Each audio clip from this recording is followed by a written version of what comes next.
Hey, chat. Hey, we're back. All right. Grae is having issues to heal, so he'll be starting soon. And Kaida is actually currently live with what's it called, Hypnotic. So he'll hop on it immediately after when he is available. Anyways, chat. Got out of focus? You're out of focus. We good? We good? All right. Not watching Combo Breaker? Daigo's out? Oh, then I'm not watching. Is Tokido still there? Yeah, he's on Filipino time. He'll get here when he get here, okay? He gets here when he gets here. But anyways, chat, how the hell are you guys doing? Hoping you guys are doing well. Kaida will be joining us once Hypnotic's Saturday Night Hypnotic is done. And Grae will be joining us whenever he gets his audio fixed. I blame Grae. You got Tokido, Momochi are still in? Okay, cool. I am team Tokido or Daigo usually. When does the donkey show start? Whenever you guys want, right? It'll start whenever you guys want it to start. But anyways, chat, how the hell are you guys doing? Welcome back to Project Eggroll. Hope you guys are having a fantastic weekend. Hopefully you guys are having a good day. Hopefully you guys are going to be out celebrating what's it called again? Celebrating Memorial Day, and shout out to all the people who has fallen and they sacrifice their lives for our freedom here in the United States. But hell, it's camera. It's fucking my dick, man. It's fucking my dick up. But yeah, anyways, chat, how the hell are you guys? I hope you're doing well. But yes, oh, there he is. There's Grae. Yeah. Your audio's good? Yeah. It's when we were about to start, it's like, oh, shit, why is my mic not working? So I had to restart the PC. Yeah, anyway. Yeah, man. Yeah, working now. Amelia Clark Scroll says, fuck America, I'm English. Well, you guys clearly lost. Okay, you guys clearly lost. All right, the American Revolution. And you guys just mad. You guys are still mad that we throw your damn tea into the Boston Harbor, all right? Fucking Boston lemon tea party, all right? That's what's going on, all right? But anyways, hope you guys are doing well. Let's go on Tubby Tank. Hope you're doing well. Donald, I'm going to say your name correctly. McNamara. McNamara. McDonald's. I say your name right, all right? And Mag Negro. Okay, Oh fuck, man. I froze there for 10 seconds again. But anyway, yeah. Good. McNamara.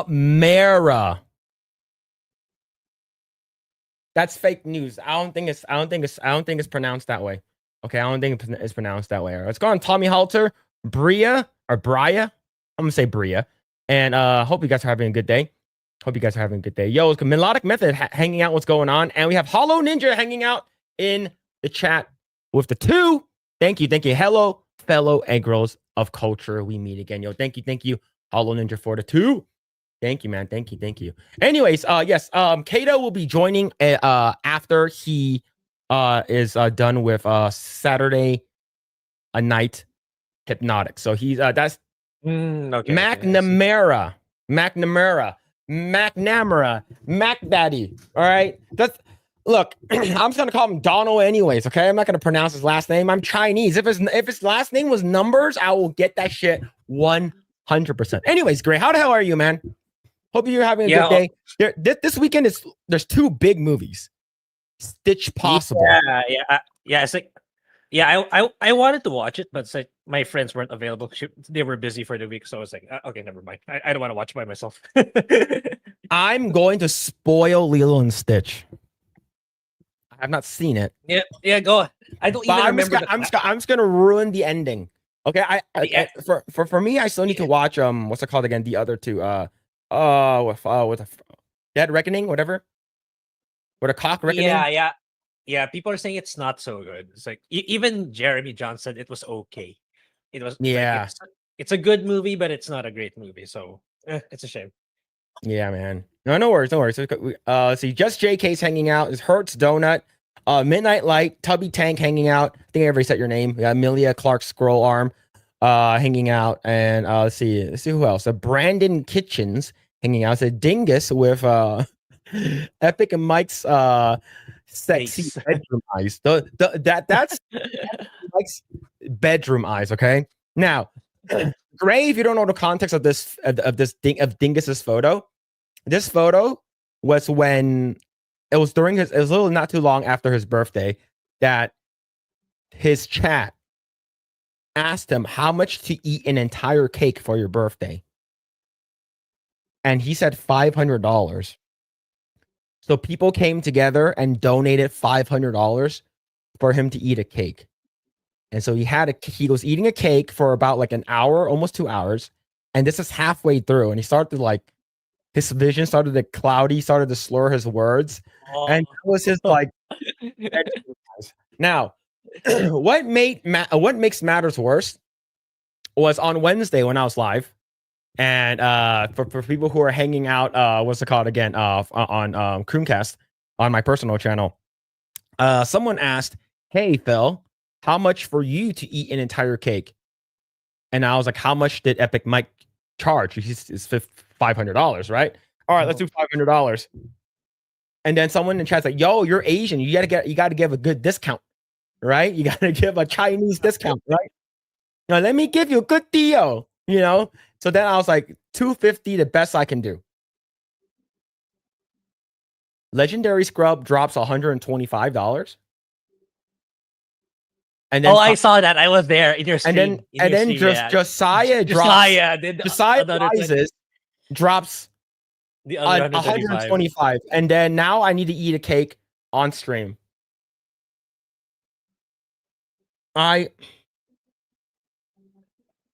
I'm not sure how. Look, I should have griffed harder. I didn't know people was gonna donate to me. A small ass channel, man. Like, it's like, what are you guys doing? Yeah. It's oh my god, yeah. So basically, I'm probably be doing a cake stream. Let me see what day. It will probably be on the 6th, but I will confirm that 6th? Probably the 6th of June. On the same 6th. Day of the Switch 2?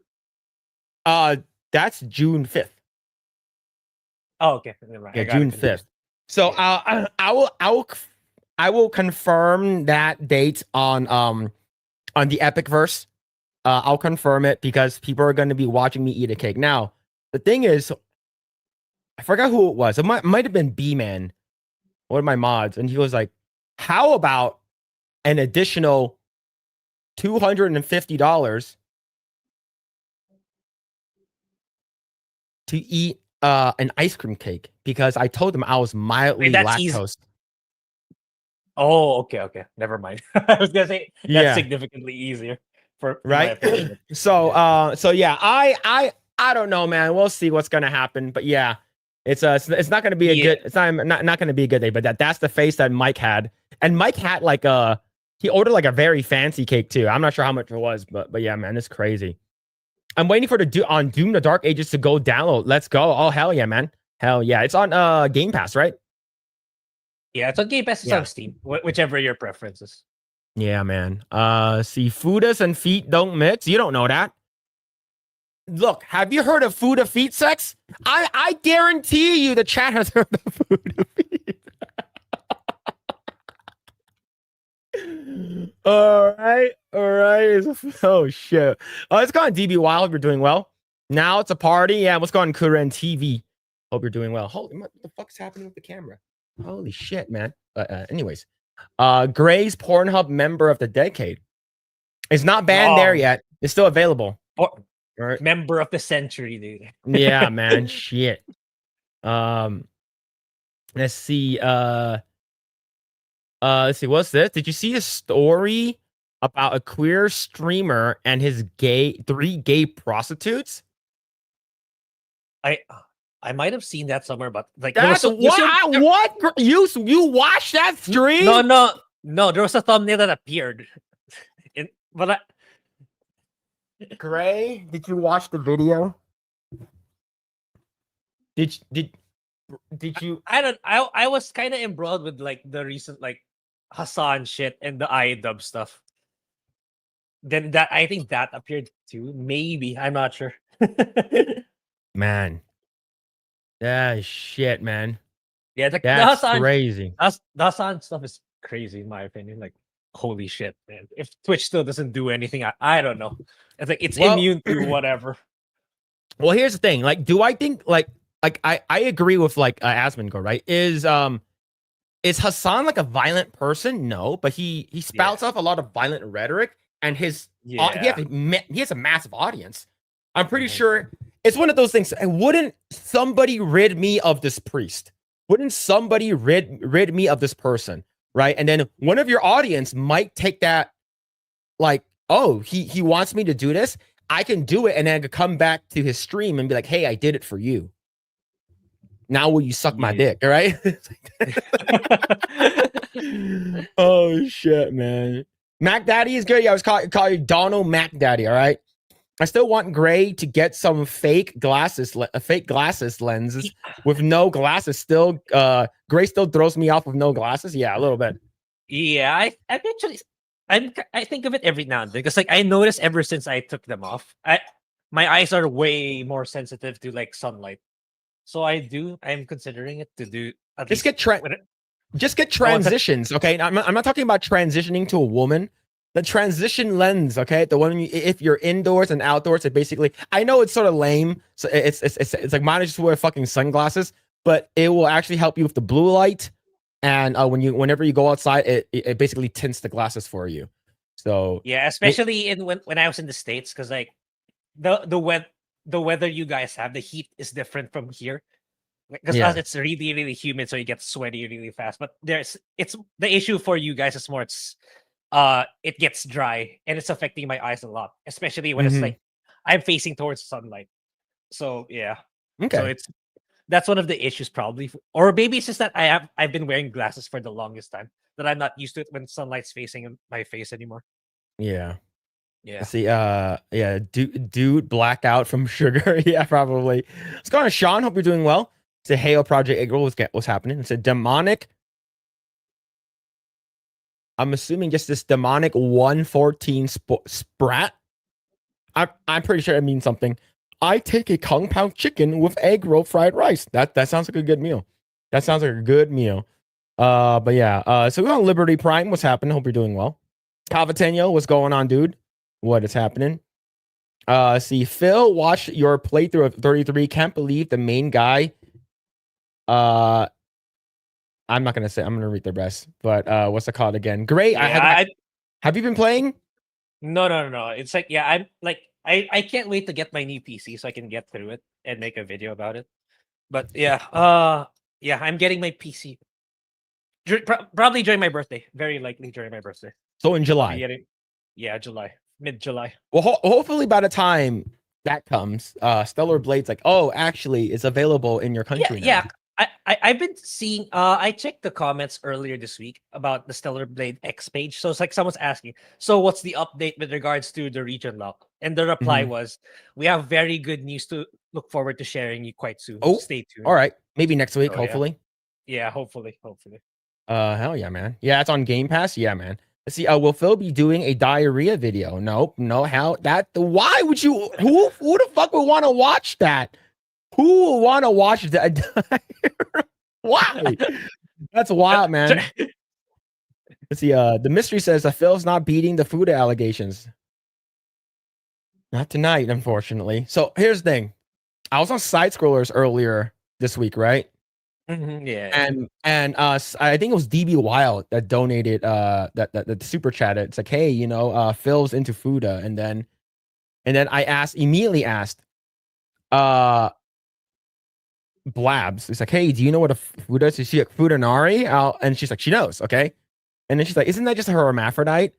And then she starts Googling, and he's like, why are they so big? Why are they so big? But yeah. All right. Speaking of what's it called again? Foot lovers. He's here. All right. He's here. Everyone welcome Kaida. What's up? Why did I hear y'all talking about things being big? What are you talking about, man? All right, Kaida. All right. So early this week, I was on side scrollers, and like I think DB Wild, one of my mods, super chatted, and they're like, hey, just be wary of Phil's Fuda love. He loves Fudas, right? So The hell's a Fuda? What is that? oh no. What's a Fuda? All right, Kaida, do not Google it. If you're gonna Google it, just Google the definition. Google the definition. Right, how you spell it? Do not FUTA. FUTA. Do not Google it with safe search off. Okay, yeah, if you do, search is off. All right, let's see. There. Oh no. Safe search is off. Let me see. Oh fuck no, man. Oh no. I see something about taxes. I mean, let me see. Fuda. This is our trial by fire for every guest that comes in here. Fuda meeting. Maybe that's it. Yeah. Okay. Federal Unemployment Tax Act. I'm pretty sure that's not. No. Okay. Type in Fudanari. That'll be better. FUTANARI. I think after this, Kaida is probably gonna be like, I'm never coming back here. This is my first time here. I'm never coming back. Let's see. Oh well, the first one is Pornhub, so it must be something crazy. Okay, yeah, let me put this on my second monitor so it doesn't. Okay, yeah. So you don't see the reflection on your glasses. Oh yeah, I forgot I'm in Texas. We don't have Pornhub anymore. Let me see. Yeah, you got banned. Is it? Oh. I got you. Yeah, I got you. Y'all are degenerate, man. Y'all are some degenerate ass niggas, man. That's ridiculous. Look. Here's the thing. Okay, when the thank you DB Wow for bringing that question up during side scrollers. when that question popped up, Blabs immediately knew. It was like, oh, Fudanari. So she knew what it was. It's like, isn't that just yeah, she knew. She's like, isn't that just a hermaphrodite? So she looked at more images and she's like, why are they so big? Bro, literally has a kickstand, bro. You'll see them all the time. Like if you follow those art pages, sometimes they'll repost them, and I'm like, bro, I don't want to see that shit, man. Let's keep going. Like this big old fucking arms hanging off of these women. It's like, golly, bro, that's ridiculous. So someone in the chat was like, they're like, oh, the Fuda god and the feet god. This is gonna be a great stream. And then another person responded with how does Fuda and feet mix, right? I'm like, have you ever heard of a Fuda feet job? Just what? Oh nah, dog.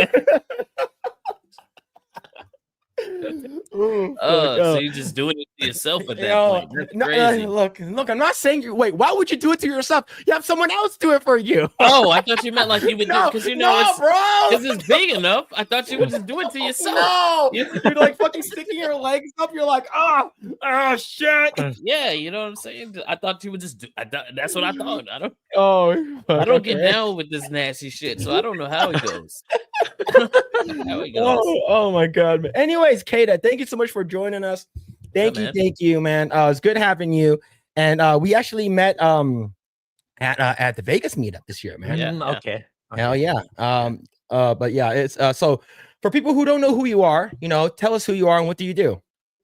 I'm a guy with a microphone and I make videos and I like to rant about stuff, movies, TV, gaming, comics, all that good stuff. I like to make the videos and give my perspective on things. And I also apparently I have a undocumented yearning for pretty feet, I guess, that needs to be diagnosed. And I'm just that guy that's on the internet, and somehow I made my way to Geeks and Gamers, so we're here. Yeah, man. So when did this foot thing come up? Look, how did it happen? When did it start? This is a story. I think it was like the third episode of New Black Street we did. Mm-hmm. We were talking about, I don't know how we got on the subject of like banging chicks, but we started talking about it. And I'm like, if a girl's, I'm hitting missionary, right? And then, she puts her feet on my chest, I might get a little, kiss the feet if they're pretty enough. Like if they're pretty, because if they ain't pretty, they ain't gonna be right here anyway. So I'm like, I just get a little one of those. And then Yeah. it just turned into, oh, this guy loves feet. Yo, he loves feet. And it's like, that's not what I said. I said I can appreciate some pretty feet. Okay. Like you got, you know what I mean? And then it just started spiraling. And now I have a terrible condition where I need to suck on toes for some reason. So I don't know how these things work on the internet, but they have a mind of its own. So I guess I just gonna have to let it go. So here's the thing. So so Grae has lore, right? His lore is that he prefers women with perfect teeth. Okay. She likes like Grae prefers good teeth. I don't know why. I think we were talking about AOC. Yeah, and Right, we were comparing AOC. AOC. I think Lower and Lore. Burbert, maybe. Yeah. Yeah, and then Grae's like, how's it's like, I don't know, how's their teeth? And I'm just like, what? What? And then Grae's like, if they don't have good teeth, it's like, I was like, wait, hold up, right? I was like, Grae, do you need really good teeth? It's like Grae's like, I don't know, I just like good teeth. I was like, well, here's the thing, they're gonna curl their lips over their teeth when they're going down on you. So that doesn't even. I mean, that's a valid. I mean, this is a kind of valid thing, Pretty teeth. I guess that means they're clean. I guess. Yeah. See, but for me, it's just like mine is just like straight up fucking degenerate. And okay, so mine started with me making like AI art, and then someone asked like, "Can you make fudas using AI?" So I was like, "I don't fucking know." So I typed it in. I was like, oh, you definitely can make fudas with AI art, right? Like but you have to like it's like open art.ai, you have to pay for it. And then someone asked what's a fuda, and then Epic Mike super chats $10. He's like, Phil, why are you into fudas? And I have to explain myself. And ever since then, it's been going for like 3 months. That's how these things start, man. You say one thing and then they go, oh, you must like that thing. It's over. It's over. Yeah, man. and then it's like, oh yeah, this guy's a Fuda Phil, Fudacast on Fridays, some shit. But yeah, man, that's wild, man. That's wild. Hey, but, Mag Negro's in the chat. He said, "Don't hide your obsession with Blair White." Oh my fucking god, bro. Oh my god, you're a fellow Blair White enjoyer like some other people. That's Look. crazy. Here's the thing. All right, I need to address this shit. All right, I need to address this shit. And please, for the love of God, back me up here, okay? Back me up here, okay? Okay. Someone asked me, who would I prefer? And I think they brought up a what's it called? I think it was I forgot who it was. It was a comparison between like a crazy leftist person and Blair White. And they said, who would you prefer? All right. They didn't say anything about like hooking up or anything like that or anything. Like, who'd you prefer? And I immediately, with no like hesitation, Blair White. And then they're like, bro, what the fuck, man? And I was like, look, we're gonna have a lot in common to talk about. Despite us being dudes, all right? But despite being a dude, politically and loving guns and stuff like that kind of stuff, like we have a lot to talk about in terms of politically. So it's like we have a lot of things that we share in common. And then people was like, yeah, also share in common with a dick, right? So and then everyone was like, so you love Blair White. And I was like, fuck, man. I was like, look, out of all the trans people out there, besides the ones in like Asia, the ones that are here in the States, gay. All right, stop. No, this is Laura's really gay. Look, it's a Look, you already dug yourself in the hole. Now it's too late. Oh You're in the hole. You're in the hole. It's too late. You're in there. You can't jump out. So I was like, if possible, then it'll probably be her, is because it's as identifying as a woman, it's the best looking one out of all the freaks that we have in Hollywood, or even like the regulars, right? So then it's just like, and then I told this, look, listen, hear me out. Yeah, true, Chaz, all right? Hear me out. I told my wife this because my wife is a huge fan of Blair White. And then she's like, you okay with her little dinky though? And I was like, fucking hell, bro. Oh my god. Yeah. So yeah, it's just, oh man. Yeah, bro. Phil wants that bussy. Oh fucking hell. bro. It's okay, man. You're a pussy lover, dude. It's okay. Oh shit. It's all right. Man. I'm not judging. I See. mean, I am, but all right. All right, so I do want to ask, like, how did you get like started streaming and stuff like that, and like, what prompted you to like, hey, man, I'm gonna make a YouTube channel and I'm gonna So speak my mind. so one of my friends was streaming on Twitch, playing Apex, and I used to play Apex a lot, and I was like, I guess I'll start streaming. I had a PC, so I'll do it. And then I realized, like, whenever I would try to, like, say certain things, you would get like little warnings and all that other shit. I'm like, all right, this sucks. And I've always been watching, like, Geeks and Gamers, Neurotic, and all that for like years, years on top of years. And I guess when it got to gaming, that was like my final straw. Like when it got to like the Sweet Baby Inc. and the Rocksteady and Suicide Squad and all that, I was like, oh fuck no, I'm tired. So I just started making videos. I said, screw it, we'll see what happens. My first video was actually I'm gonna redo that video. It was a rant from a POC gamer in quotations, right? So I'm gonna redo that video, but it was more of like, we don't want that kind of stuff. Like, I don't want to be pandered. I don't want none of that. We've had black characters before. We've had women characters, gay characters. Nobody cares. They only care when you start to project that out as the only thing. So I just started making those videos, and then I don't know how I got. Oh yeah, Assassin's Creed. It was my birthday, and that day the leak came out about Yasuke being on the cover, and I was like, oh fuck no. And I was like, yeah, I was in Discord with my homie. I was like, hey, I'll be right back. I'm about to go make a video. And then I made it. I put it on TikTok. I tried to post it to Twitter. I didn't have Twitter Blue, so I got Twitter Blue because that's the only way you could post those long videos. Yeah. And then I posted it, and then went about my day, enjoyed my birthday, woke up the next day, and it was fucking viral. And I'm like, oh shit. And then, most people saw it. Yellow Flash saw it. Jeremy saw it. I was already talking to Hypnotic, but he had saw it too. And then after that, it was just on the up and up. And then I started linking up with a Atreus. We started doing New Black Street. I messaged Jeremy back, and we started talking back and forth. And now we're here, man. It's fucking crazy. Nice. You know how to react to it, honestly. Now, here's the thing: you got two moments, from what I can recall, where you sort of blew up. First one with Brett Cooper. How did that happen? So when I dropped the Assassin's Creed video, she saw it and she put it on one of her videos, and she messaged me. This was like a year ago, and she messaged me, and we were talking back and forth. And then we've been talking back and forth for a while, in DMs and stuff. And she would like my stuff and comment on my stuff. I'll comment on her stuff. And I think we were on New Black Street. And they were like, bro, Brett Cooper follows you, bro. Try to get on the stream. And I was like, all right, sure. That's like shits and giggles. She'll probably never answer. So I sent her the message. And then she messaged me back like a week later. And she's like, sorry, I was super busy. Yeah, I would love to come on. Do you want to come on mine? And I was like, oh, okay, yeah, sure. Let's do it. And then she was like, yeah, just come on. And we could do this, and we'll record it. And then I'll release it. And then we'll do all that stuff. And then, yeah, I just, we got on the stream. We talked for like an hour. And then she put me on. And then she was like, oh, yeah. She was like, oh, yeah. I'll come on your stream. She was like, after her tour, because, she's on tour. Yeah. But now she's pregnant. She's like, so after I'm done, giving birth and doing all that. And I'm like, all right, that's cool, man. So, yeah, that was cool.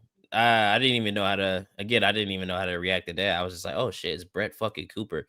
Somebody I've been watching for years. This is wild. Yeah, man. Yeah, me too, man. Like when I first saw it, I was like, holy shit, man. It's like, yo, Kaida is on like Brett Cooper. Like, that's freaking awesome.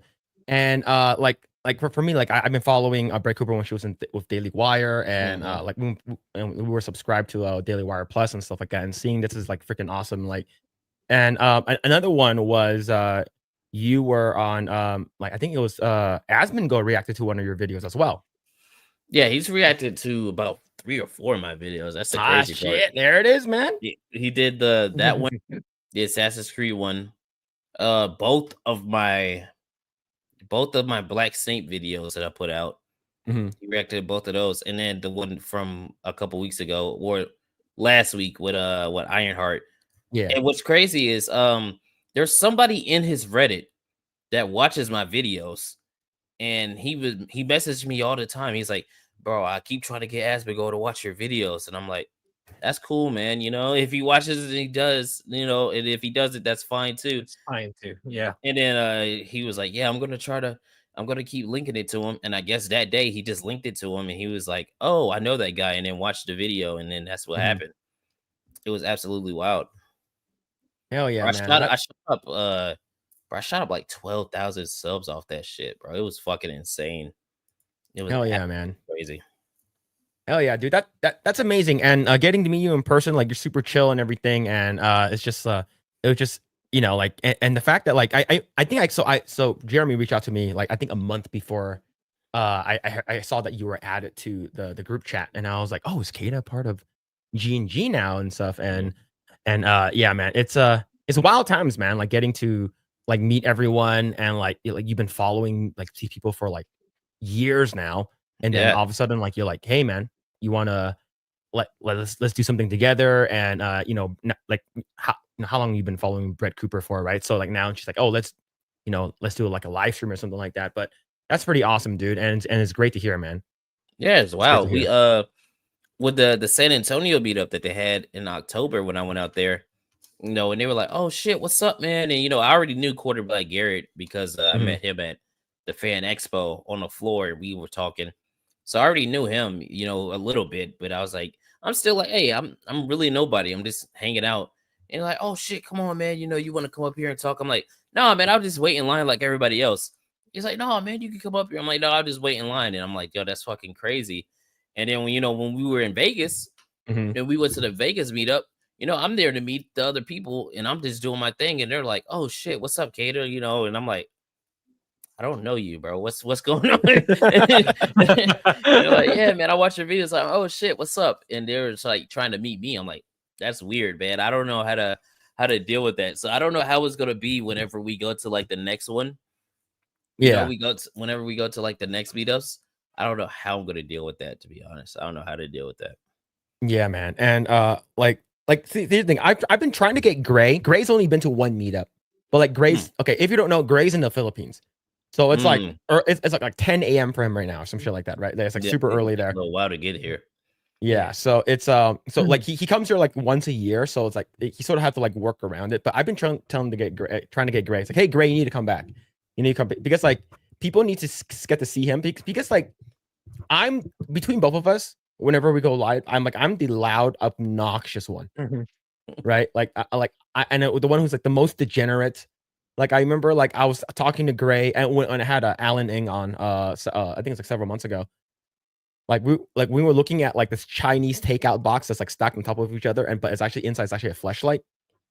And Grae's like, what's that? And me and Alan were like, oh no, you sweet summer child. He's like, what is that? So there's a lot of stuff that like Grae is like very like, you know, he's very like innocent on. So like for me, like I've been trying to like, you know, I guess you would say like you're trying to corrupt them, dude. Yeah, corrupt the shit. You're trying to corrupt them. Yeah. But hell yeah, like I always love hearing people's stories and how they started and stuff like that. And it's a very good time because like we had other people that's came from you know, we had Epic Mike on, we had the Saska sisters and like Drunk 3PO and stuff like that, and we had them on, and like this whole bunch of other people that came on too, and like hearing like all different walks of life. It's like, oh, you know, like sometimes they ask us like how did we get started and stuff like that. So it's like it's random, and like how you get discovered is extremely random too. And yeah, it's random, dude. You have no idea. There's always the videos where you for me, it was always the videos where I was just like, I'm just gonna make it and see what happens. And then like the John Walker video, I literally just made that because some stupid idiot on Twitter pissed me off. And I was like, okay, well, I'm gonna make a video and I'm gonna show you why you're wrong. And then I just made the video, and now it's at like almost 250,000 views right now. It's fucking crazy. Hell yeah, man. So it's like every single one of those videos that like popped off for me are the ones where I'm just like, I just make it and then I go about my day, and then I come back and it's like, what the hell? Right, yeah, what's man. going on? Hell yeah, dude. But hell yeah, man. Like okay, before we move forward, how long do we have before? I'm good for a good hour and a half. Yeah, good hour and a half. All right, cool. My girl should be back. She's at her mom's house right now, the baby. So All right, Yeah. so this is for you. This is for you. All right, so you seen Yes, this already? Lune. Did Lune, you beat the game yes. already?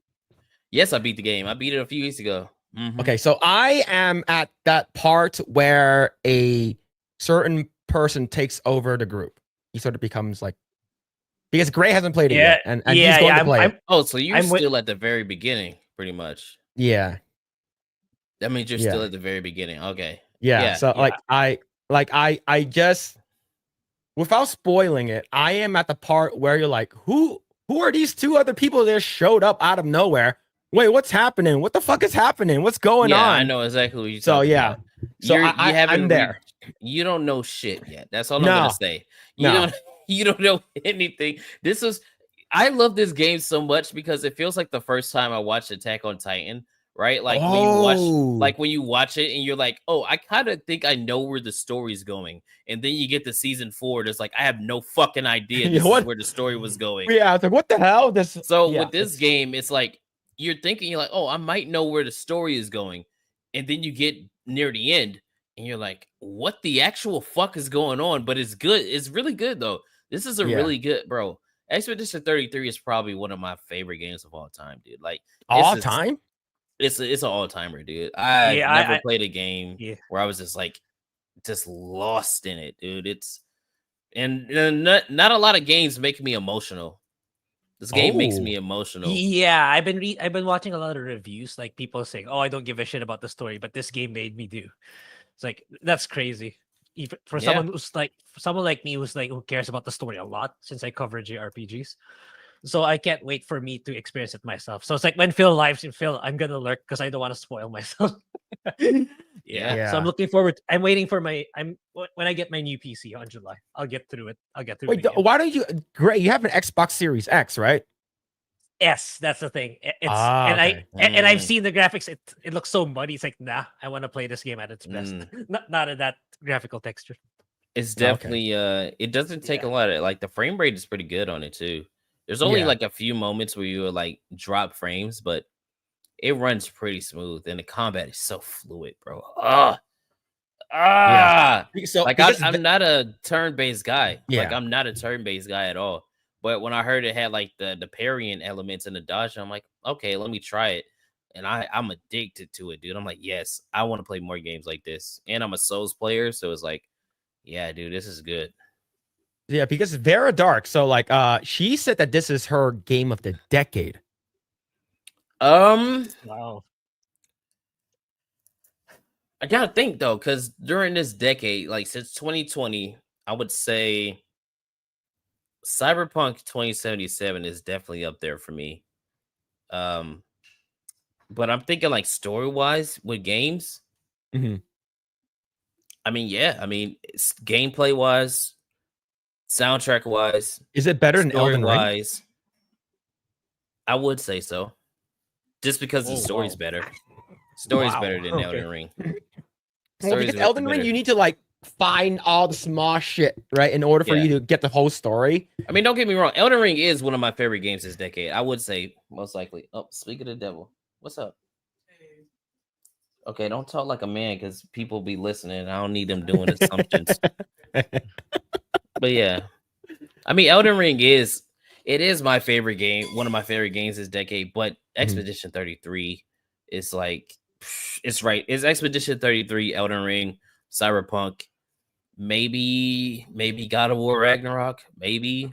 If you're thinking like just story and overall game, but like, yeah, this is definitely up there so far. I can't think of any other game that's like better than it so far. I really can't. It's up there, dude. It's up there. And I heard that they are thinking about making a movie about this. Oh no, they're doing it. They're doing that already. Yeah, so we have several. So we have A24. Yeah, they're doing the Elden Ring movie, right? Elden Ring movie, and they're doing, and I forgot what company is going to be doing, what studio is going to be doing this one. As long as it's not the big ones like Amazon or Netflix, please, for the love of God. I mean, I am going to say, based off of since I beat the game, there are so many ways they could do that movie. Like I don't, bro. I can't even say anything. Because I don't want to give any spoilers away. But there's so there's so many different avenues that can go with that movie. And Elden Ring, I don't know how the fuck they're gonna do a Dark Souls movie. How is that gonna work? I don't know either. Like I heard they have I'm not sure. We do know that George R. R. Martin is never going to finish Winds of Winter because he's probably going to be tied to the movie. And I'm not sure who they're going to have to do like the creature designs, is because like I know they have like the reference from the game, but like if you get someone like Guillermo del Toro, like to sort of like help like make it look like, I don't know, like the shit that he does in like Pan's Labyrinth or whatever, like it'd be really cool. But I forgot who the director is that they had slated for this, but I'm not sure. Like I'm not gonna hold my breath for it, is because like Elden Ring is such like a convoluted story, and like we all know that Melania is gonna be like the main bad guy, right? It would have to be, you know, it would have to be a movie about how they broke the actual ring, like, you know, with what's her name? God, why America? am I? Yeah, it would have to be about that. It would have to be, because you can't make a movie about a tarnished going through and fighting bosses and doing all that. That's gonna be a long fucking movie. You're like, gonna have to skip a lot of stuff. Yeah. So it's like you're actually gonna have to go through the lore of what happened in the world. You know what I mean? So that's the only way they would be able to do it. Yeah. Oh yeah, somebody said Ghost of Tsushima too. Yeah, that is definitely another. Yeah, that game. one's really good too. That's also another game that's really good as well. I can't believe I forgot about that. Yeah, man. Yeah, Grae, you played a little bit, right? I'm not sure how far you've gotten. A little.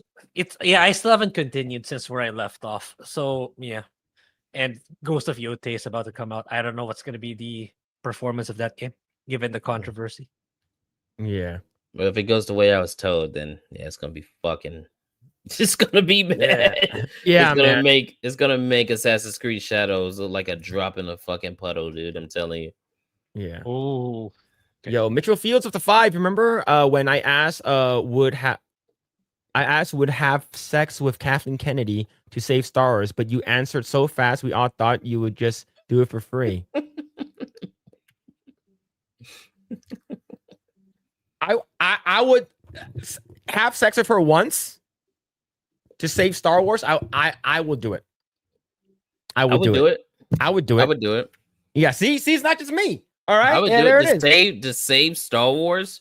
Yes. Blowing her back out, dude. She's gonna get my 2 inches. She better be prepared for that fucking hockey puck, man. They didn't say how long, you know. 2-pump stroke, man. You it's know like what I'm blip. saying? 2-pump jump on it. Oh shit, man. Yo, RDH with the 5. Thank you, man. The Kaida is opening a biscuits and gravy booth at FatCon. Kaida whoring out all over the YouTube. So what's his backstory here about FatCon? Thank you for the 5. Thank you. Shout out to the Raging D Head. No, actually, fuck the Raging D Head, because it's his fault that we have to go to FatCon. He sent in a super chat to Hypnotic and also sent Hypnotic a message. And he said, if these guys make $2,000 in super chats in one stream, they have to go to FatCon. And my first thought was that will never happen, so I'm not worried. So this wasn't last week, or not this week. It was the week before last. We were on stream, and then Hypnotic comes in. He's like, hey, everybody's like, hey, they're going to FatCon. They're going to FatCon. We're like, we're not doing this. This is not going to happen. The whole night, banger after banger after banger, red boy after red boy, fucking gifted subs and all kind of shit. There was so much going on that night that we crushed 2,000 and like went over it. So, you know, I'm extremely grateful for that. That was amazing. I never thought anything like that would ever happen. Mm-hmm. But also, fuck you guys, because now we have to go to like FatCon. And I don't know if you know what FatCon is. It's a legit convention for leftist fat women in Seattle, Washington. At the end of January. Like, so we have to. How long has it been going on? It's only been going on for 3 years. So you're gonna be here, right? You're gonna be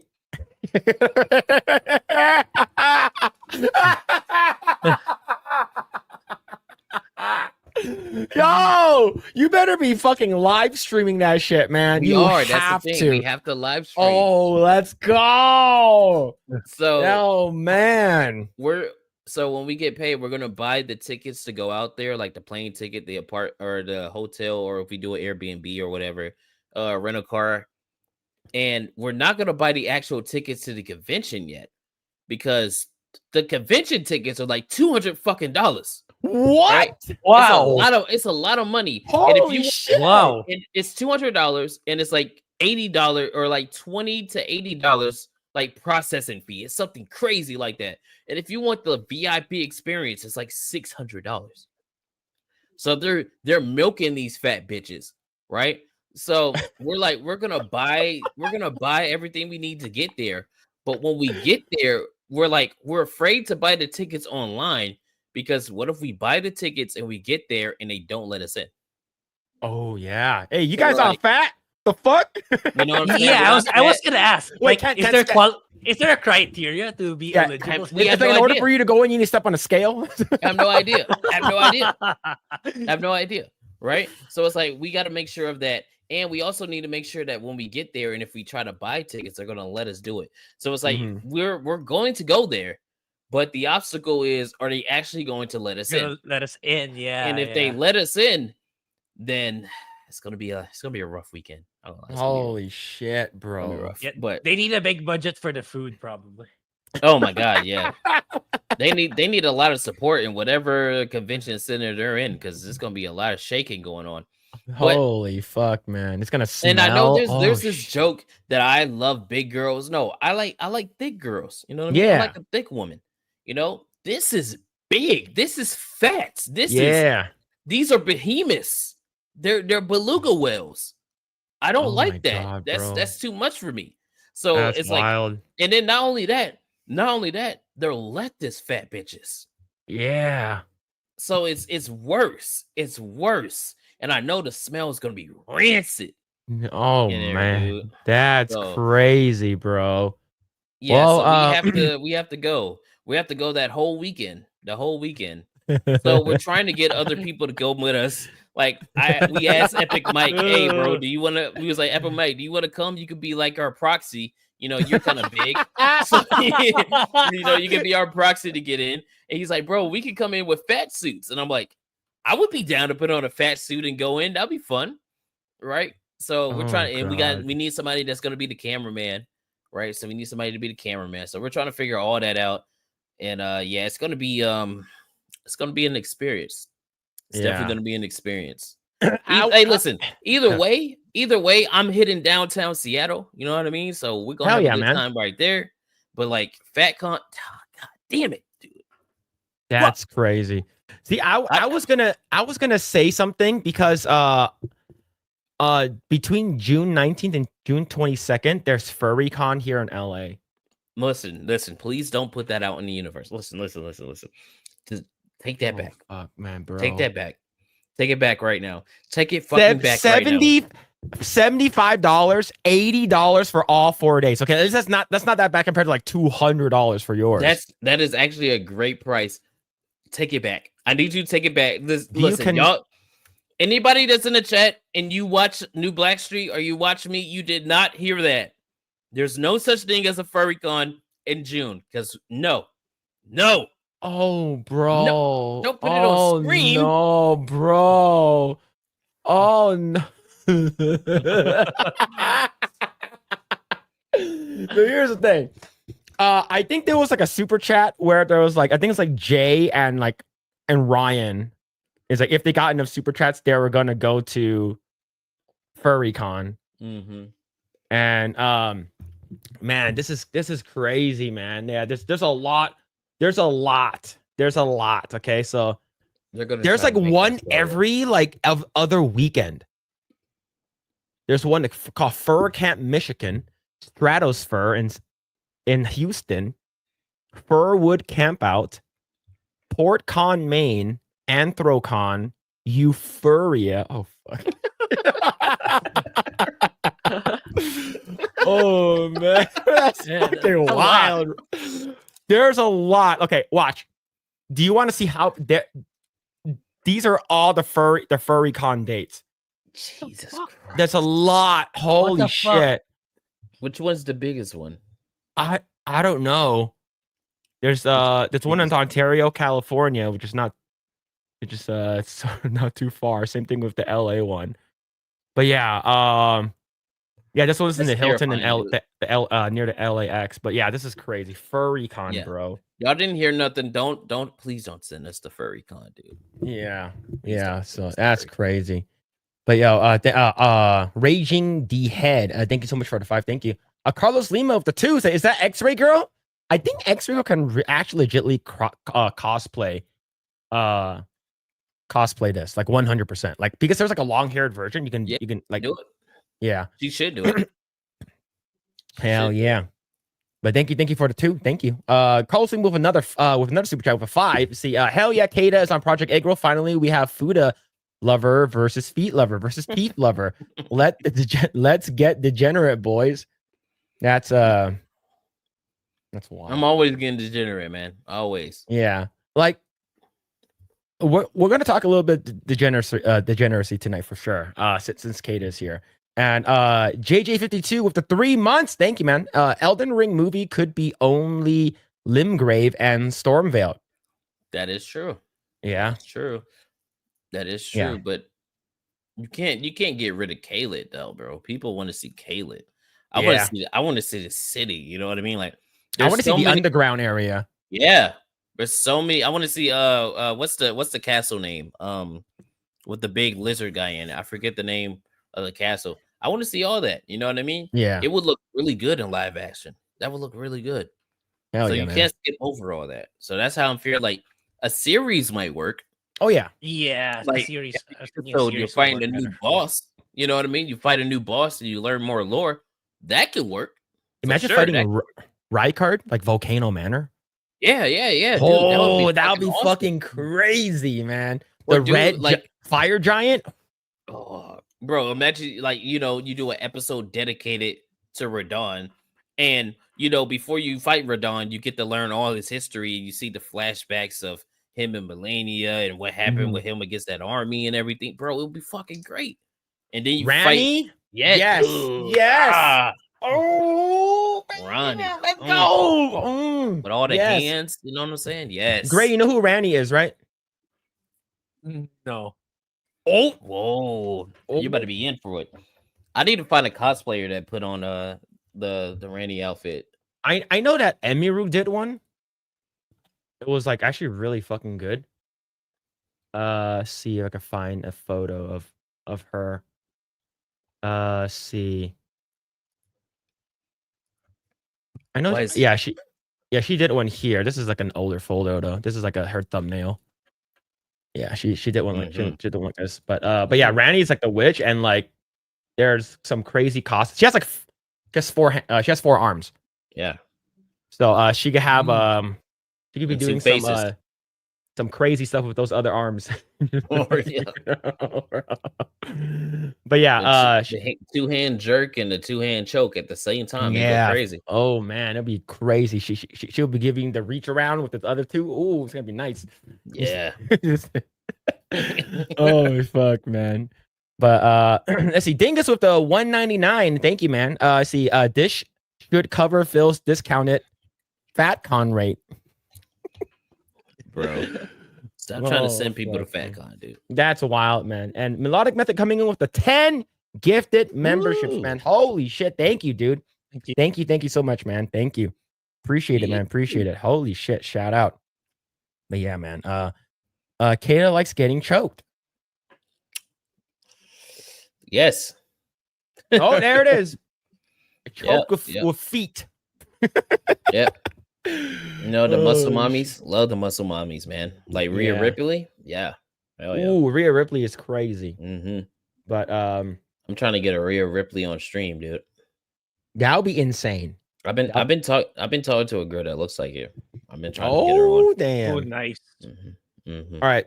So let's go and talk about our first topic right over here. Comes to us from That Park Place. Rumor Marvel might race swap Professor X. Former X-Men writer accuses studio of hypocrisy and pandering. So We're all tired of these race swaps and stuff like that. I heard that they might bring in the guy who played Gustavo Fring, Giancarlo Esposito. People said that Oh he'll be a god. really good fit for. It's been a rumor for a long time. So, what do you guys think, man? Let Grape go first. What do you think, Grae? If he's Professor X, okay, on silver lining is it'll be a deviation from his normal roles. Because like he's normal if it's Giancarlo, like he's always the villain, right? Because of his, the way he portrayed Gustavo Fring in Breaking Bad. So he played the same role ever since, kind of like a Vin Diesel thing.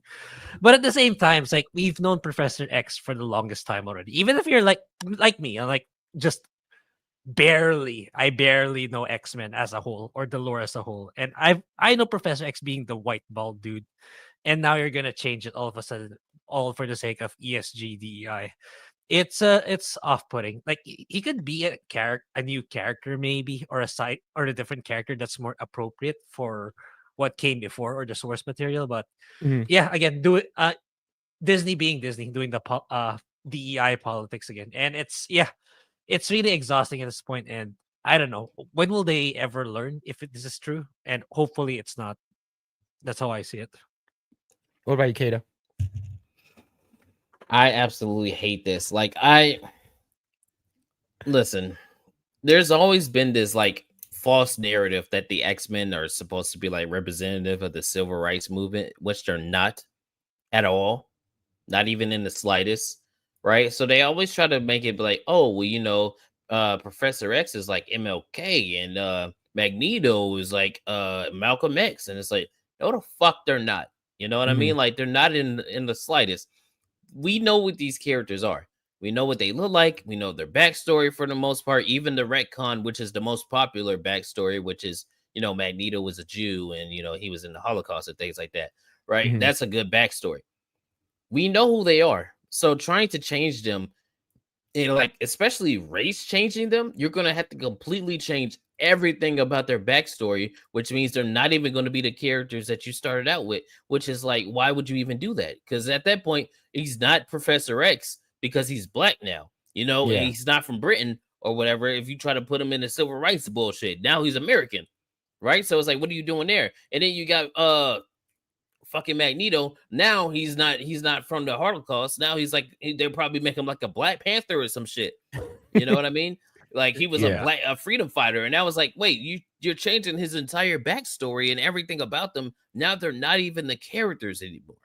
So I think it's a dumb thing to do.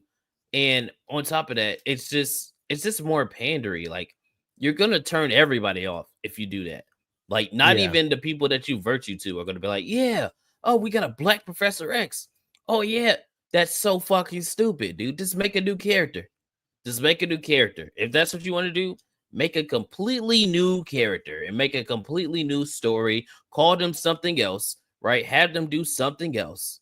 If you want them to be your proxy for Professor X and Magneto, fine. But as long as you make them something completely different, that would be cool. But taking something that's already established and then changing it just because it's dumb. I don't want to see that.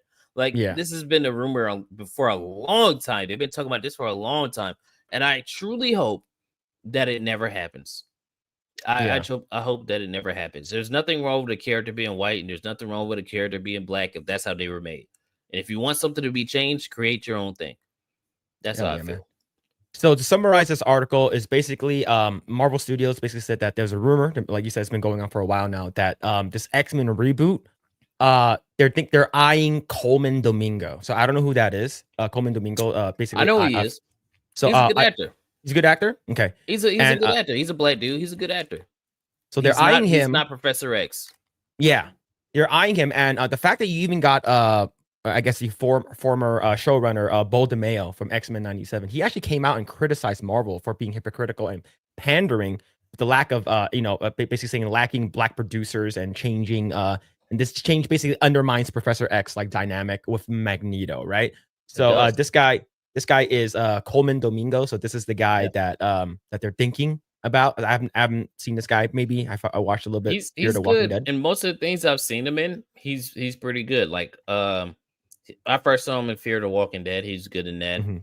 You know, Rustin, you know, he was good. You know, most of the things he's in, he's good. But you also have to remember that Colin Domingo is gay. Oh, He's gonna be gay with Magneto. So they Oh, would. shit. So that's another thing. There's no way they would be able to race swap Professor X and not make him gay, because almost every role that Colin Domingo does, his character is gay. Almost every single role. I think every single role. I haven't seen one where he wasn't.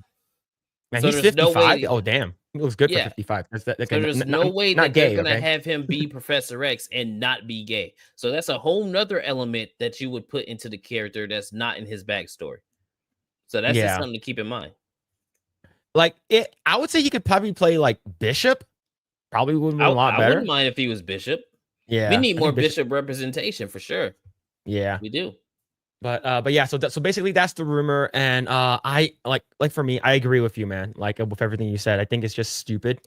You have a lot of like really cool characters that you can use for Professor X. You don't need to race swap. Like it's sort of like what Ripa says, right? It's you're basically taking existing characters and swapping them out and basically giving like sloppy seconds. And it's sort of sloppy seconds. You're basically in a way making like it's like don't you have better characters?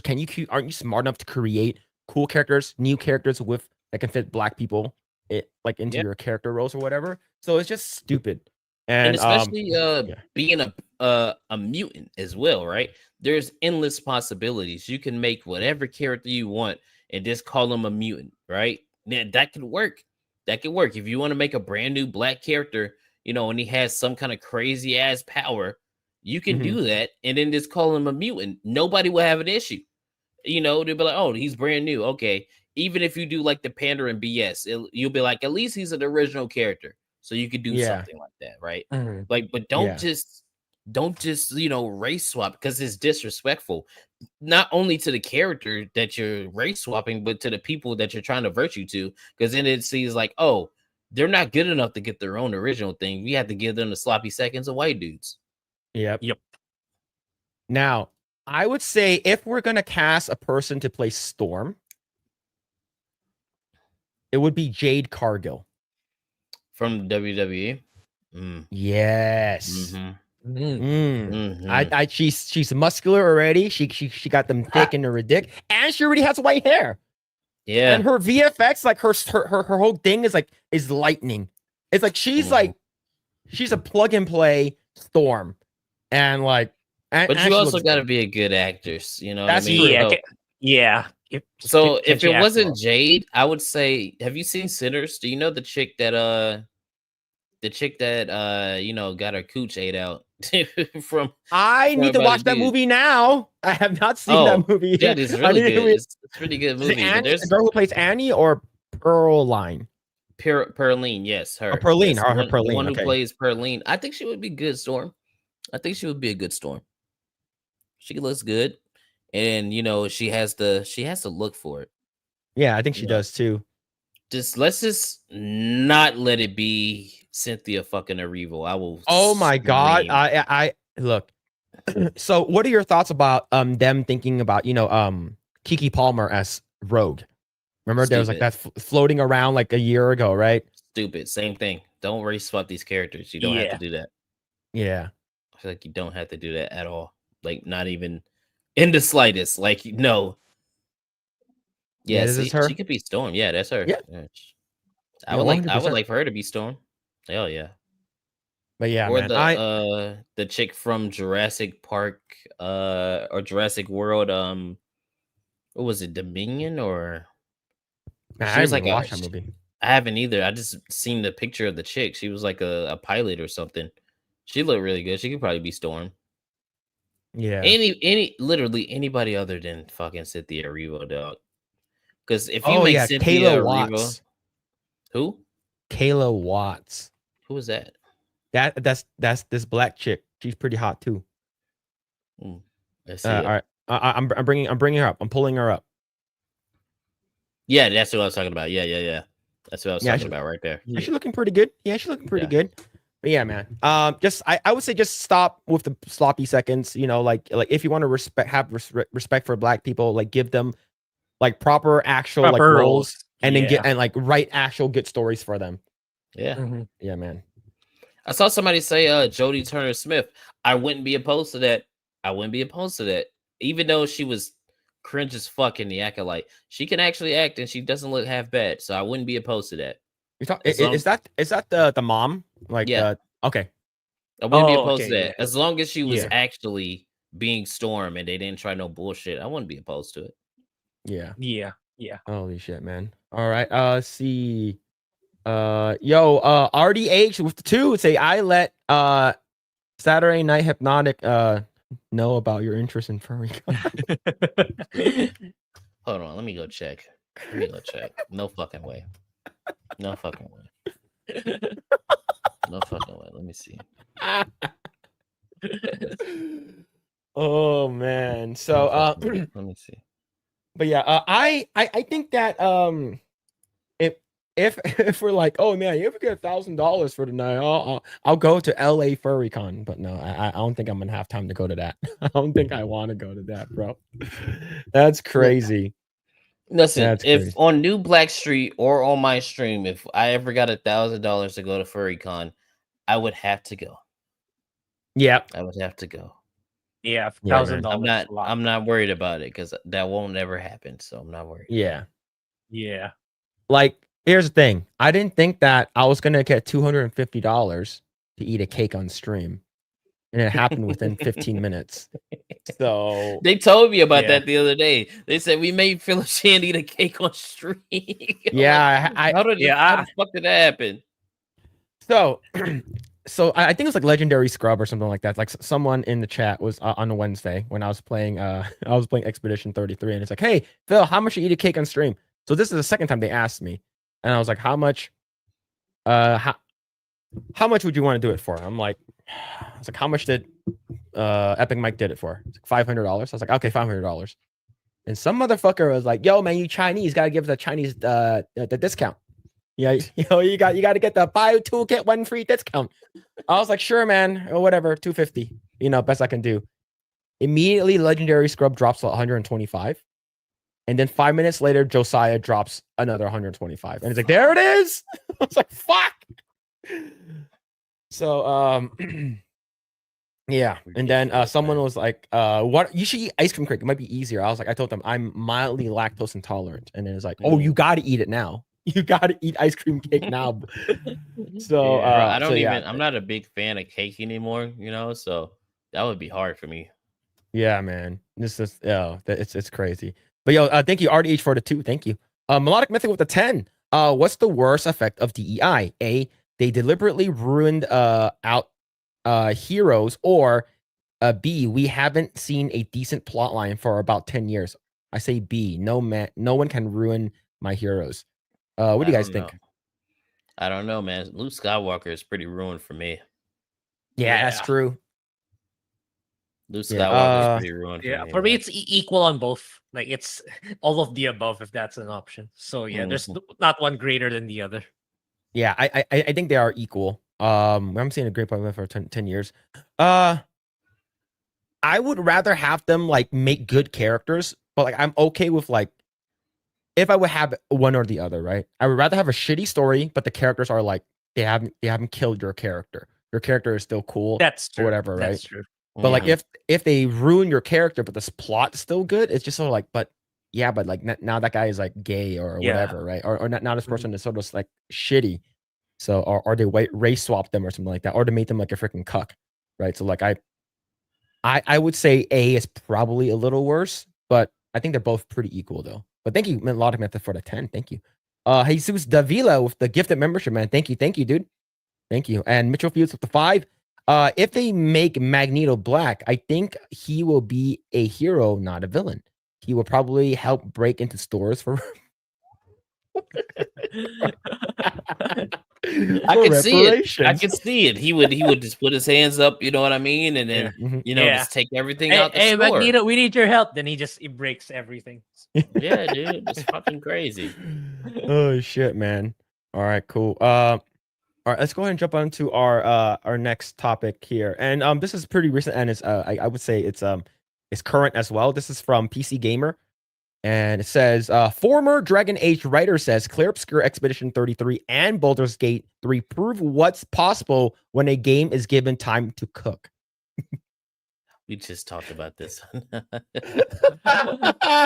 We literally just talked about this Well, dumbass statement. Oh fuck, bro! This is such a stupid take. I haven't even read the body. It's like, wasn't Veilguard given time to cook? Yeah, like 10 years, right? Yeah, almost 10 years, dude. Oh man, so what do you guys think about this? What do you think, Kaida? I think it's hilarious. I think it's funny. I think because it's like this is a literal definition of coping and seething. You're coping and fucking seething right now. You're like, bro, if we just had more time to do what we wanted to do, like Clear Obscure and Baldur's Gate 3, you had over a decade to make this game.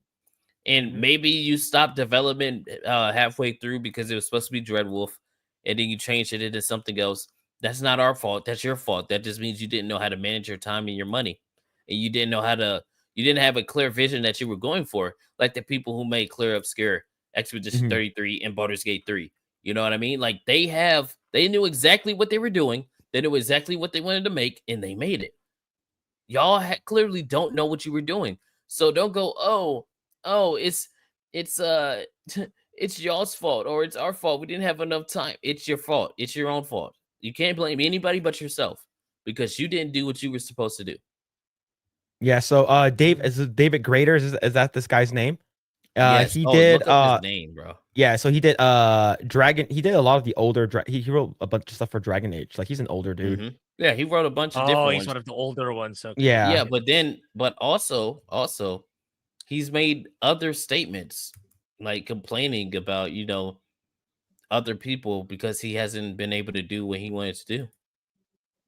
Yeah. I mean, like I haven't played any of the Dragon Age games. Like I heard Origins is the best one. So let's say this guy worked on Origins.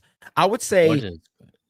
Like the thing is like Baldur's Gate 3 was in like early access for a while, right? And Expedition 33, it's they use a lot of I guess use of SoundCloud. That's how they got a lot of the people to do the music, and a lot of these people who are working at for Expedition 33 are like juniors, and like I guess the leads or the developers at the top are like Ubisoft developers, right? So I think that this is a coping mechanism. It's the same thing with like several I think it's like last year, a couple years ago, when they said what's it called again? Baldur's Gate 3 success is an anomaly. Like, do not compare our games to that, right? That like it's such a coping thing. It's because they don't want to be treated with a higher like higher standard. Higher standard. Yeah. Like they don't want that. So this is absolutely retarded. What about you, Grae? How do you feel about this? Yeah, I agree. At first I thought, like, given the title, like I thought it was someone from the Veilguard writing team, someone who wrote like Tosh, the Kunari, the non-binary Kunari. But it turns out it's one of the older dudes. I had Googled, he actually wrote pretty decent characters like Morrigan, Zevran, Alistair. Good characters. But the thing is, I don't know what happened to him. It's like I don't know if he's still at BioWare up to now, but yeah, it's such a blow for him to be. I think he is part of Veilguard. So yeah, it's like you may not have directly written the Tosh character, but the fact that your name's on the project, I think you could have made a difference. But I don't know. I don't know the power dynamic in BioWare. Maybe Corinne Bush was really that powerful that he couldn't do anything about it. But yeah. But a part of me thinks, like, given his track record, that he actually wrote good characters in the past. So given that context, I do kind of look at it a little differently now. Okay, yeah, he's actually right because he actually wrote good characters. In comparison, like if it's Corinne Bush saying this, yeah, whatever, nobody believes you. You're just coping. But yeah, too bad he became a part of modern day BioWare. But if he wasn't part of Veilguard, like I think this statement would have been interpreted differently by us. Like, yeah, he's right. Like if this guy wrote good characters, but now that he's part of Veilguard, yeah, you guys are just coping with, you guys fucked up. You guys put your politics first over making a quality story and a quality video game, and Mhm. you guys got what you deserve. Yeah, Yeah, pretty man. much. Yeah, and to summarize it, so basically this article, it's about David Gator, like basically he's praising BG3 and Expedition 33 by saying that if you prioritize quality and the core audiences over mass appeal, their success, and glazing that, like Expedition 33 was given time to cook. Same thing with Baldur's Gate 3. The fact that BG3 sold over 15 million and Expedition 33 sold 1 million in just 3 days, and then 2 millions in under 12 Yep. days, which is huge. Which is it's very, very good. But the thing is, you're also talking about a game that like did not require as much money, as much people either, right? You're talking about these studios that are AA or not, are considered indie studios, not like a AAA studio. So like you don't have that resource, right? Because like how much people work at Ubisoft? Like 19,000 people, Too right? damn According to many. Jeff Keighley, Yeah, way right? too many. Right. And I remember I made a video for G&G Play, and I said that like Expedition 33 and from France, right? Was it Sandfall? I think that's our company. Yeah. Landfall, yeah. French. The yeah. French made that game, by the way. Yeah, Freaking which is Frenchmen. wild. I said 30 people, and it's like 30 people is actually a lot of people. I'm like, compared to like 200 to like 1,000 people working at these AAA companies, 30 is actually relatively tiny. Yeah, it's nothing. Yeah. Yeah. So, I think that like this is just a coping mechanism. It's like, hey, Yeah. like, how about you guys do better? You have a lot of companies like, Tyler that may Schedule One. Yeah. One dude. One guy. One dude. Yeah. And same thing with like people who did Among Us, Hollow Knight, and what's it called again? Stardew Valley. Right. All this extremely small team. So this is just, how about you just make better shit?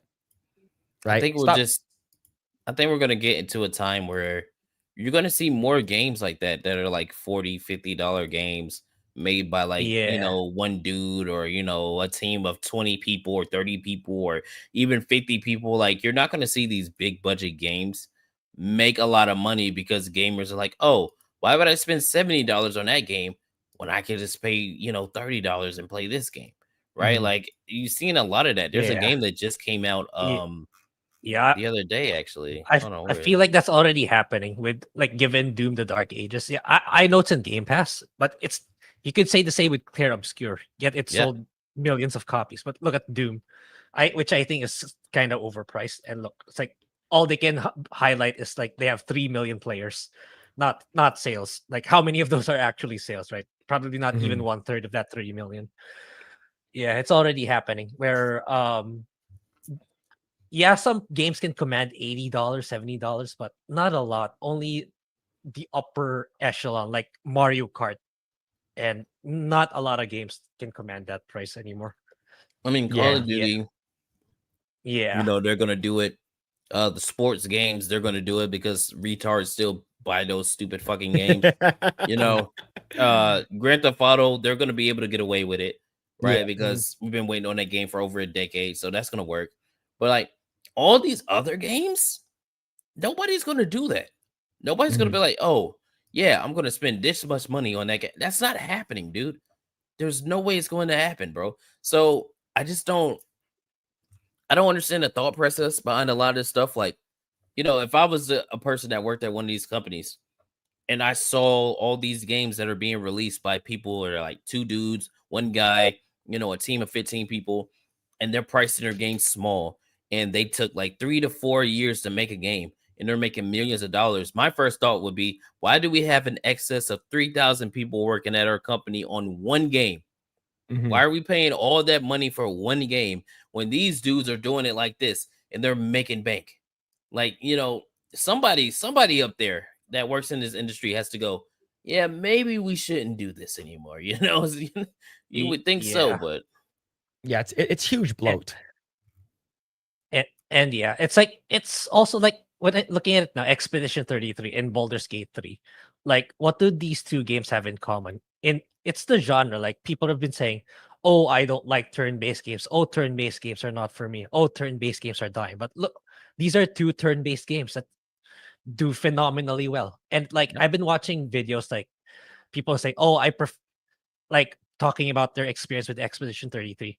Guys, I'm an action games guy. I don't really like turn-based games guy. But look, this Expedition 33, it's phenomenal. It's like it makes me reconsider what I actually like. So the truth is there's actually room for innovation. If you can do it, you can pull it off. You can even Yeah. appeal to people who think that they don't like your game, but they actually do.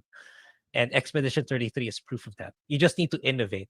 You just need to push the boundaries, not in the graphical sense or in the cost sense, but in terms of like overall gameplay and the experience of people. You can do it. You don't need a huge AAA bloated team, like you guys said. You just need a few dedicated individuals and you can pull it off just fine. True. Yep. Oh man, but yeah, that's 100% true. Let's see. Mitchell Fields with a 5. Phil, Grae, I can't help it. I'm getting Chinese food again while watching the show. Kaida, does this make me racist?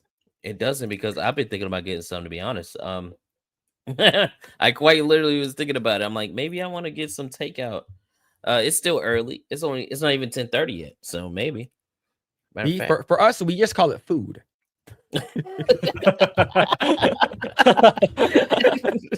Oh, shit. Sorry. I had see, Popeyes today too. Yeah, I was on stream. They were like, I was like, what should I eat? I haven't had anything to eat. And they were like, get some Popeyes. I'm like, this is really racially charged, but also I haven't had any Popeyes in a long time. Do So you get spicy? Huh? Yeah, You the get spicy. Yes. It was Spicy good. is so good. Was really Carlos Lima with the 2. I love to go one-on-one with Jade Cargill. Facts. Facts. Hell Me yeah, too. man. Hell yeah. Chinese food in Mexico is awesome. That's what I heard. That's what I heard. Nah, man, KFC is racially charged. Dude, I hate KFC. I don't like it, man. I don't like the taste of it. Their fries are good though. That's the only thing I like from them. Their fries are the seasoned fries are pretty good. Other than that, like KFC, it's like I think Popeye is just better. But don't mean to sound of glazing Filipino people, but Jollibee's pretty fucking good too. Have you had Jollibee, Kaida? Ooh, it's basically Filipino fried chicken.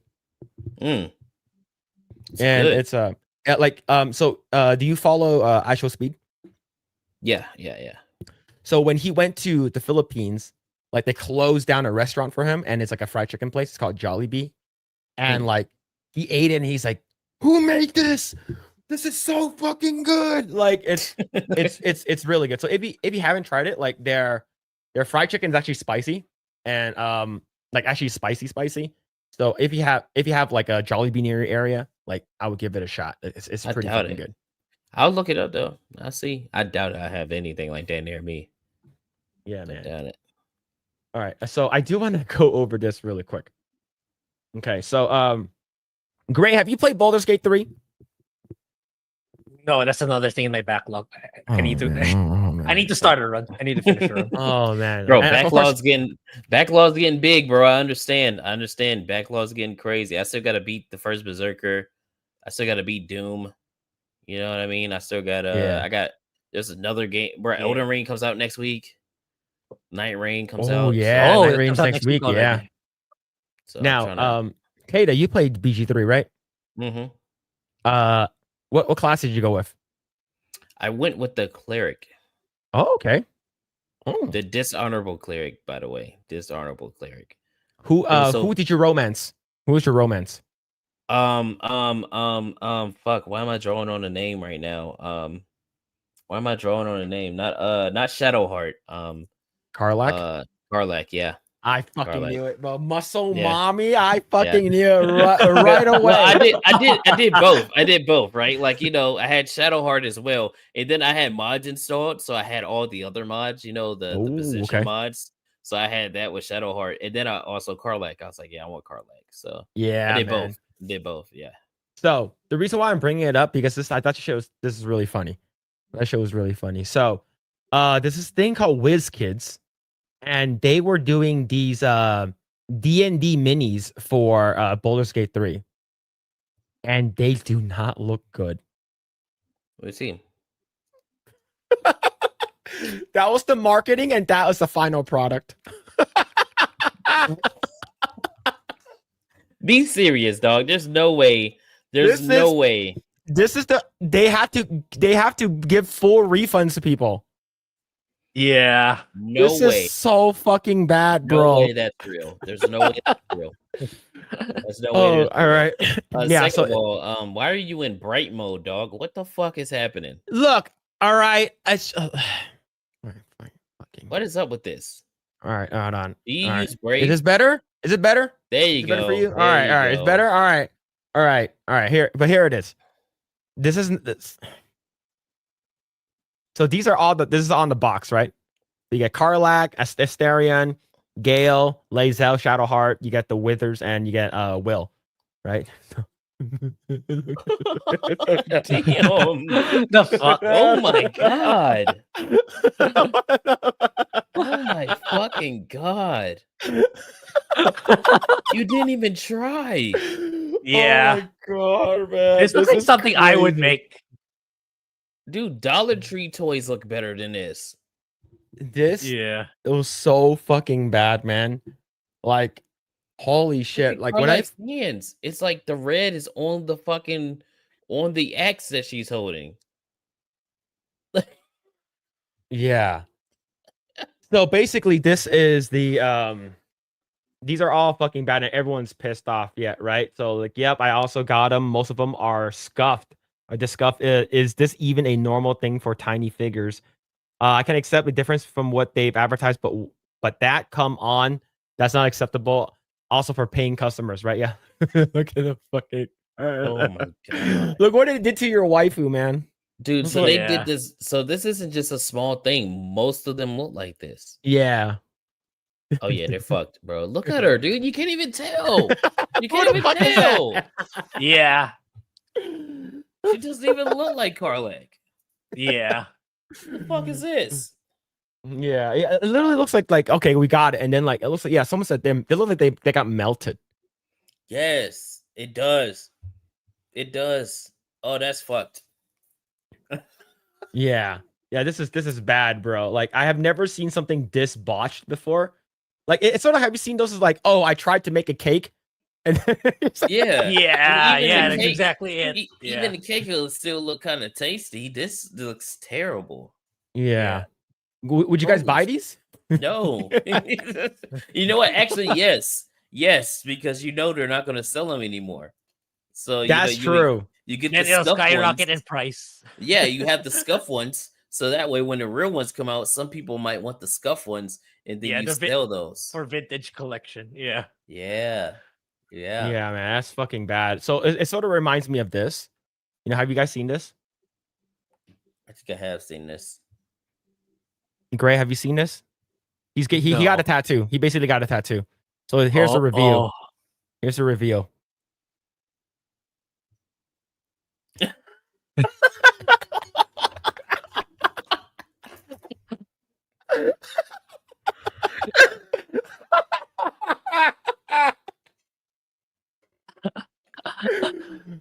Oh. They should have went up to his face. Oh my god! Hold on. Oh my god, yeah, That's so crazy. accurate. Hey, it's 1-for-1. That's 1-for-1, man. Look, imagine getting like paying I don't have a tattoo. How much are tattoos going for now? I don't know. I don't know, like haven't gotten $300 into tattoos. $300, $400, and you get this, bro. Yo, it's 1-to-1, the most accurate Angelina Jolie, Laura Croft Is he smiling? tattoo. No, he's not, bro.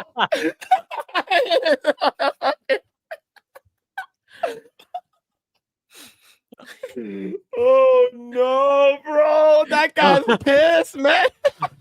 Somebody said Dan Vask. That looks better. Oh, no. Oh my god. Oh man, this is That's basically what they did. yeah, this is awful, man. This shit's fucking hilarious, bro. That's funny, bro. Oh man. All right. So I do have to ask, out of all the girls in Expedition 33, who would you go for? Luna. Loon, Lune every time. Lune every time. did you get the bikini outfit?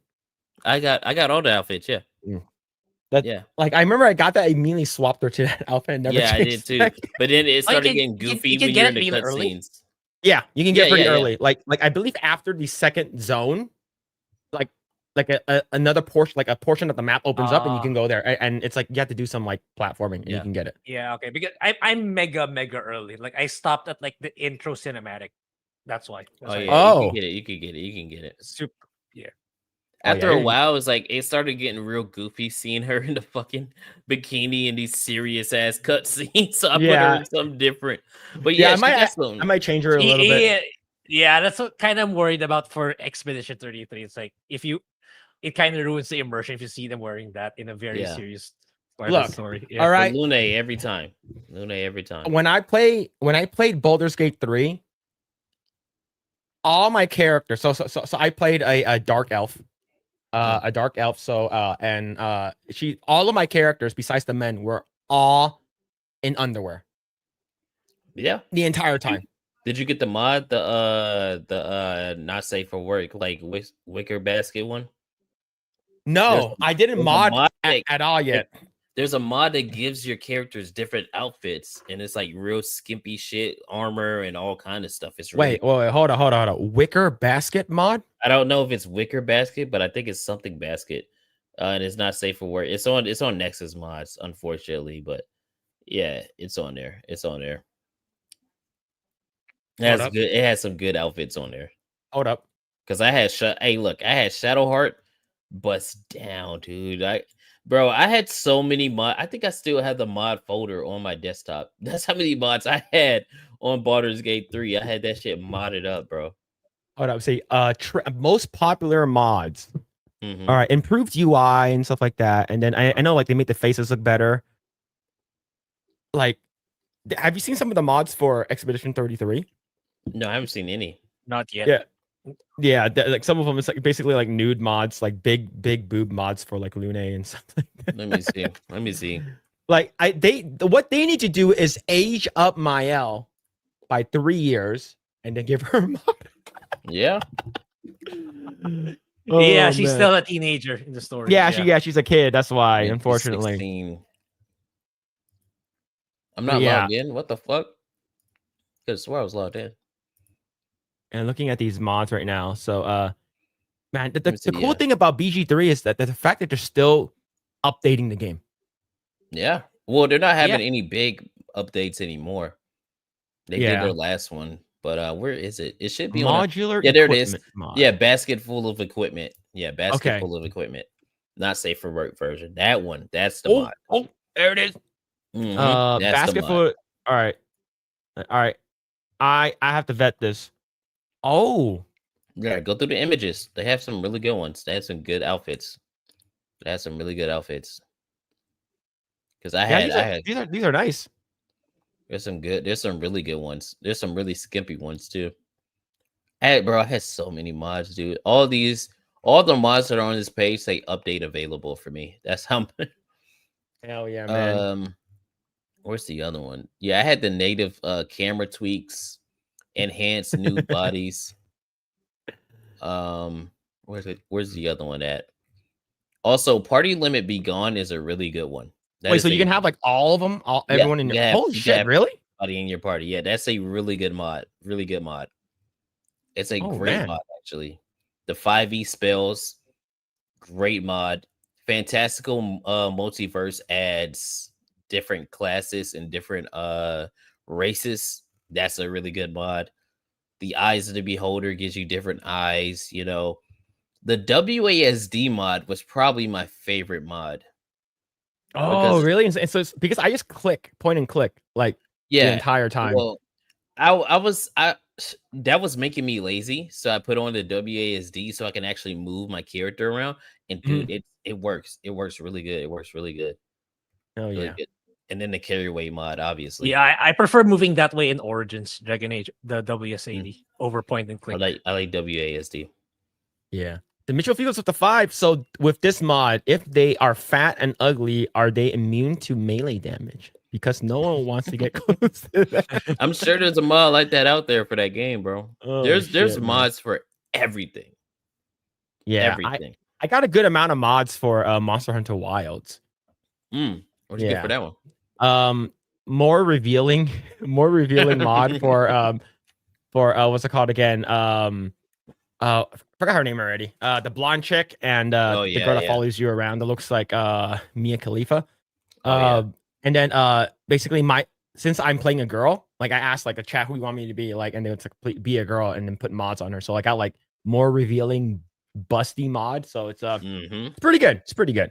But yo, Mitchell Fields, thank you so much for the 5. Thank you. Kaida plays game, dude. That's all I do is play games. That's all I do. If I'm not editing a video or at the gym, I'm playing games. Yo, yeah, man. But yeah, what's it called again? Kaida's channel is pinned in the comments. So if you guys want to check out his stuff, it's also down in the description down below. So yeah, you should check out Kaida's stuff, man. But yeah, now let's go and talk about some Gooner stuff because it's important. It's important. Kaida, how long do we have before? We want to make sure that we're like another 30 minutes. I'm trying to figure out what to eat. I'm legit trying to figure out what to eat right now. All right. We're good. Cool. We're good. All right. So let's go and talk about this right up here.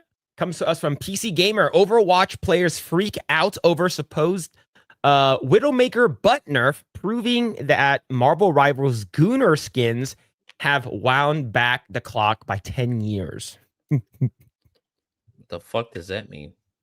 Wait, so Overwatch, I don't know. Wait, didn't they nerf that already a long time ago? Yeah, I thought they nerfed her, but it wasn't Widowmaker. I think it was it wasn't Widowmaker. Oh, maybe it's another character. It was Tracer. Yeah, it was Tracer. Yeah. Okay, now they did another. It was Tracer's butt that they nerfed. Why? Don't know. So back in the day, so I'll bring this up again. Tracer, back pose. I think that was the thing that was it was this one here. Holy shit! This is fucking. Oh my god! This blackout mode is bothering the shit out of me. You can go back to bright mode if you want to, bro. No. Like it's because when I switched over, you have to fix it. There we go. All right. Camera's focusing on your background instead of yeah. All right. So, there was a pose for Tracer several years ago, and this was the pose that got people all pissed off. I guess it was this pose. This is her victory pose. Yep, the flat back. Yep, there it is. This is her victory pose, and there was an article that was even written about it, and basically one person said, "My daughter idolizes Tracer. Tracer is her favorite character. She's 11 or 8 or some shit like that, and she plays this game. And this game's T for teens, so which I don't. What the fuck are you letting your kid play this game when they're 8 years old? Doesn't really matter, right? So Blizzard ended up changing it to this pose, right here. So they changed it to this pose right here. So this is the pose they ended up swapping it to. Right? It's you can still see her butt, but it's not as I guess you say dead on. Yeah. So this is what happened. Now, the thing is, they also incorporated some crossover skins because Cammy and Chun-Li, I believe, were added to Overwatch. I think there's some kind of like crossover events that happened. And let's go and scroll down. So this is Cammy, and this is her pose. As you can tell, they sort of censored her. Like they added this little mesh thing on her butt, right? And her butt, it's a lot smaller than how her butt would be in Street Fighter 6. So So what do you guys think about do you think that players and not players, I guess characters shouldn't be nerfed in video games? It should be how the art direction, whatever they intended for the game, it should remain as such. Or do you think we should adhere to these woke losers? Of course, this is a rhetorical question. But how do you guys feel about this though? Do you think that this is a big deal? Well, if somebody doesn't care about Overwatch anymore, I don't really care, but I can see why it would be, because that mesh that isn't a part of the chick from Street Fighter. You don't see that. You see ass cheeks. So it should be the same in Overwatch, right? Yeah. Especially in being Overwatch when you're already getting your ass whooped by Marvel Rivals, like just absolutely stomped on. And they keep putting out skin after skin that looks good. Like, did you just see the Squirrel Girl skin that they dropped a few weeks ago?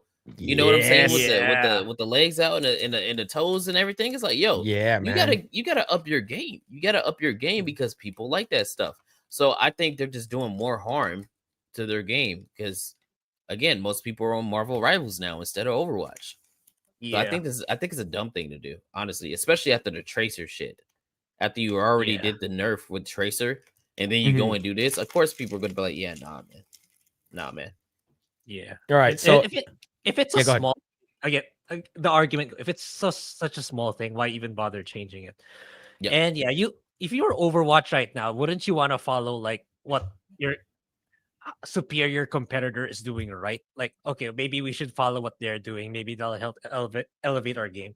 But I said they keep failing upwards for some reason. Okay, we're just gonna do more stupid shit that'll make our game even worse, which is what I can't understand. It's like, and like how this game is still alive after all these years compared to like Marvel Rivals, Valorant, and all the other hero shooters out there.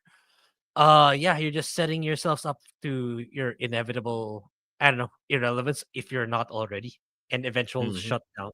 That's how I see it too. Yeah.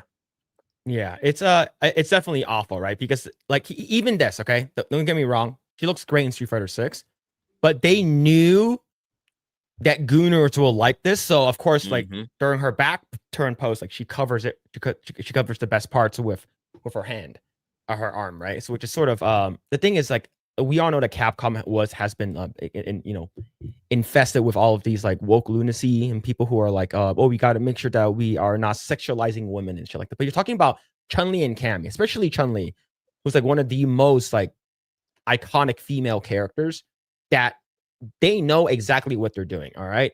Like, Mhm. have you seen this? Have you seen this? This is a statue that you can get from Mm. Chun-Li.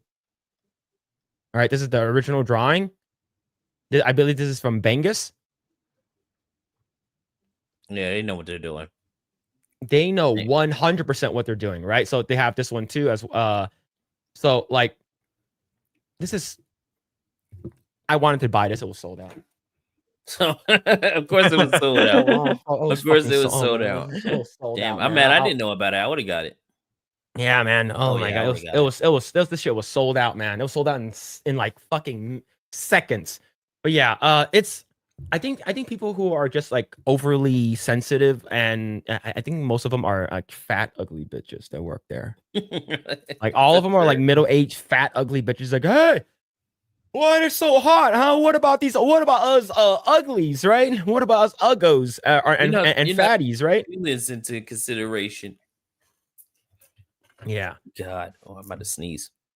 Yeah, but yes, so of course right over here. It's like, I thought we moved on from breaking out the compass and ruler every time hero gets released or has a new skin, but apparently not. I suppose Marvel Rivals has been feeding the Gooners as of late, so maybe we can point the blame over there. The arrival of Emma Frost and Nettie's shooter brought a whole new levels of revealing skins. You're goddamn right, all right? You're goddamn right. But yeah, we're good. We're good. We'll add you back in. We added you back in. Yeah, sorry, I had to sneeze. No, you're Yeah, good, man. man. You're good. This is stupid. This is a stupid art. Are they saying, oh, you should? Are they making a big deal because Marvel Rivals is doing that? Is that what their issue is? Here's the thing. Marvel Rivals is doing pretty good financially. Yeah. It's doing really, really good. Yeah. Have you guys played? I play a lot. Not yet.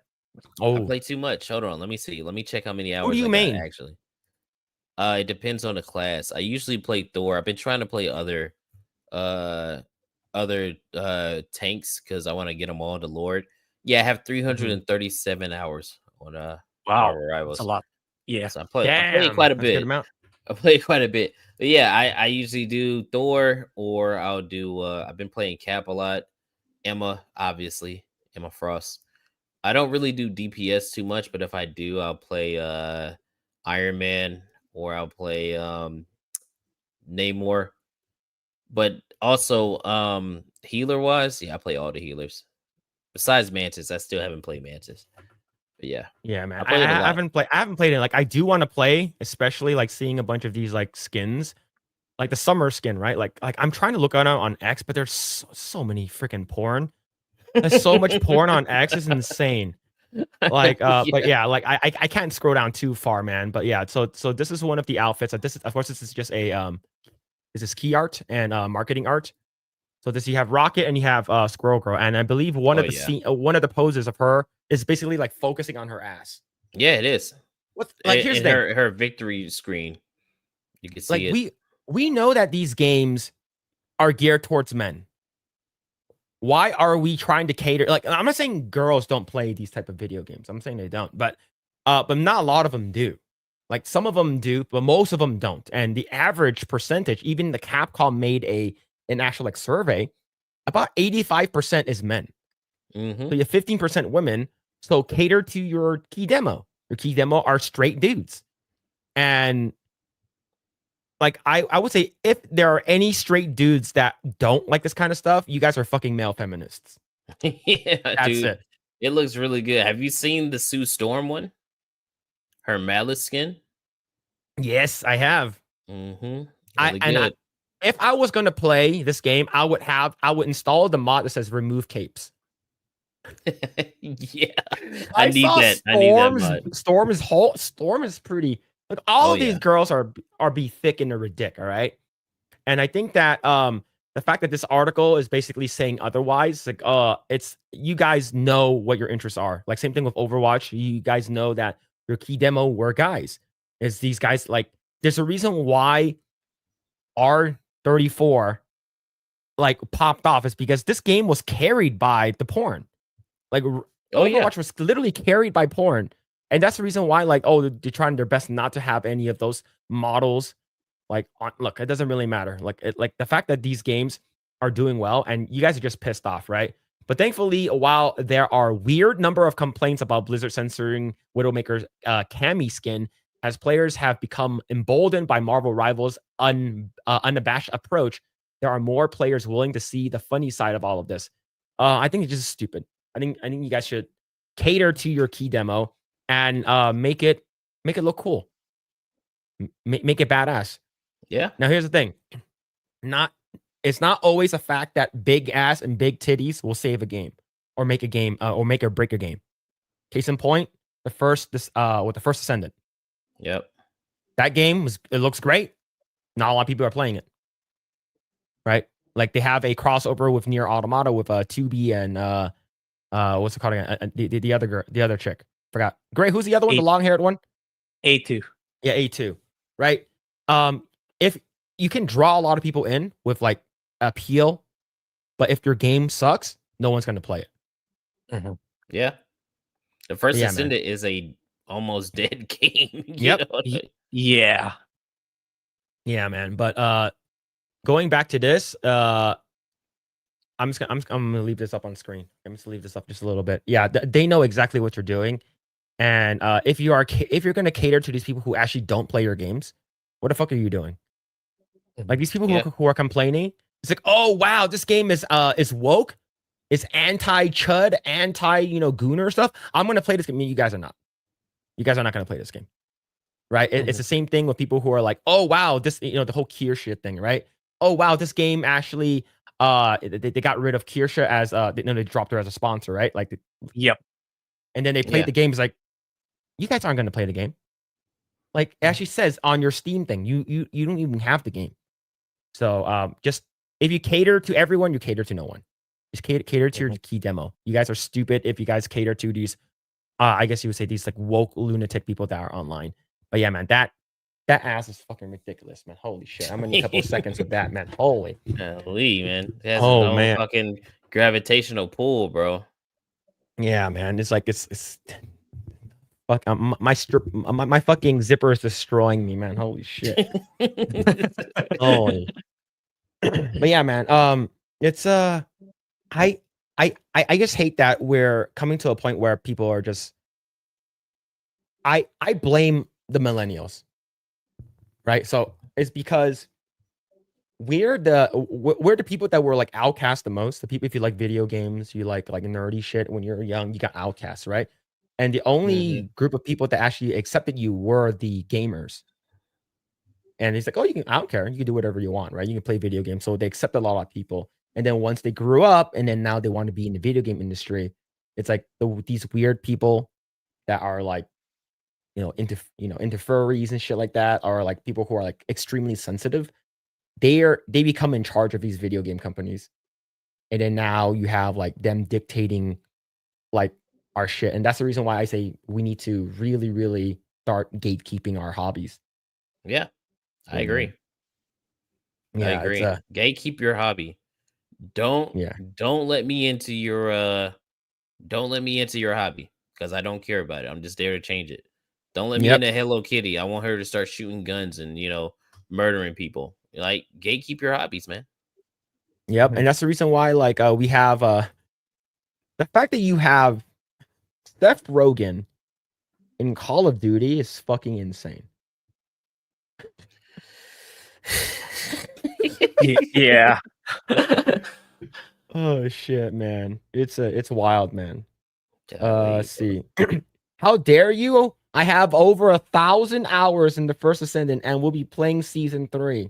Look, I'm not saying that you don't have to. You can play as much as you want, but overall, like the game, the overall sentiment in the player base, it's not looking good for them. But if you like the game, then yeah, we're happy for you, genuinely. Yeah. Mitchell Fields with the 5. Speaking of butts, Kaida, have you ever seen a booty shake so thick you needed a bigger straw? Yes. Yes, it just went to the bathroom.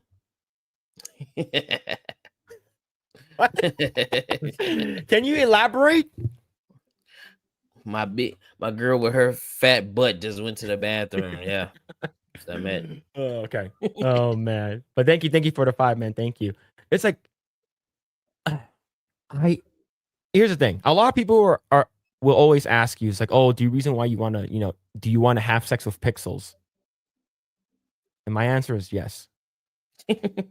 Yeah, I mean, what do you mean? Oh, am I not supposed to like the way that they designed the character to look? I mean, it's not my fault.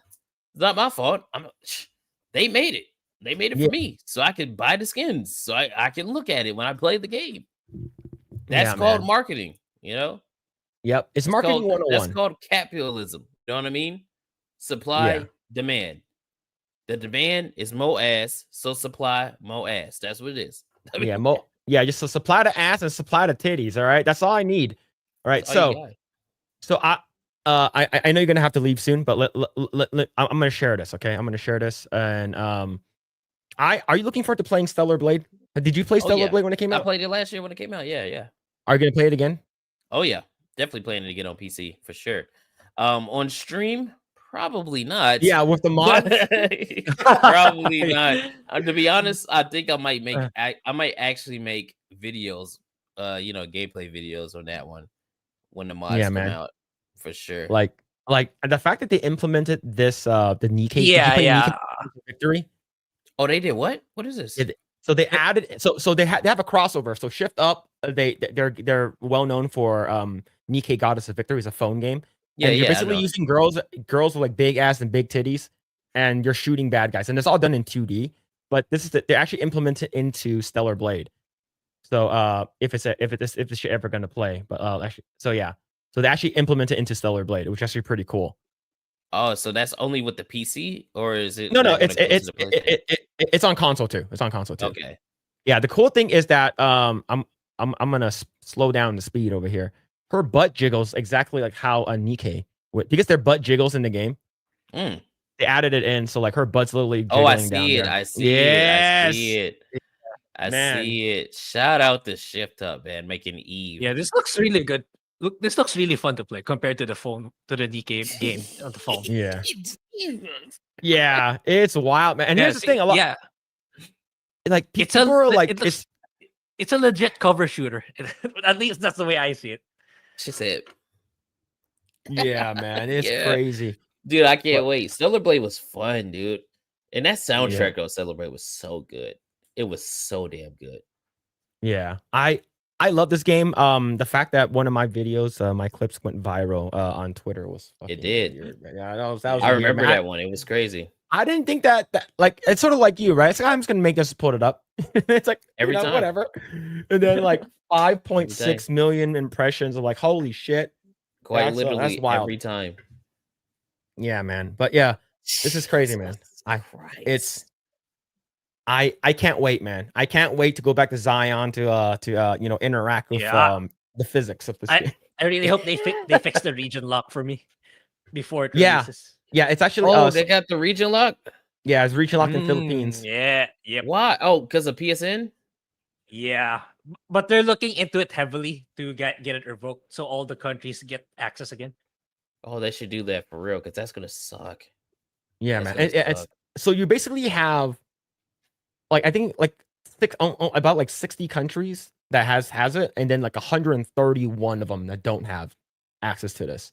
Oh no, that's bullshit. No, they Yeah. gotta fix that. They Yeah, can't that's a have lot of another money you're Helldivers leaving on the 2 table. situation. You know what I mean?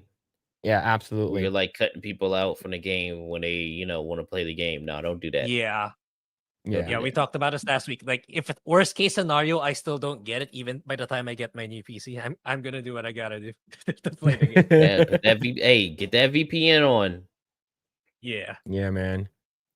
Holy shit. Yeah, See. I'm glad this Yo, thing Mitchell on. Fields with the 2. 5 days Elden Ring Night Rain comes out, $40. Yep. Yeah, it's 33 for me because GG.deals. Yeah, man. It I'll- looks really fun. It looks really fun. Are you squatting up with a bunch of people? I was trying to see if Beardo and them wanted to play it next week. He was asking, so we'll see. I know that Beardo, X-Wing are gonna be doing it. So yeah. Yeah, if they want to let me third, know. I'll I might jump consider on, it but too. Like, but I'm I down. think I'm down to it's play only with 3, anybody. right? It's only Yeah, 3 people. 3. Okay. So I'm Hell yeah, down to man. do it with anybody. I know my close friends are gonna get it too. So I'm gonna be playing the shit out. I'm a Elden Ring dude. I think I got like almost 300 hours in Elden Ring as well. Hold on, let me see. Shit. Let You me know that see. Beardo is still stuck on Consort Radon? I don't blame. I'm not surprised. Yeah, he went back and he was stuck there. He was playing for like almost 3 hours, and he was still he couldn't beat him. He beat the shit out of me. I understand. Yeah, I have man. 275 or 276 hours. Yeah, On Elden Ring. Yeah. Nice. Thank you so dude. much, Mitchell Fields. Thank you.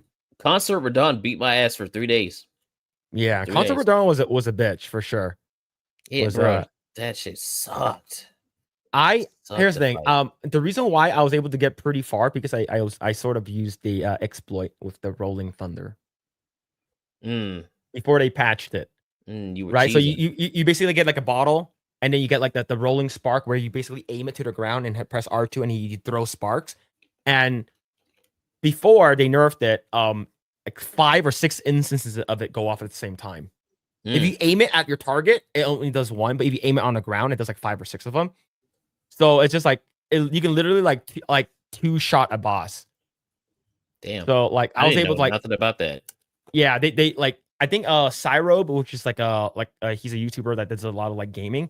Like he's the one who sort of like talked about it, and I think I was stuck on Rilana for a bit, and then I got that, and I basically one-shotted her. I basically threw 2 sparks down, and she died immediately. And then like the day after that, it was patched.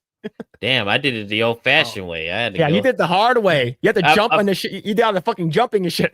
I didn't. It didn't take me that many tries though to beat her. It took me about I would say about maybe 9, about 9 tries to fight her. She wasn't that tough. The hardest boss for me was Mesmer. Yeah, Mesmer, I think I was. I think I was on Mesmer for like 2 hours. Yeah, he wasn't. He wasn't super tough. But no, that Rhino at the Warhawk. Yes, I mean, the Warhawk, undodgeable, bro. You can't do shit. Like even though you have a Mimikter, you can't do jack shit. He hits Warhawk was no matter terrible, what, bro. It was, I was like, fuck it. You know what? I'm gonna queue up. I'm gonna queue up with some other people just to try to beat him. Still was getting my ass whooped. It was ridiculous, bro. It was ridiculous. It was still fun though. Hell yeah, man. I want to go back and play. Hollow Ninja with the 5. Onimusha 2 remaster flop. That this was the right game to remaster to help market into a new Onimusha. Instead of remastering, now Capcom chose to censor it. Was it Is Capcom Onimusha? Yeah. They censored the outfits. Yeah, and the concurrent players on Steam is not. It didn't even reach 1.8, I believe. Wait, is it out already? Yeah, it's out. It is. Oh shit. Yeah. Okay. It didn't even reach 2K. It didn't even reach 2K. Sucks for them. But I think he's a Hollow Ninja for the 5. Thank you, man. Thank you. All right, Kaida, thank you so much for hanging out this late, man. I really appreciate it, dude. I've been in this chair since 1 o'clock. I need to get up. Yeah, I you need need to to get I some need to blood. go do some Yeah, things. stretch your legs, man. You know what I'm saying? All right. Yeah, get a little Hell bit. yeah, man. Thank you so much for popping by, man. Really appreciate it, dude. Sure. We know what are you up to and where can people find you, man? Yeah, man. On my channel, obviously, Kalutu Short, Kaida, whichever one you search up. I couldn't get the username Kaida because some white bitch has it, so I can't use it. So I'm gonna have to figure out how to get that. But yeah, just go to Kalutu Short. You know, we have videos dropping periodically depending on what's happening. I'm going to be watching Lilo and Stitch tonight, and I'm pretty sure I'm gonna make a video on it. So look forward to that. I was gonna make a video on Mission Impossible, but it's not even worth it because that movie was so dog shit. So Really? I Oh didn't like it. I didn't like man. it at all. I didn't like it at all. I was in the theater. Ah, You can ask Steph. Well, like I went with Steph. I was in the theater like this. I was Alright, what's like this Mission the whole Impossible? time. Yeah, yeah. Mission Impossible. Final I was just like, Reckoning. That's too oh bad. god, because something would be happening, and then 5 I minutes watched exposition. Final Destination Bloodlines. I liked it. Heard I that bet was that good. was fun. I bet that was fun. Yeah, I I should like have that. went and watched that. I just don't want I to be like it. traumatized again, like I was with the other one with the logs. Yeah, that's So, part 2, man. That every time there's a log on the freeway, I never drive behind it. Like, fuck that shit. Okay, it's in this movie, but I'm not gonna say when. oh It's in god, the movie. okay. All right. But yeah, also yeah, go to New Black Street as well. Go over to New Black Street where we stream on Mondays and Fridays. We have a variety of different guests. We just had Verbal Riot on last week, and then we had Vera Dark on the week before that. And who do I have this week? I can't tell y'all who it is. We usually tell y'all on the Monday stream. Let me see who's damn, I don't even know. Oh, okay, that's gonna be that's gonna be Saturday. So this Saturday it's gonna be Saturday because Friday I got things to do with side scrollers. So yeah, look out for that. Look out for that. Hell yeah, man. All right, cool. All right, thank you so much, dude. I really appreciate it. Hopefully we can get you back on in the future. But Yes, yeah, sir. man. Shout out to Kaida for coming on. Go ahead and give him subscribe to his channel and go and follow him on X and go and check out New Black Street. Yeah, check Yes, that sir. shit out, man. Sir, make sure y'all go to all the things. Look at all the shenanigans. But all right, Oh man. yeah, Y'all man. enjoy All the right, rest cool, of the man. stream, man. All right, take care, dude. See ya. Peace. Yeah. All right, there it is. There it is. It's not as degenerate as because we want him to come back. So we don't want to I don't want to sort of Yeah. scare him. But yes, and then Yeah, in the future we will have Madame Savvy on with Kaida. So that's gonna be Yeah, it's Oh, hilarious that he didn't know what a food is. he probably just didn't know the terminology. He probably knew what it was, but like Yeah. it's just like I think so. Too. oh yeah. Oh, The chicks there's with a term, dicks. there's a term for it. Yeah. Yeah. All right. So now, good thing I didn't talk about this because I'm gonna talk about Lilo and Stitch. Okay. Yeah, I'm actually going to talk about Lilo and Stitch. So so if you guys don't want to get spoiled with Lilo and Stitch, I hear the thing. I didn't watch it, but I'm gonna talk about it is because I talked to a lot of people that watched it already, and I read a lot of spoiler talk. It's because I wanted to see how What do close is people this to think? the. What do people think? Is it the movie good? Generally speaking, is it So good, some bad? people okay for Film Threat, they said that this movie is good, right? Okay. There's a couple of changes, but overall this movie is fun and it's gonna make a lot of money. And then later on, more stuff came out. Jeremy Johns made a video about it. You forget about it in T-1 day. Well, Yeah, and then I hear that it is if you love the original, you will not like this one. ouch. Okay. And some other people are saying that this is another soulless cash grab, but it's gonna make a lot of money because Stitch and Lilo are actually like really fucking good. Like they are like the best in like Lilo. The girl that played Lilo was really good, and Chris Sanders and the animation department for Stitch was really really good. Other than that, things they don't like the changes, and they basically removed one major character from the movie, which is true. And I talked to on Epicverse, I talked about it with them, and Ben watched it. Benology with 2 Y's, he watched it and he said that the movie is like a 6 out of 10. So yeah. Average. Yeah. Yeah. So according to what I heard, that there are some predictions that is gonna make $1 billion, and some people are like, well, actually, I don't think it's gonna make $1 billion anymore with the changes. People are saying that it's still gonna make a lot of movie. It's gonna be $800 million. So now let's go and talk about this. This article is from Abounding in the Comics. Spoilers: Disney's live-action Lilo & Stitch makes massive controversial changes to the original ending. So, Grae, are you going to go watch this? Because I will ruin this. I'll ruin this for the chat. I'll ruin it for a lot of people. I'm gonna spoil everything. Yeah, you're gonna have to remind me what happened in the original ending. That's how much I don't. Okay. When's the last time you watched this movie? Long time ago, dude. Probably when I was elementary. So I don't remember anymore. I really don't. What elementary you got? This movie is really good. You got to rewatch it again. Yeah. You got to rewatch it again. I haven't. All right. Which I haven't. Okay, so here's the thing. First and foremost, I didn't watch the movie, and I know about the changes. They removed Captain Gantu is not in the movie anymore. So if you Grae, I'll pull it up. Yeah. I'll pull it up. Yeah. Sorry, it's like I've been meaning to I wanted to watch it with people I know, but they were busy for the week, so I couldn't do it. So yeah, I wanted to watch the OG, then compared it, but it didn't happen. This is Captain Gantu. Yeah, it looks familiar. It's like the giant shark alien thing that's fucking massive, right? So he's no longer in the movie. So he is the main antagonist, right? He's the main, I guess you would say, villain. But he is he's not. He was basically completely axed from the movie. So that's one thing a lot of people did not like. Another thing is that they, Cobra Bubbles, the black guy that's like a the federal agent dude that was like also like the social worker. Yeah. That character has been basically spliced into two characters. Oh, why? So, so basically, Cobra Bubbles is basically a CIA agent, nothing else. And the social worker aspect of it was I understand, I get it, but I don't think it's a good choice. The social worker is basically actually now a woman, but the woman that is a social worker is actually the person that voiced Nani. Okay. So the sister. So it's sort of like, oh, here's an Easter egg, that kind of stuff. So that's the social worker.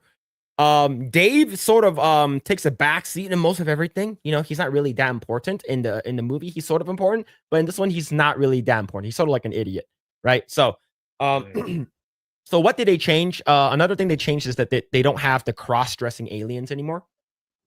Yeah. You know how like the aliens cross-dressed? Yeah.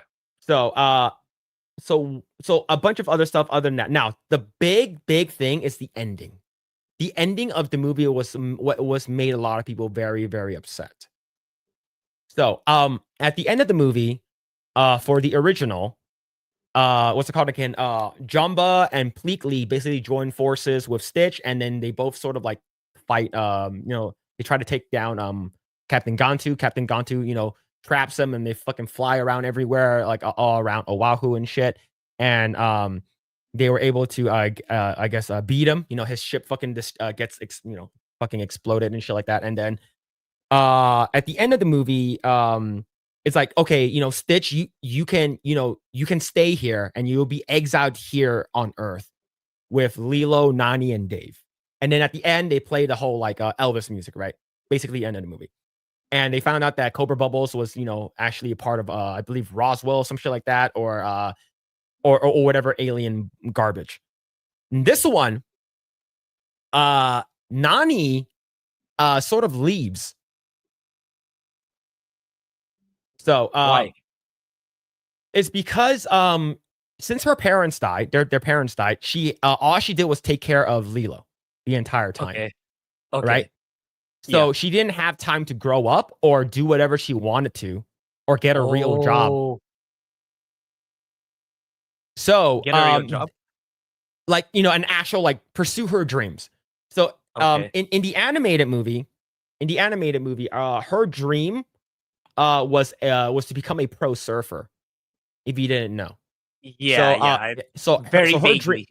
her dream was to become a pro surfer, and she was gonna go really, really big with her pro surfer thing.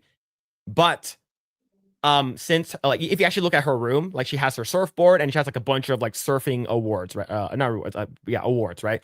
She was actually legit good. Once her parents died, she had to drop all of that to take care of her younger sister. Lilo. Yeah. Yeah. So, and for this one, the 2025 Lilo and Stitch remake had some significant alters to the ending. Basically, what happened at the end of the ending, it basically, the whole movie was Ohana. Ohana means family. That's completely axed from this movie. It's all Why? about balance now. Okay. Okay. So Yeah, this sounds terrible, man. so basically, what happened was that the live action film ends with Nani winning Lilo back from the social services, but choosing to leave her with a local family, friends, and to attend college so she can study marine biology. Right. So a lot of people were not happy because it undermines the original's Ohanami family if nobody lets go. Yeah, exactly. Right. That's all gone now. Holy shit. Yeah. That's So bad. a lot of people hated that ending. Yeah. They're like, what the fuck, bro? It's all about family. It's all about Ohana, right? Yeah, exactly. that shit- that, yeah, so that the- I remember. So like, fuck Ohana. I'm going to college and to get a marine biology degree, bro. And I believe she stays with like her grandmother or some shit like that. I forgot what it was, like who she stays with. But that's basically what people didn't like. They say the third, even Film Threat, they said that the third act, they don't really like the third act, but the rest of the movie was pretty good. Yeah. So what do you think? What do you think about the change? Yeah, it's like I'm not motivated to watch this anymore. If that's because at least despite forgetting most like 95 to 98% of the entire thing, that I remember. It's like that's the central theme: family. Nobody gets left behind. That I remember. But if you're changing that on a fundamental level and alter the ending that way, it's like nothing's. It's just another modern Disney live action movie. Yeah. Doesn't appeal to me. Yeah. Yeah, exactly. what? Well, I'm not seeing the movie then, right? So yeah, so here's the thing. A lot of people didn't like it. I think this movie is going to do really, really well financially. Yeah, and it still do but well. the story of the original, like they said, that if you love the original story about family, you're not going to have that, right? And here's the thing. I asked Benology on Thursday. I understand the changes. I heard a lot of people aren't liking it, but do you see the hot white lifeguard at the beach? And do you know what he said? I don't know. I wasn't paying attention. Guys. Wait, you need to show images, man. I'm pulling her up. I'm pulling her up. White lifeguard, Lilo and Stitch. All right. Look. And this is a small image, but I'm pretty small too, so it's fine.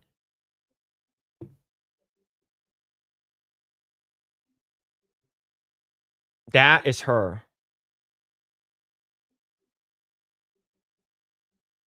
I asked him, do you remember is she in the movie, the blonde chick? And he says, I don't remember. I was like, how can you not remember her whether or not she's in the movie? It's like, oh my. That probably means no. I don't think. Most likely she wasn't there.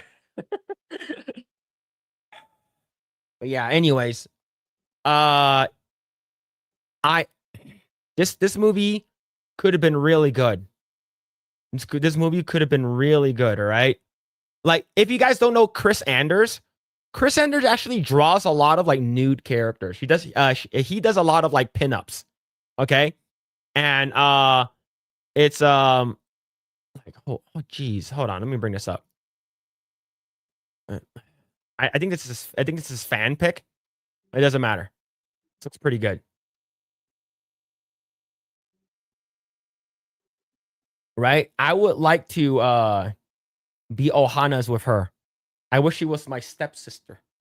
That was stuck in the the dryer, right? But yeah, Ben didn't notice because he's gay. I was so mad. I was so mad when he said, when he said that he didn't notice, I was legit angry. I was furious, man. But yeah, it's actually sad that the meaning of family is no longer in the movie. But yeah, it sucks, right? So basically, this is the end of the movie, right? So you have like Cobra Bubbles, Dave, Nani, and Lilo celebrating her birthday, and now you don't have that because she's gonna be a girl boss and she got to go, she's gonna get her money, right? To summarize, whereas the animated original ended with Nani fulfilling her goal of being deemed responsible enough to care for Lilo, the live action version concludes her winning Lilo back, only to leave her to the care of her local family friends in order to attend college. The controversial change, to be sure, audiences will have to wait until the film's post-release interviews begin at any site. But yeah, it's stupid. I think this is insanely stupid that you remove the family aspect from the movie about family. Yeah. Yeah, man. No, man. Are you still gonna watch it though? Nah, probably not anymore. Well, maybe at best, maybe on Disney Plus or wherever. But nah, I wouldn't go to the theaters for this anymore. Yeah, man. This is sad. I'm sad that they removed it. But overall, I think the movie, like I said, I think the movie is gonna make a lot of money. How is it doing now in the box office? I'm not sure what's happening right now in the box office, to be honest with you. But I do know that oh no. Oh, okay. So I have the Rotten Tomatoes pulled up. It's not doing so well with the critics. Oh, yeah. I would have thought critics would chill on this hard. Yeah.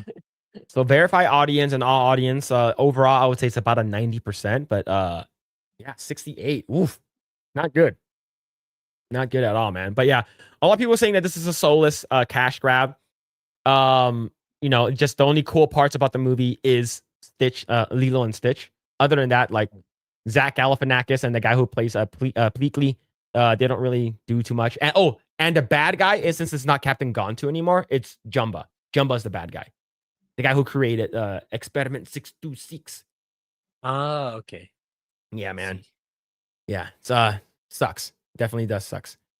It's going to make all the money, unfortunately. Oh yeah, there's a lot of Islanders and a lot of Jungle Asians are like super. They love this movie. Whenever there's like any kind of like Islander or Jungle representation, like a lot of like the Filipinos, the Samoans, the Hawaiians, like all of them come out is because like they love that kind of stuff. Yeah, It's all like pride. I'm reading a Deadline article right now. It's like, I think as of yesterday, it was at around 111.3 M. Yeah. Yeah. According to what I heard, both in Mission Impossible and Lilo and Stitch has made over 100 million globally already. Yeah, which is pretty good. And the thing is that the weekend just started, and we have it's a holiday weekend. We have Memorial Day on Monday, so a lot of families are going to be taking their kids, or to go watch this. But according to Alan Ng, he said that drop your kids off at Lilo and Stitch and go watch Mission Impossible. That's what he said in the out of the theater review. Yeah, that's what he said. Or Final Jungle Destination. Asians. Yeah, I'm pushing for Final. I like Final Destination. Grae, what are your definition of a Jungle Asian?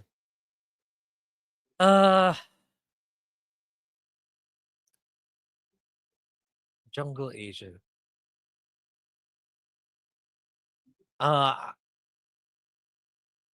It's hard to put into words. Maybe like, right? I get the feeling I'm gonna sound racist if I try to. Yeah, it's fine. It's okay to be racist here. You're with your own kind. You're with the Asian people. It's just fine. I don't. Let's say Chinese in like mixed with Madagascar, something like that. Somewhere along those lines. Okay. So what a Jungle Asian is a So there's a term between fancy Asian, and this is from Ali Wong. Okay, so this stems from Ali Wong. Fancy Asian and Jungle Asian. Fancy Asians are the ones back in the day, they would stay inside and their skins are like super light skin, pale Asians. Japanese, Chinese, Koreans, Mhm. right? And the jungle Asians are the ones Okay. who basically do most of the work outside in the fields, or like and usually are the people who live in the more tropical places, Mhm. right? Like Thailand, Cambodia, Mongolia, Philippines and stuff like that. So basically that's basically the term, right? And me and my wife were talking to her brother, and during this time, me and my wife were engaged, and we were at Golden Corral. Okay, we were at Golden Corral, and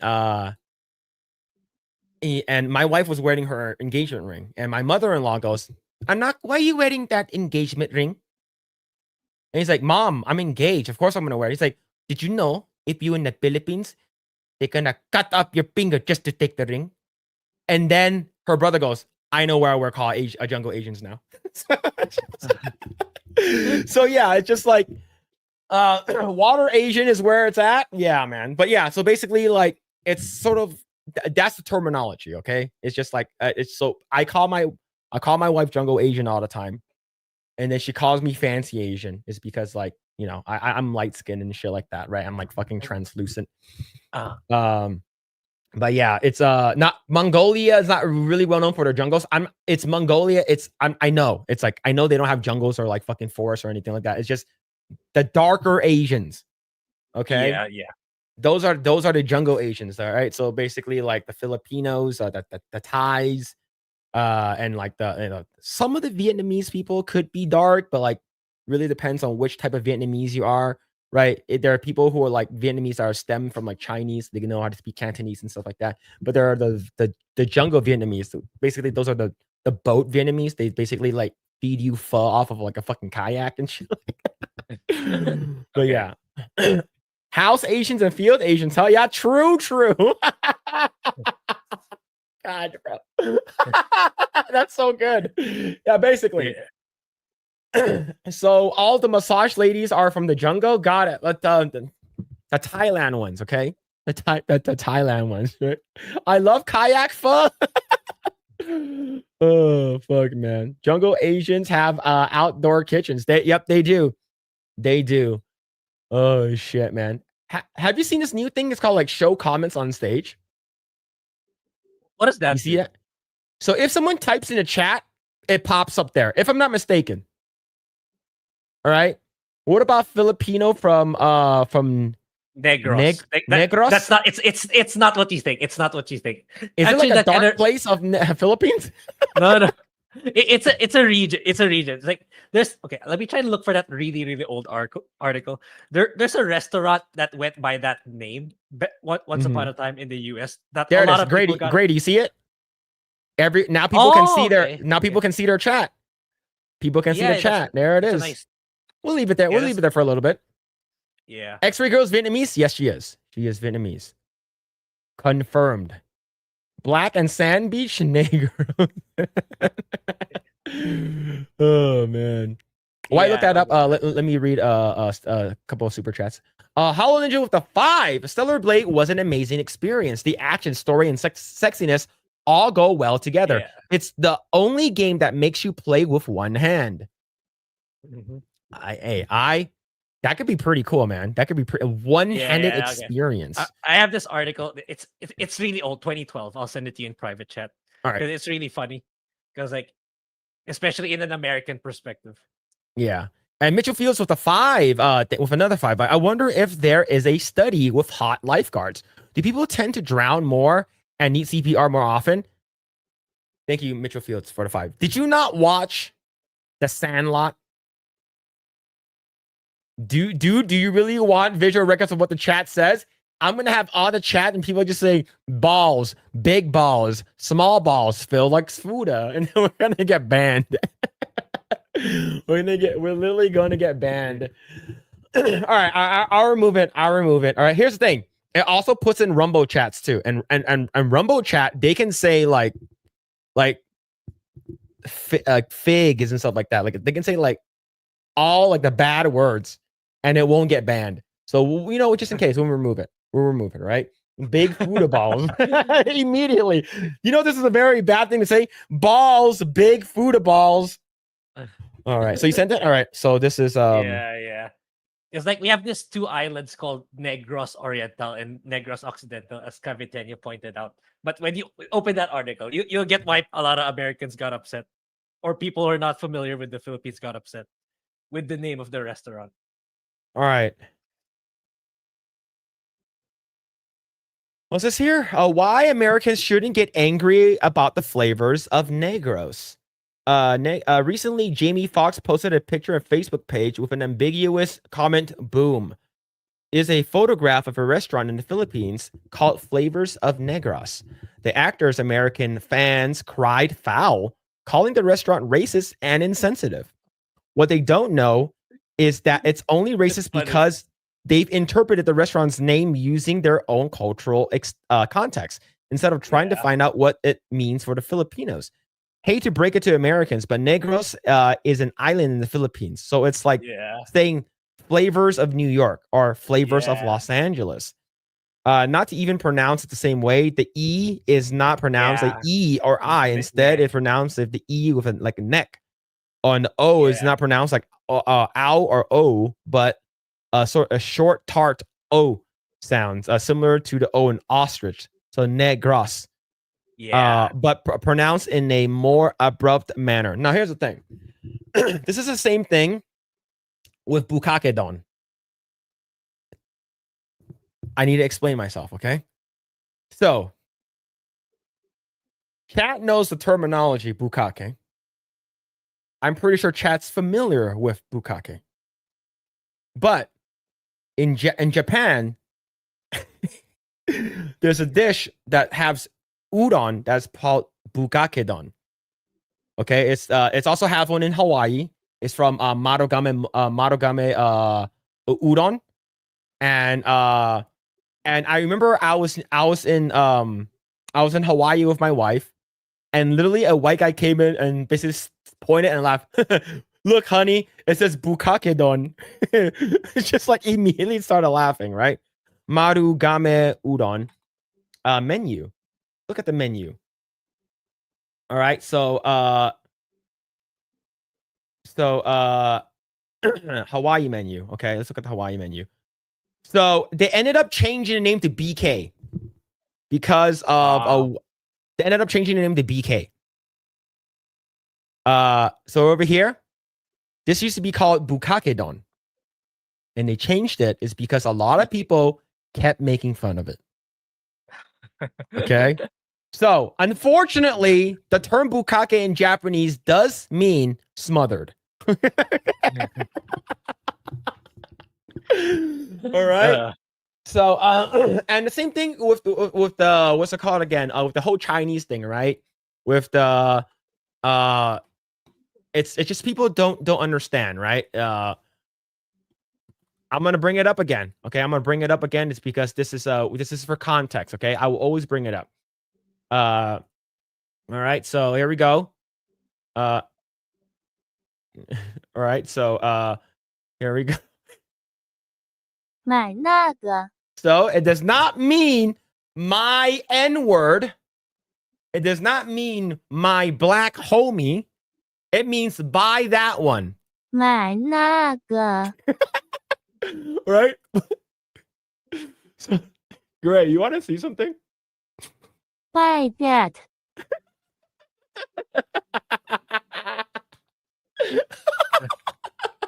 Wait, what happened?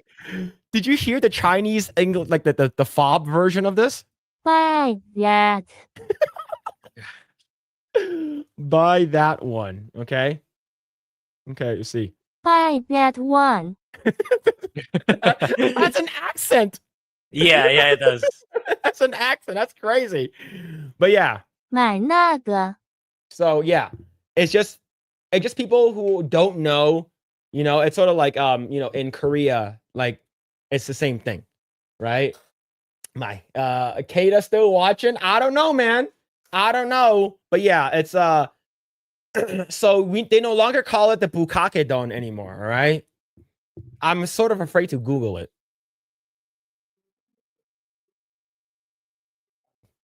Bukakedon. All right. So basically, right? And so this is basically how it looks like. Let me bring it up. So this is the udon, right? It's basically the noodles, and the udon and all the stuff is one, and then the soup and the broth is on the other. And then you have this guy here.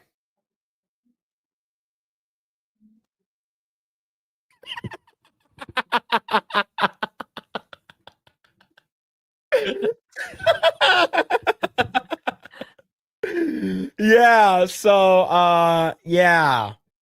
That's how it is. How much extra for creamy broth? I don't know. That looks so good. And this is the one in Hawaii. Look at the price, Grae. You see the price? Yeah. A large one for $4.75. It's not like that anymore. How much not is like it that. now? $7. Ugh. Yeah. Give me the large bukkake, please.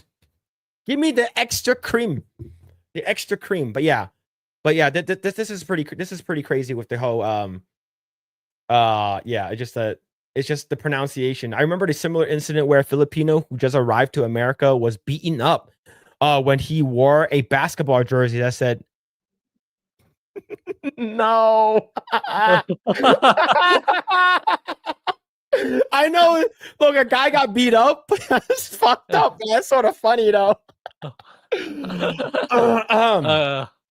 Yeah, which of course is the name of the basketball team of the island of Negros. Negros. Oh my god, man.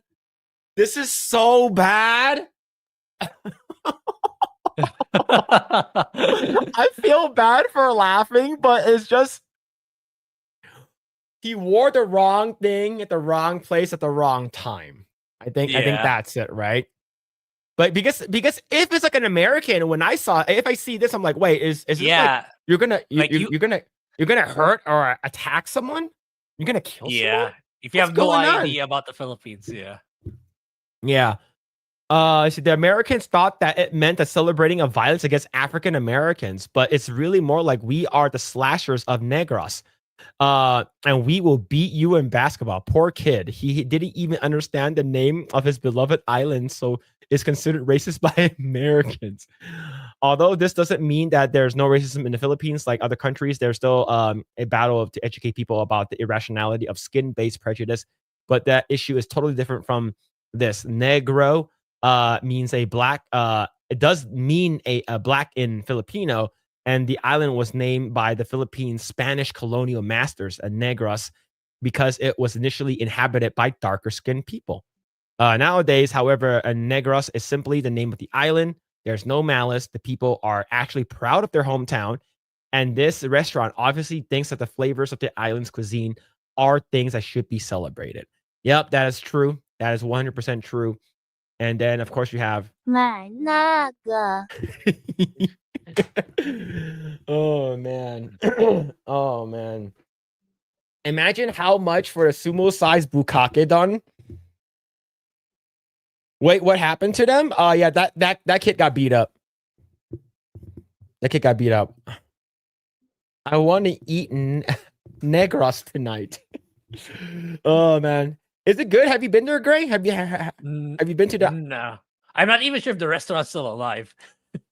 Yeah, I probably got, especially that the fact that Jamie Foxx would have like put it on blast, right? Yeah, man. Nah, that's pretty wild, man. That's pretty wild. Let's see. Honey, let's order Negros for dinner. That just got really dark really fast. All right, let's go talk about our next topic here. But before that, thank you everyone for hanging out. Really appreciate it. We really, really do. We're live on Rumble, X, and on YouTube. And thank you guys for hanging out. We have over 150 of you guys hanging out all together. Yeah, thank you, man. Thank you. Really appreciate it. Thank you guys for all of the supers and the donos. Thank you. Holy shit, man. You guys are wild. All right.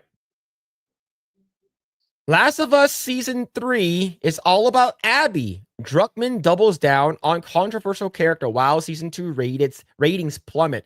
Grae, have you caught up? Did you watch everything. Yeah, I did. So if I'm not mistaken, the last episode is they made some changes. It's like they put all the flashbacks into one with Joel.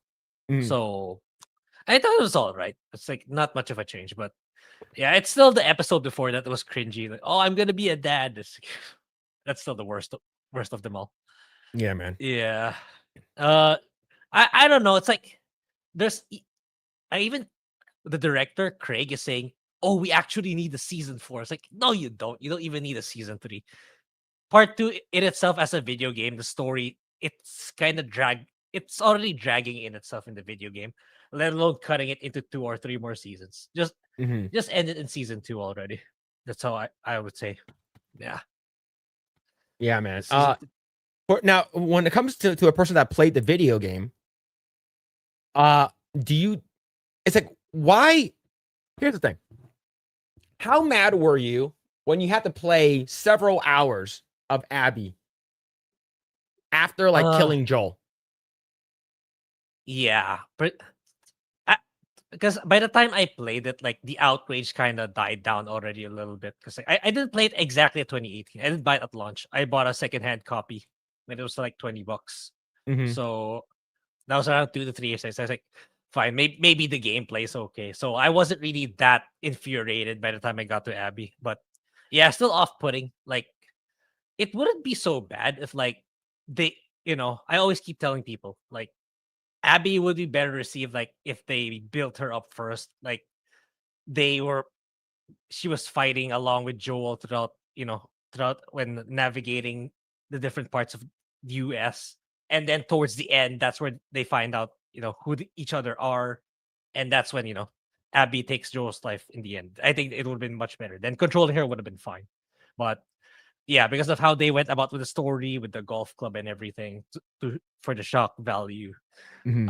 Yeah, I don't I don't think you can ever try to change the way the general public perceives Abby. And they tried in the second episode of season 2, they tried to kind of humanize her a little bit, but it still had the same outcome in the end. And yeah, I really don't think there should be a season 3 anymore, despite what they think, despite what maybe they HBO's reconsidering if the ratings and the viewership drops really hard. Yeah, and what makes matters worse is like once you kill Joel, you have to use her for like a good amount of time. Yeah, you do. Now You do. imagine 8 episodes of Abby. This person that Yeah. just murdered one of the coolest characters that everyone loved and related to from the first game. Now let's talk about the first season. And then the episode 2, they basically ended up like killing Joel off. Mm. And then an entire season worth of Abby. People are not going to like that. I'm talking about the normies, okay? Like we already bitched and moaned about this several years ago when this whole Yeah. shit went down. All right. And then everyone at like online saying that it's not a big deal and stuff like that. And actually, it is a big deal. Do you know why? It's because when it happened in TV show, a lot of my normie friends were actually very, very upset that it happened. Now you're gonna have to follow this ugly ass whiny bitch the entire time now. So now Yeah. it's Bella Ramsey. She is not a good actor. She's a terrible actor. Okay. Okay. She is fine as Liana Mormont. Mormont, right? Yeah. But as this character, roles, she's insanely miscast. Yeah. Nobody likes her. Now here's the thing. She has a face not for television, not even for radio. Okay? Like just like it's a face, it's like she has a face that like I would say it's just she looks fucking retarded, all right? Like her face looks like it's misshapen. I don't know, but now, Grae, you watched the acting for her. Now she has to carry the show with her and Dinah, whatever her name is. Do you think that the show has gotten better ever since Joe's death, or has gotten worse? Nah, it's gotten worse. Like, I agree with you. This show would be much better received if they casted Ellie right. I think who they casted as Abby would have been the perfect Ellie, in my opinion. It would have been a much better Ellie, and it would have been much more fit. And yes, you can see that they're trying to. Oh, you gotta like Abby by putting, they didn't put like a muscular woman as Abby in the TV show because people, it'll repulse a lot of people. So they did it intentionally to put a more, attractive actress behind Abby for the TV show because they Yep. really want. Oh, you should like Abby. You should really like Abby. Then you put Bella Ramsey as Ellie, which I said it in my review, the first episode.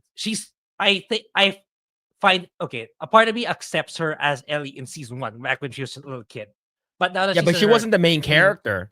Yeah, and now that she's a teenager, like her physique didn't go, it didn't go it doesn't fit Mhm. anymore with the Ellie that they're going for in season 2.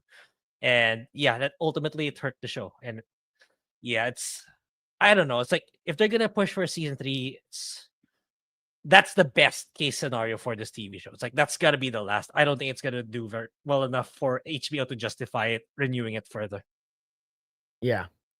Now, Yeah.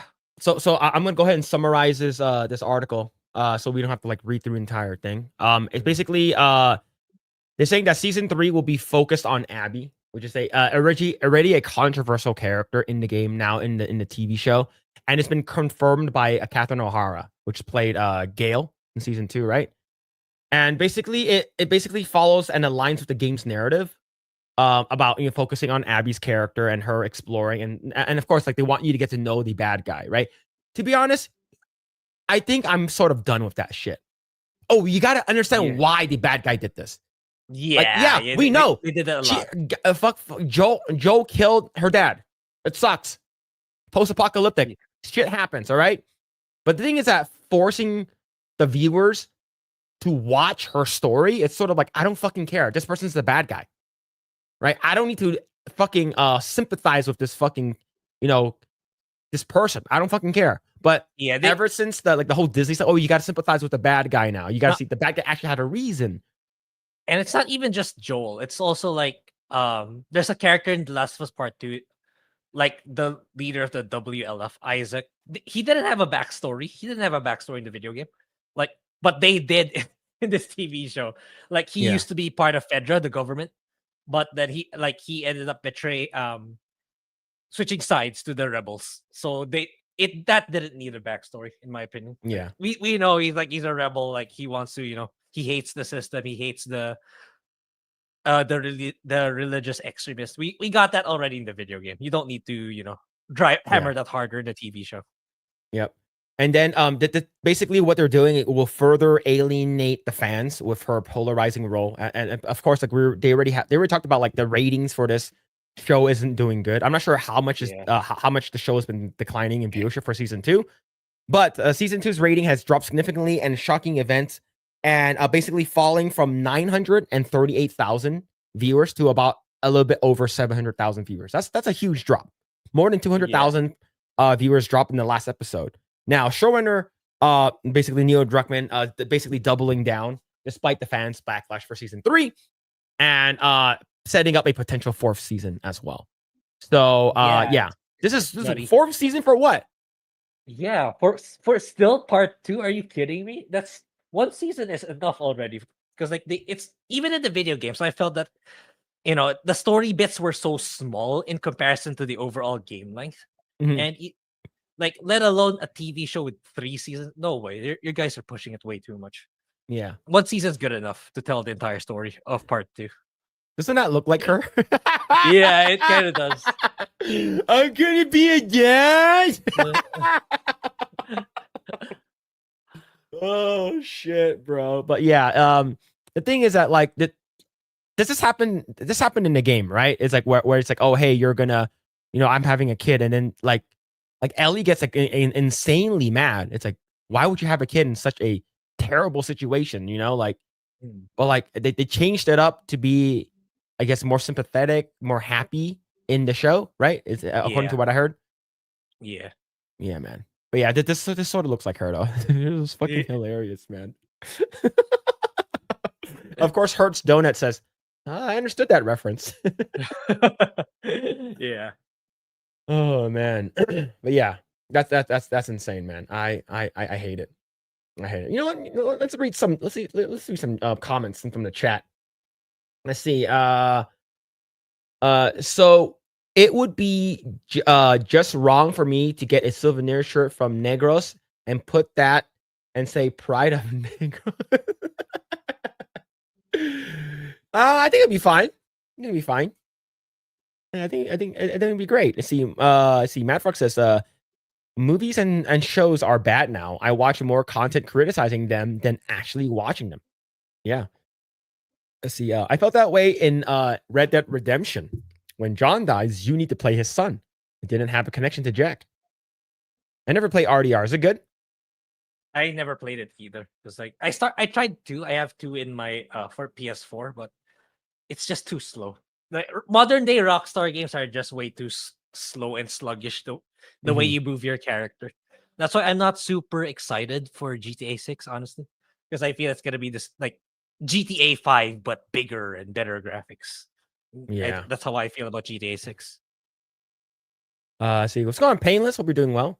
Let's see. Everyone loves and related to. Where are we? Alabama. Is a potato face so hot right now, man? She has a face for traveling circus. Yep, that's true.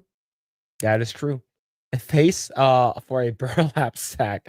Bella Ramsey seems to have let all the praise she's gotten go straight through her head and hasn't improved at all as an actor as she got older. She's definitely gotten worse in season 1. Yep. Let's see. I wonder if Alyssa Mercante needs a good lay. She seems so pent up. Grae, would you volunteer as tribute? Nope. Nope. Oh, I know what the question was now. I think it was Alyssa Mercante or Blair White. And I immediately, I remember that. Okay, I remember the question, and I immediately said Blair White. It's because I will have nothing in common with here's the thing though. People are like, whoa, you have it's sort of like Grae. Who would you rather be stuck on an island with? Dan Vasc or Madame Savvy? This question was asked to Beardo. You don't have to answer, but like this question was asked. I wouldn't want to answer that question, honestly. So Beardo said Dan Vasc. And everyone said he's gay. Now, same question for me would be like, would you rather be stuck on an island with Alyssa Mercante or Blair White?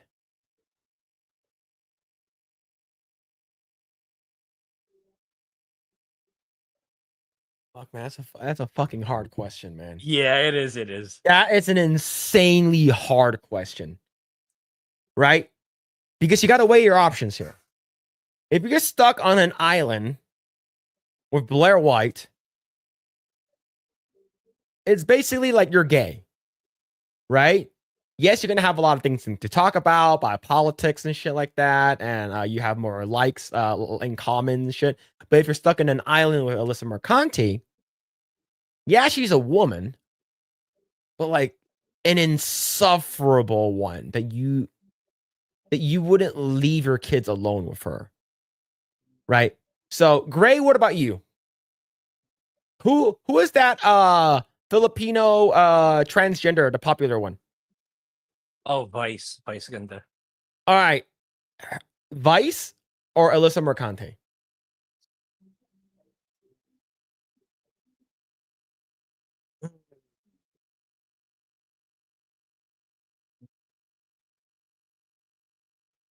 We're gonna wait for him to answer. We're going to wait for him to answer. Okay, he cannot get away with this. All right. I remember one time some person came up with like a super chat or some shit like that. I got sidetracked, never went back to asking him the question. This is the real question here. Vice or Alyssa Mercante? Right. So, what is it, Grae? Grae's like, I would rather die. Yeah. Grae's like, I would Yeah. rather die. Oh shit, man. Oh man. All right, I'll let you off the hook. I heard Wheel of Time got axed, but with season 3 being over, good riddance to that DEI bullshit. Yeah, man, I heard about that shit. Yeah. Rings of Power should be next. I'm but waiting for Rings of Power to go away. I get the feeling that Rings of Power won't be as easily because I think it's more of an ego thing for Jeff. Because like then he wasn't he like the face of it when they were kind of marketing it hard. Yeah. Right. Yeah. So I think like he's gonna have a harder time to cancel that one because like he slapped himself on it. He branded himself on it. So that's what I think. Yeah. Yeah. Let's see. Nothing wrong with casting minors who are cute, but like puppy dogs. They are projecting the PDF file, pedophile, a Hollywood stain, and countering with a very ugly actress. And the minors in Cobra Kai are like 28. Yeah. Who's that girl that plays Sam? Like she's actually like engaged with Robbie, like in real life. I think Sam's cute. The girl who plays Samantha. I think she's pretty cute. And of course everyone's gonna think the girl, the badass chick. I forgot her name already. The girl who played I forgot her name. Anyways, doesn't matter. See, does she have nice teeth though? Yeah, Alyssa is a girl at the end of the day.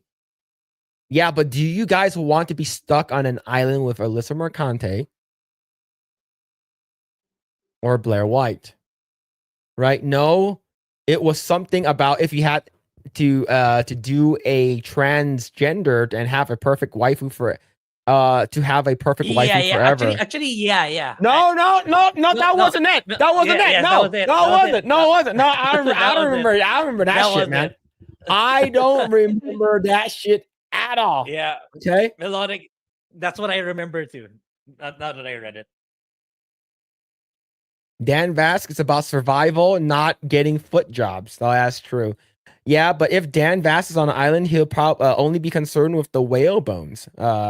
So you'll be safe. Savvy will be useless except for one thing, maybe two. That's true. What's going on, Tom? How's it going, man? Does Blair White have a year supply of hormone drugs so she doesn't revert? Oh fuck, man, that is. Oh my god, bro, that is an actual. Her beard starts growing back. Oh fuck, bro. Oh, that's a good question, man. That's a good question. The thing about having Vasc on the island is all the old ladies will be looking out for him to save us eventually. That is true. That is very true. The cast on Cobra Kai did not start out as 8 years ago, so they're kind of close. Yeah, they're like 20, right? Base take. Yeah, you can at least render Alyssa mute. Phil would still choose Blair White. Not gonna lie, the balls of your feet feel good. Getting a footy. Blair Beard, laugh my ass off. Oh my god. All right, let's go and talk about this Wheel of Time thing. All right, so this comes from Dad Park Place to see the Wheel of Time canceled by Amazon as viewership collapses despite Access Media spin. I have never cared about anything Amazon that's coming out with, especially a lot of these like garbage shows. So, Grae, have you been keeping up with the Wheel of Time or anything like that? No, but I like when this TV show started. I remember what's his name again? From Night's Watch. What's the guy? Shank. So the guy from Night's Watch. Shad. Shadversity. Shad. There we go. Shad. Yeah, I remember him saying, okay, it's painful because it's gonna cause people to deter from reading the books. Because like he's saying, no, the books are actually really, really good. And this TV show is kind of, it's just ruining everything good about the books. And yeah, and I remember like a lot of people are hating it really hard, especially the people who read the books. Like yeah, you guys are destroying the book. You're disrespecting the source material, and yeah, this show was is dead, pretty much dead. And fast forward a couple of years later, and that's what we're getting. And Yep. yeah, much deserved. And it's a shame. It's I think given how large the IP is, the Wheel of Time IP in the books, this could have been another Game of Thrones again, which Amazon wanted to do, but for some reason installed a bunch of wokies to run the thing, and yeah, you get what you deserve. Yeah, man. Like for me, I don't really care. Like for me, I knew it was. I remember like what's it, Shad? Yeah, Shad was talking about it. Gary was talking about it, and like it's just there's always going to be some kind of like Access Media spin. There's always going to be like, oh, the reason why the show isn't good, doing good is because it's being review bombed, or the show is doing really really good despite this. It's just you just cope. And now Amazon was like, nope, this shit sucks. Giant donkey dicks, right? So after 3 seasons of slipping viewership and growing disconnect from its core audience, Amazon's The Wheel of Time has officially been canceled, and the spin from Access Media outlets like Deadline is more fantastical than anything in the show itself. Deadline broke the news in a classic PR-laced exclusive, claiming that the decision not to move forward with season 4 was due to financial reasons, and the series was liked creatively by executives. Of course, are they going to say they don't like it? How stupid can you be, right? It's like, oh, hey, do you like the shit that you produce? If you're going to say no, then that's that. Like you basically don't like money. Of course, they're going to say that shit. This is retarded. Yeah. I mean, the write-up goes so far as to call the show a solid performer, despite Nielsen numbers showing the show dropped off the top 10 charts just after 3 weeks, a major red flag for a show with this kind of budget. So what happened? Simple audience bailed. When The Wheel of Time debuted in 2021, it was touted as Prime Video's big fantasy gamble, ushering in the genre before Rings of Power and riding the popularity of Robert Jordan's beloved book series. The show had a strong start, pulling a solid viewership for season 1 and becoming one of Amazon's most watched premieres at the time. But by season 3, the audience has largely moved on. So, to be honest, this show I cared so little about. I didn't even watch any promotional shit for this, like trailers. Yeah, Me neither. Yeah, this is crazy, man. According to Deadline's own report, the show slipped off of the top 10 Nielsen after only 3 weeks, compared to season 1 and season 2, which stayed on the chart for duration of their runs. While Amazon attempted to frame Wheel of Time as a global performer, no concrete international viewership numbers were shared. And if there's anything we've learned from these streaming platforms, it's that silence usually means the numbers aren't good. Yeah. If the fact that you're changing a lot of shit from the books, a lot of people who are like core fans are not going to watch it. But the thing is, these people are so narcissistic and basically full of themselves that they think that they are better writers than the person who made the original source material. That's just it. I'm a better writer. I'm going to reimagine this shit in my own way, right? It's basically my own headcanon, how I see it and how I envision it. So it changes because they think that they're better than everyone else. And then, of course, the people who actually read the books see this shit plain as day, and they're like, what the fuck happened? What's going on? And this happens with Lord of the Rings of Power. This happens with The Witcher. This happens with anything that it's based either on a video game or a book. But yeah, man, it's wild. But it's sort of like, I guess you would say, like, a very good example, let's say, is The Witcher, right? Geralt, like, even Henry Cavill news, like, Geralt will never do this. And they basically, labeled him as problematic, right? We got to get rid of him because he's problematic. And it's just fucking retarded. Grae, has this ever happened to something that you love? Like something that you really, really liked? Oh, The Last of Us.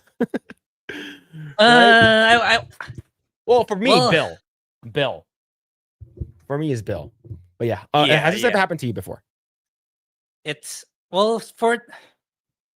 I'm more invested in Japanese IPs. That's the thing. So, but the thing is, it's never really affected me to that level.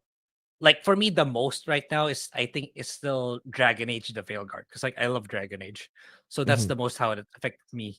But in terms of like TV shows, especially in the West, I'm not really as invested to it compared to most other people. So not yet, but I do get it. I get why you'd get really upset because, like, if imagine them doing this to my favorite IPs, I would be really upset too. Yeah.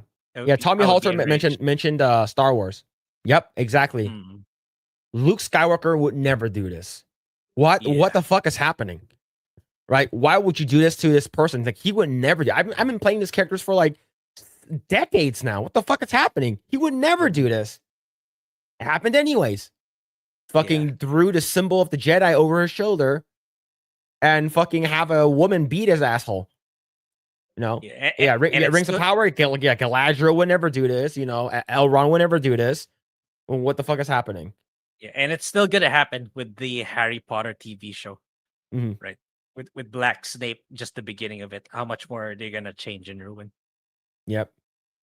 Yeah, man. So this is actually it's right over there. Here are some things. Race swapped characters without lore justification. Perrin's I'm not sure if I'm saying these names correctly because I haven't read the book or watched the series. Perrin's invented wife who was added and killed off just to give him backstory trauma. A sidelined Rand Althor, the literal main character of the book series, hidden in the shadows, so the show could focus more on its female cast. Oof. Moraine and Lan's relationship rewritten, reducing Lan to little more than a background presence. Showrunner Rafe Judkins openly promoting representation over faithfulness to Jordan's lore. Oh my god! Whenever I hear the word representation, it's a big red flag. This is absolutely insane. You lost me already when you say that. Yeah. But overall, it's just that the fans don't really care anymore. An article basically glazes the focus on the identity of themes and alienating core fans, right? So for me, this is, I don't know anything about it. So I'm not even considered a tourist. I just don't have any idea what's happening. But this is not the first time this has happened. That's what earlier when you said, as long as Amazon or Netflix doesn't get a hold of any of these like popular IPs, we're okay with it. Like, and here's the thing, Amazon has been a hit or miss, and most misses, right? You get like what, Reacher, and you get a Terminal List, and a couple of other shit that's actually pretty good, but a lot of really bad shit too. So, and same thing with Netflix, right? Netflix has gone down the fucking deep end of just changing everything up and making everything fucking fat and ugly, right? Yep. Despite positive critical reception, especially for season 3, basically the financial considerations. I don't think I think the financial considerations of it being canceled was because no one was watching your fucking show. And but yeah, it's Amazon exploring but rejecting alternative scenarios, of course, with co-producer of Sony. So this is a big waste of money. And I feel bad. I always feel bad for people who love the IP of something, whatever it is, and they just straight up shit on the IP. But yeah, man, it's sad. But are you gonna watch it though? Even though it's canceled, are you gonna watch it? See how bad it is? This season 1 was pretty good. Season 1 was pretty good, they say. Yeah, I'm not gonna watch this. Yeah, man. Yeah, small backwater village with so much diversity that no one was the same race. Yeah, man. Of course, everything has to be diversity and what's it called, representation, which is garbage. And of course, you have these like insane people that would say, "Wait, are you against representation? Are you against diversity?" I'm like, I like natural and organic diversity and organic representation. I don't like shit that's forced. And it's like, what do you mean by that? You don't like black people? These people that make that basically talks like that are all fucking NPCs. Yeah. Right? All you want to do is basically like continue spamming A until you fucking exhaust the dialogue until they repeat themselves. No, some of them even like they themselves get tired of their own arguments. I encountered one in my Last of Us review.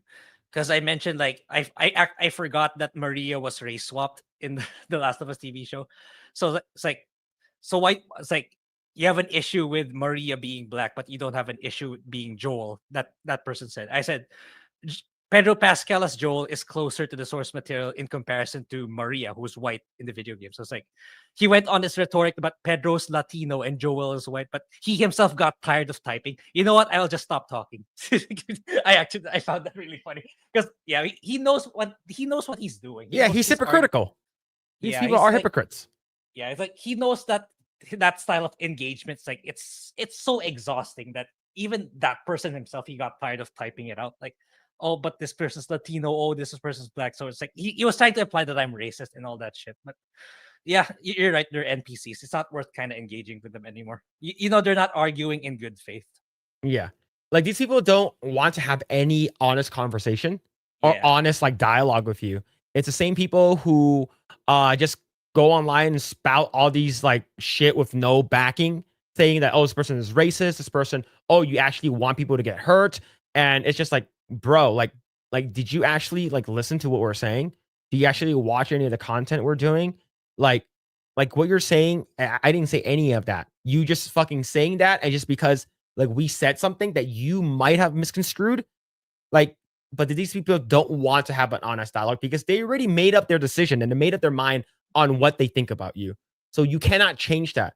It's because in order for you to change their mind, you need to have an honest dialogue. And these people are not there to have an honest dialogue with you. They're all they're there is to basically spout whatever garbage that they think, and that's it. And then they move on. And then, who's next should we cancel? Who's next on the line? These are all hive minds, okay? And the person who actually like, you know, watches the show, they should know what a hive mind is because that's the fucking cordyceps, right? These people are absolutely insane. Yeah, let's see. I actually watched the show. I need to rewatch Az's Gollum playthrough. Oh man, you should watch Gary's Gollum playthrough. He couldn't even get past the tutorial. He kept dying. They increased the diversity by making sure there was a Black, Indian, and Chinese in every scene. That's very stupid. The bartender says, sure, Alyssa, the toilet is around the corner. Yep, true. The thing is, with the Wheel of Time is already very diverse, but people were in their areas are mixed too, but not like the artificial way that Amazon did it. Yeah. The Black women in this show were pretty heavy. The Two Rivers was known for having a distinctive look. Rand's red hair stood out like a sore thumb. Yeah, man. I hate those people. Yep, 100%. We don't have the codes to reprogram the NPCs, unfortunately. No. And do you know what fucked up their minds? Trump. Trump fucked up a lot of these people's mind because a lot of these NPCs online that they also probably hate Trump too. Most of them legit like hate Trump too. So it doesn't matter. Like if you actually give a distinctive and a reasonable, like I guess you would say a reasonable like response to these people, they'll just be, oh, it doesn't matter, you're racist. Oh, I wasted fucking time talking to you. So whenever someone like comes into my comment section and starts spamming shit, I immediately just ban them from the channel, and all the comments are gone. Like I'm tired. Like for me, like I still have people coming into my channels complaining that I support a rape game. Yeah. Like today, I'm looking at it, and then they're like, "Oh wow, supporting a game about supporting rape is actually really bad. You can just say that." I'm like,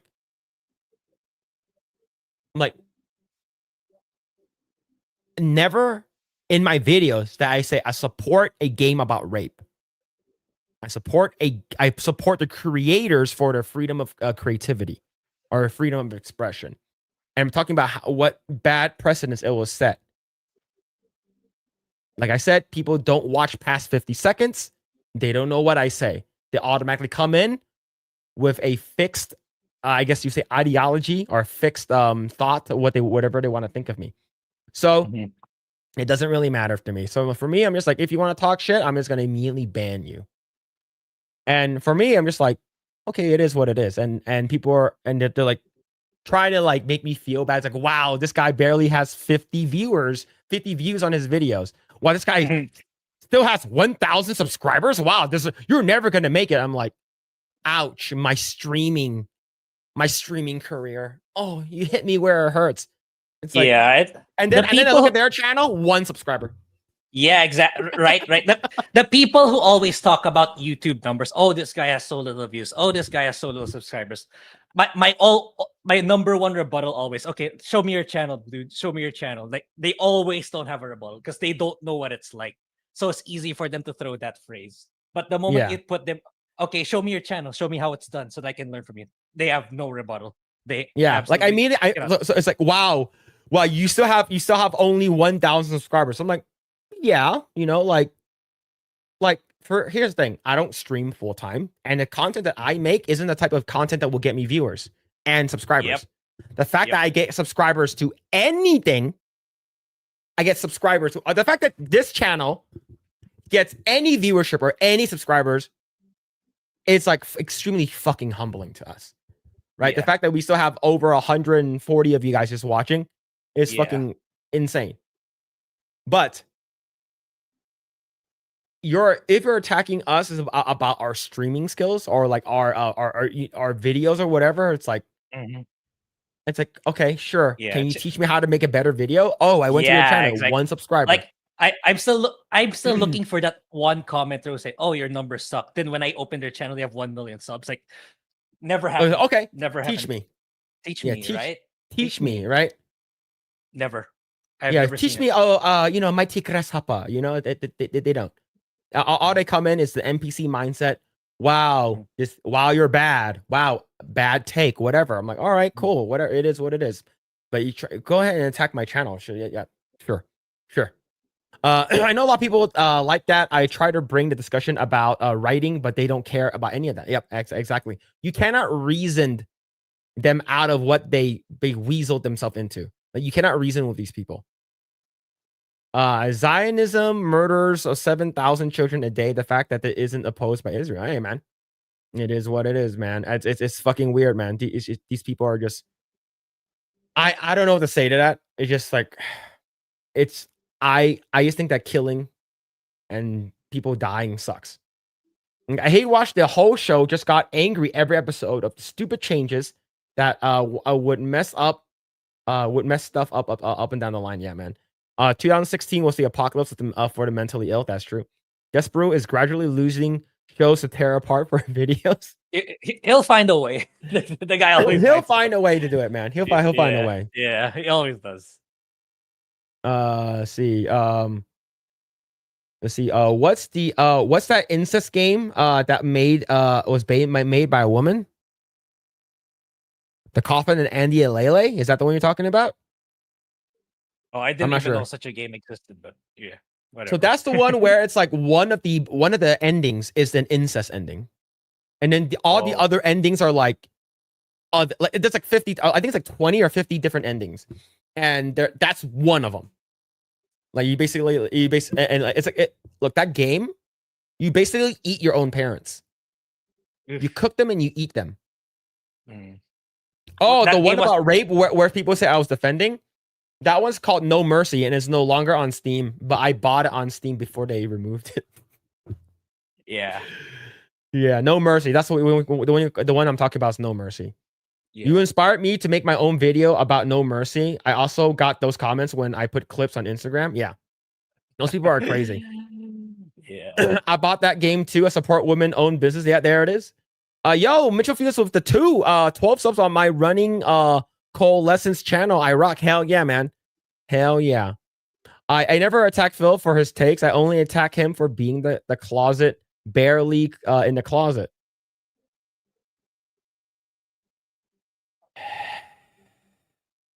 You cook them and eat them. Yes. So here's the thing. Like, I think they're like into drugs or something like that. Like, and the anime, it's like anime style, and it's like pixel, sort of like pixel art. But yeah, it's called did that game also get like, outrage? Oh, censor this game, delist this game. A little bit. It's because they thought the game was about they got the game about it was about incest. Like, that's one of many endings for Coffin and Lele. Let's see. My parents would taste gross. My family is way too bitter. Hey, there it is. I heard No Mercy was made by a woman. I'm not sure if it was made by a woman, but here's the thing. This is like, people already know this,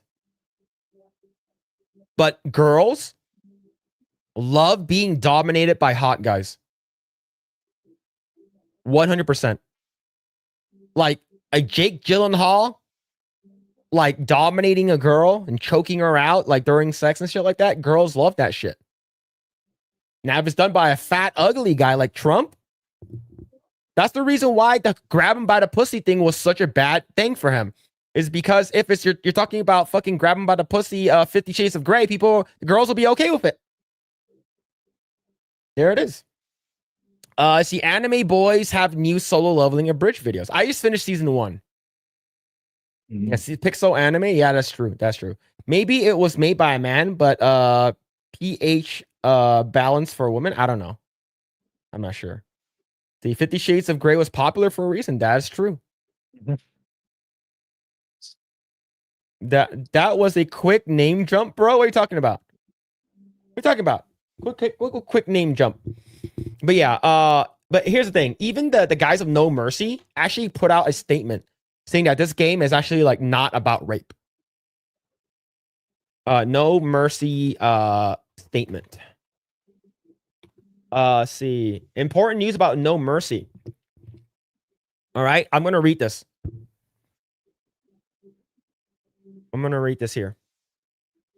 Okay, this it's a fucking longest paragraph. I'll go ahead and briefly just go over it really quick. Okay, so I'm afraid of clicking something that something's gonna pop up. So I'm gonna read this. Okay, there recently has been a lot of noise about the game No Mercy. We want to address a few issues. False information about the content in the game was very often repeated.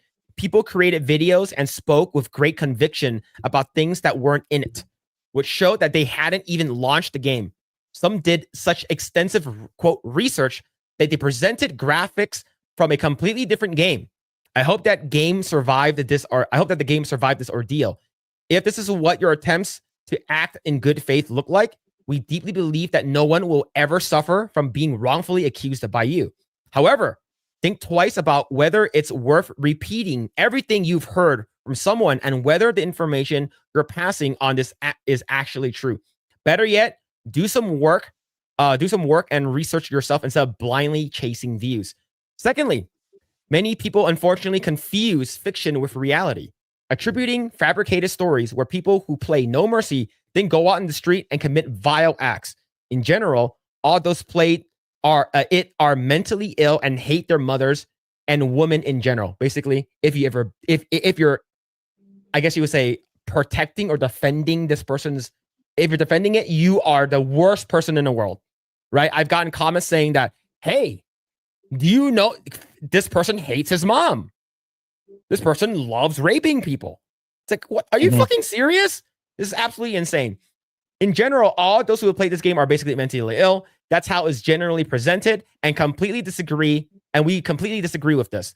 During development, we conducted hundreds, if not thousands, of conversations with people who tested the game, and everyone perfectly understood what the game was about and that it was a game.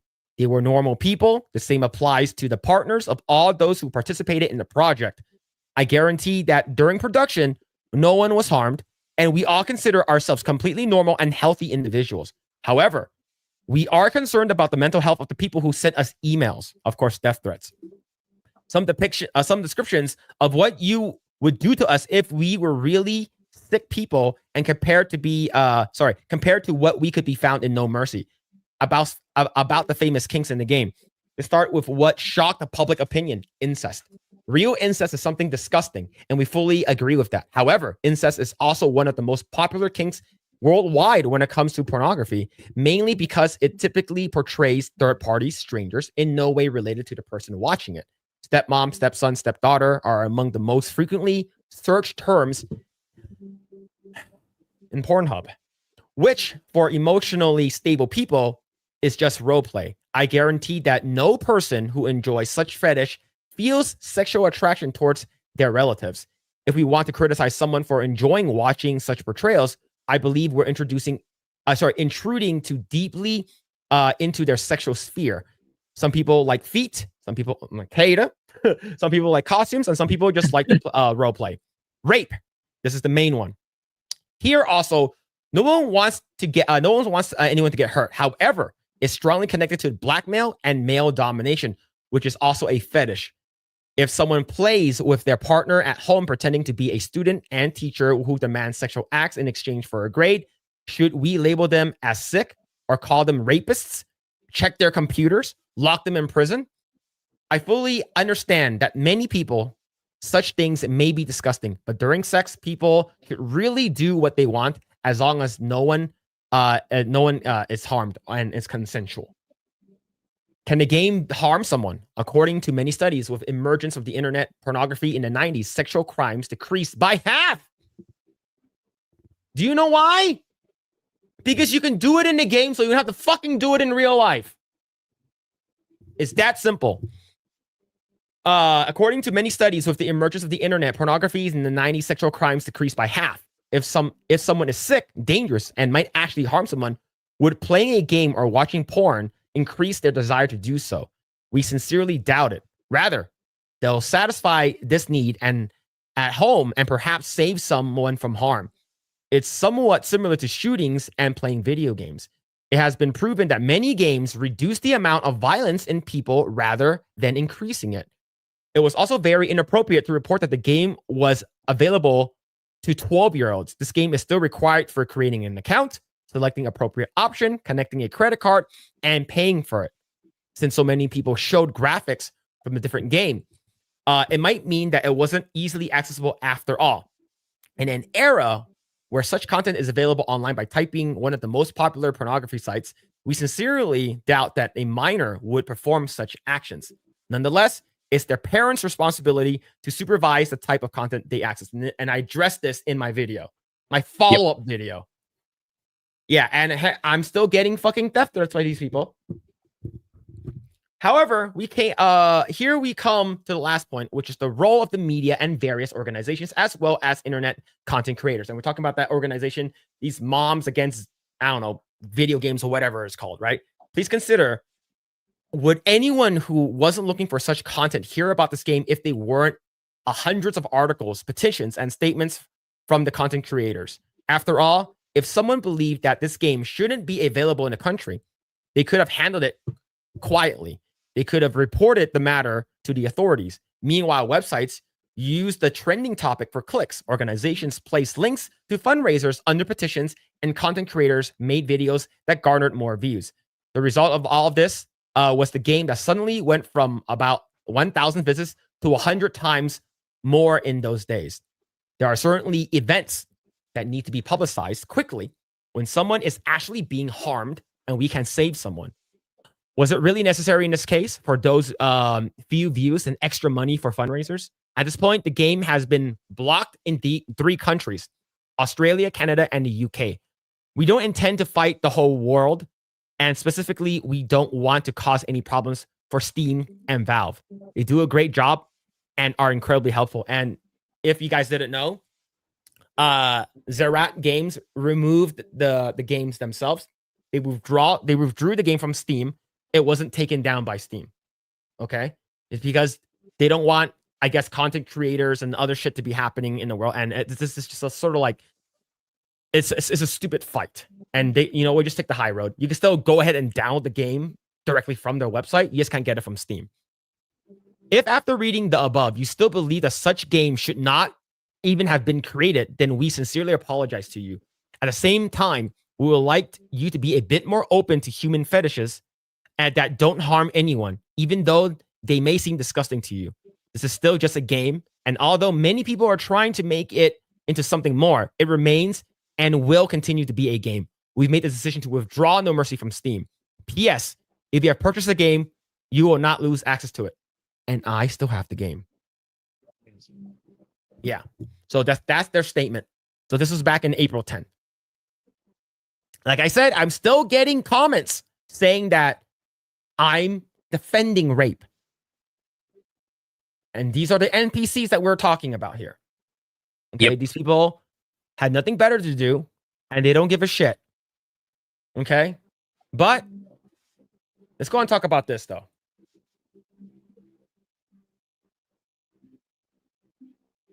Let's go and talk about this. Grae, what do you see here?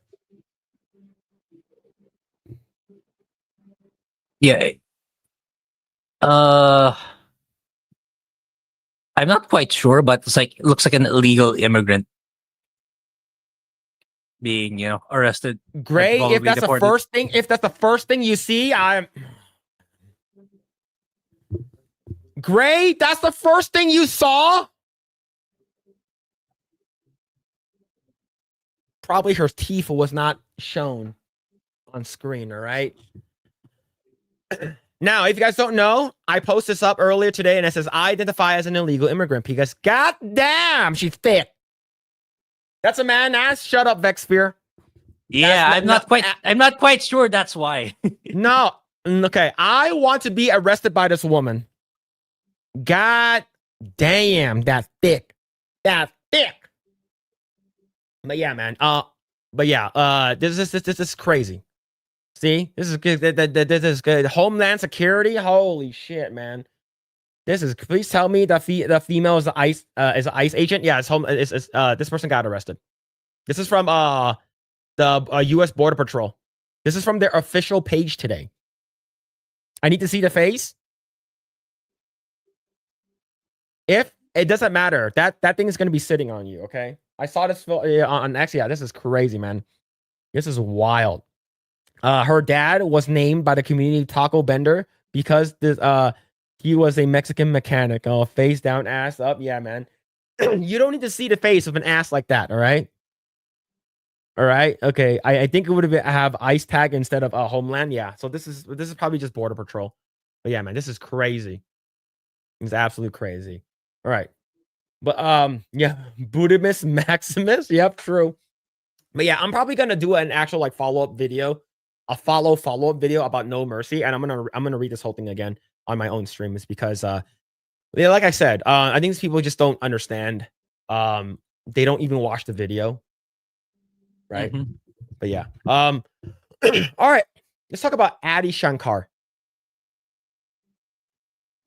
Yeah, this is I didn't follow up in the story again, but I know something came up again with regards to Devil May Cry. Yeah.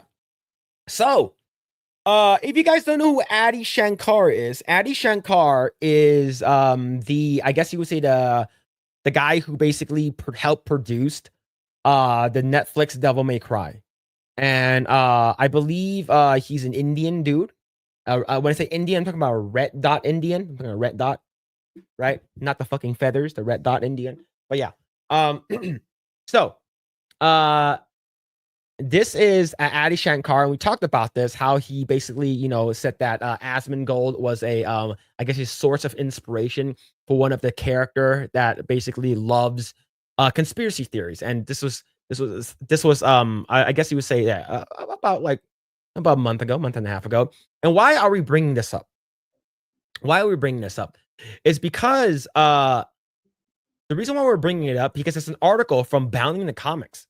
And it says Adi Shankar was unhappy with Devil May Cry 5 because it took spotlight away from his Netflix series. I thought the franchise was dead. I thought I was bringing this thing back. All right. And Adi Shankar responded. It says, this headline is false. Fabricating quotes is not journalism. Okay. Do you know what's funny? Well, If yeah, you I actually- don't know the contents. Yeah, we need to see the content. If you actually go to the actual article and you scroll down just a little bit, there is an interview with Kenny Omega. Okay, so this is the interview. So I'm gonna go ahead and actually, because the interview it is sort of long, but let's go ahead and actually bring up the part where he talked about it. All right, let's go and read this. I'm Listen to passionate. this. Like I love this thing. Yeah, And I love this niche that's thing. the most And important. now thing, I but can yeah. take it and hopefully blow it up to a point where I can expand it and there'll be more of it. Yep. Right. So and I didn't know that there was a Devil May Cry 5 coming out. You didn't know? No. Wow. I got okay. actually unhappy when Okay. they so I signed the deal and I'm like, Yeah. yeah, great, I'm doing it. And then they're like, good news, we have Devil May Cry 5 coming out. Were you hoping to play it before doing your adaptation? Is that what you're saying, or you just? No, I actually thought the franchise was dead. Bro got caught. In 4K. Holy shit. He said that, oh, fake news, fabricated fake news. Bro fucking got caught. What a disingenuous piece of shit. What did people say when he replied? Yeah. Let's finish it and then we'll read the comments. This was my thing. Like I like Dino Crisis. I liked. I see. And I thought I was bringing this thing back, and I'm like, oh, this is like a modern fucking thing. Like this is ongoing. Then I should have done Street Fighter. I'm passionate. There it is. So, bounding in the comments, basically, hi, Mrs. Shankar. The quote was taken directly from your podcast, and here's the mark. If you'd like to offer us some clarification on your statement, we'd like to publish it in full. Please let us know. And then this guy called him out. The dude couldn't be more clear. You were obviously taking it out of context for clicks. He did DMC in the hopes of going to breathe new life, right? And so basically, all he responded with was a heart. Because he couldn't say, because bro fucking literally got caught. He couldn't say shit about it. So yeah, like it's like the thing is, the show didn't do well. I believe it is getting a season 2, according to what I heard. But the show overall didn't sit well with fans. But the thing is, you know, like look at this. They call me visionary. I killed Apu in Simpsons, right? No IP is safe. And the thing is that this guy's like extremely cringe too. I remember I was on my Geeks and Gamers locals, and we were watching wrestling, and I saw this Indian dude, fucking Durker stand in the back, dressing like Dante. I'm like, who the fuck is that? And it's actually said the creator of Devil May Cry streaming on Netflix. Bro is not the creator of Devil May Cry. I think the context is out. It's of course it's an error, but it doesn't really matter, right? But the thing is, remember this guy getting roasted alive, right? Mm-hmm. Right? He basically of course, Asmongoat responded to it. I've never been more excited for season 2 in my life. They laughed at you and worshiped the late night talk show puppets who were built to distract them from the truth. Now the terrorist demons from hell are here. Keep spitting facts. Truth has resonance, and everyone was like, "Bro, I hate you so much. Please stay away from Berserk." Addy, the fans love this game, but it's up your alley. But just like Asmongoat, just also has pedophiles, right? Like basically everyone started saying that, bro. What a disappointment. What the fuck with like these are the people who are like said that the show was great. Oh, it's talking about the U.S. having a Green Day in it, right? An American Idiot. Why the fuck are you having Asmongoat? It's like these people are like I said, woke mind virus people. But yeah, but what do you think about like him getting caught red-handed and like him being I guess you say a piece of shit? Yeah. Well, they can't really do anything about it now. Like they can't fire him for that reason alone.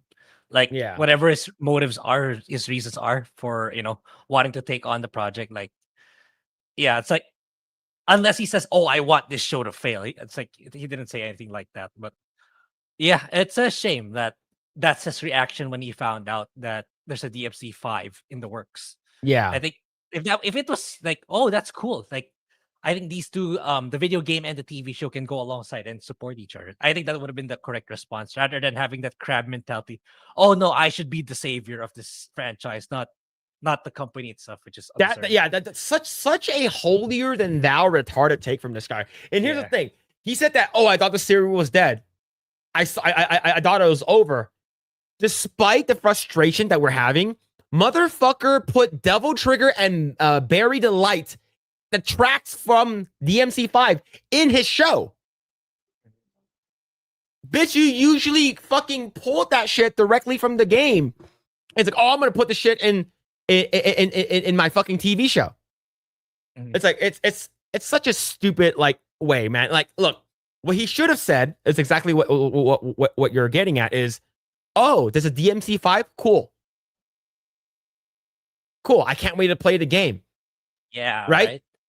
And the thing is that when you play Devil Trigger is not talking about, it wasn't really talking about Dante or Virgil. Let's talk about Nero. And I don't think Nero is in the DMC animated show. Yeah, but the voiceover of Nero in DMC Yeah. 4 and 5 is Dante. Yeah. So, Yeah, it's I think it's stupid, man. The fact they said that, oh, I will revive it. No, the only people who can revive Capcom games, dead Capcom games, is Capcom. mhm.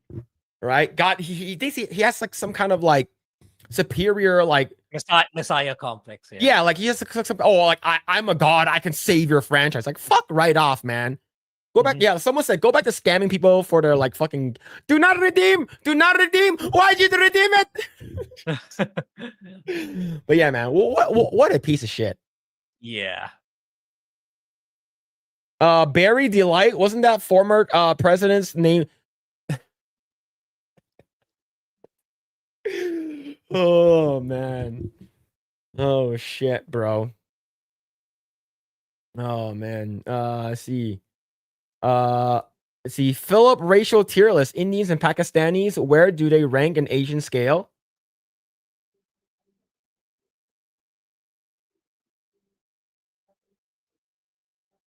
They're pretty down there. Yeah. Now here's the thing. Are there hot females from those countries? Yeah. But they're definitely not top of the list. I'm telling you that. Mhm. I don't think Chinese people are top of the list either. Mhm. To be honest, I think Koreans are top of the list. I think Koreans in Japan are like neck and neck. Yeah, but it's like every time I think of Koreans, like, okay, how much of the surgery did they got? That is true. Yeah. That is true. All right. I think Chinese is like mid. All right. Here's the thing though. Here's the thing. I was on Instagram Reels and I was scrolling through. But like I said though, when I got to Hong Kong, right, the Chinese, well, I consider Hong Kong to be Chinese. Like they're getting up there. They're getting up there. Yeah. So I was looking at like there's these like like hot like girls and stuff like that on Instagram, and then one person asked them, "Who are the hottest Asians?" One of the girls says Philippines, and then one guy goes, "Buta dinang, let's fucking go!" Oh shit, man. Oh man. Like I would say the Philippines, like the Filipino people are actually getting up there. Like I would say like I wouldn't agree. I'm honestly. talking about we're talking about the top tiers. Not Okay, in general, the top tiers. It for me personally, it's gonna sound probably racist as fuck, but Just say it. Just say it. Filipino women, the only time they will, in terms of like beauty standards, the only time they go up there is if it's mixed with another race. I'll Yep. say it.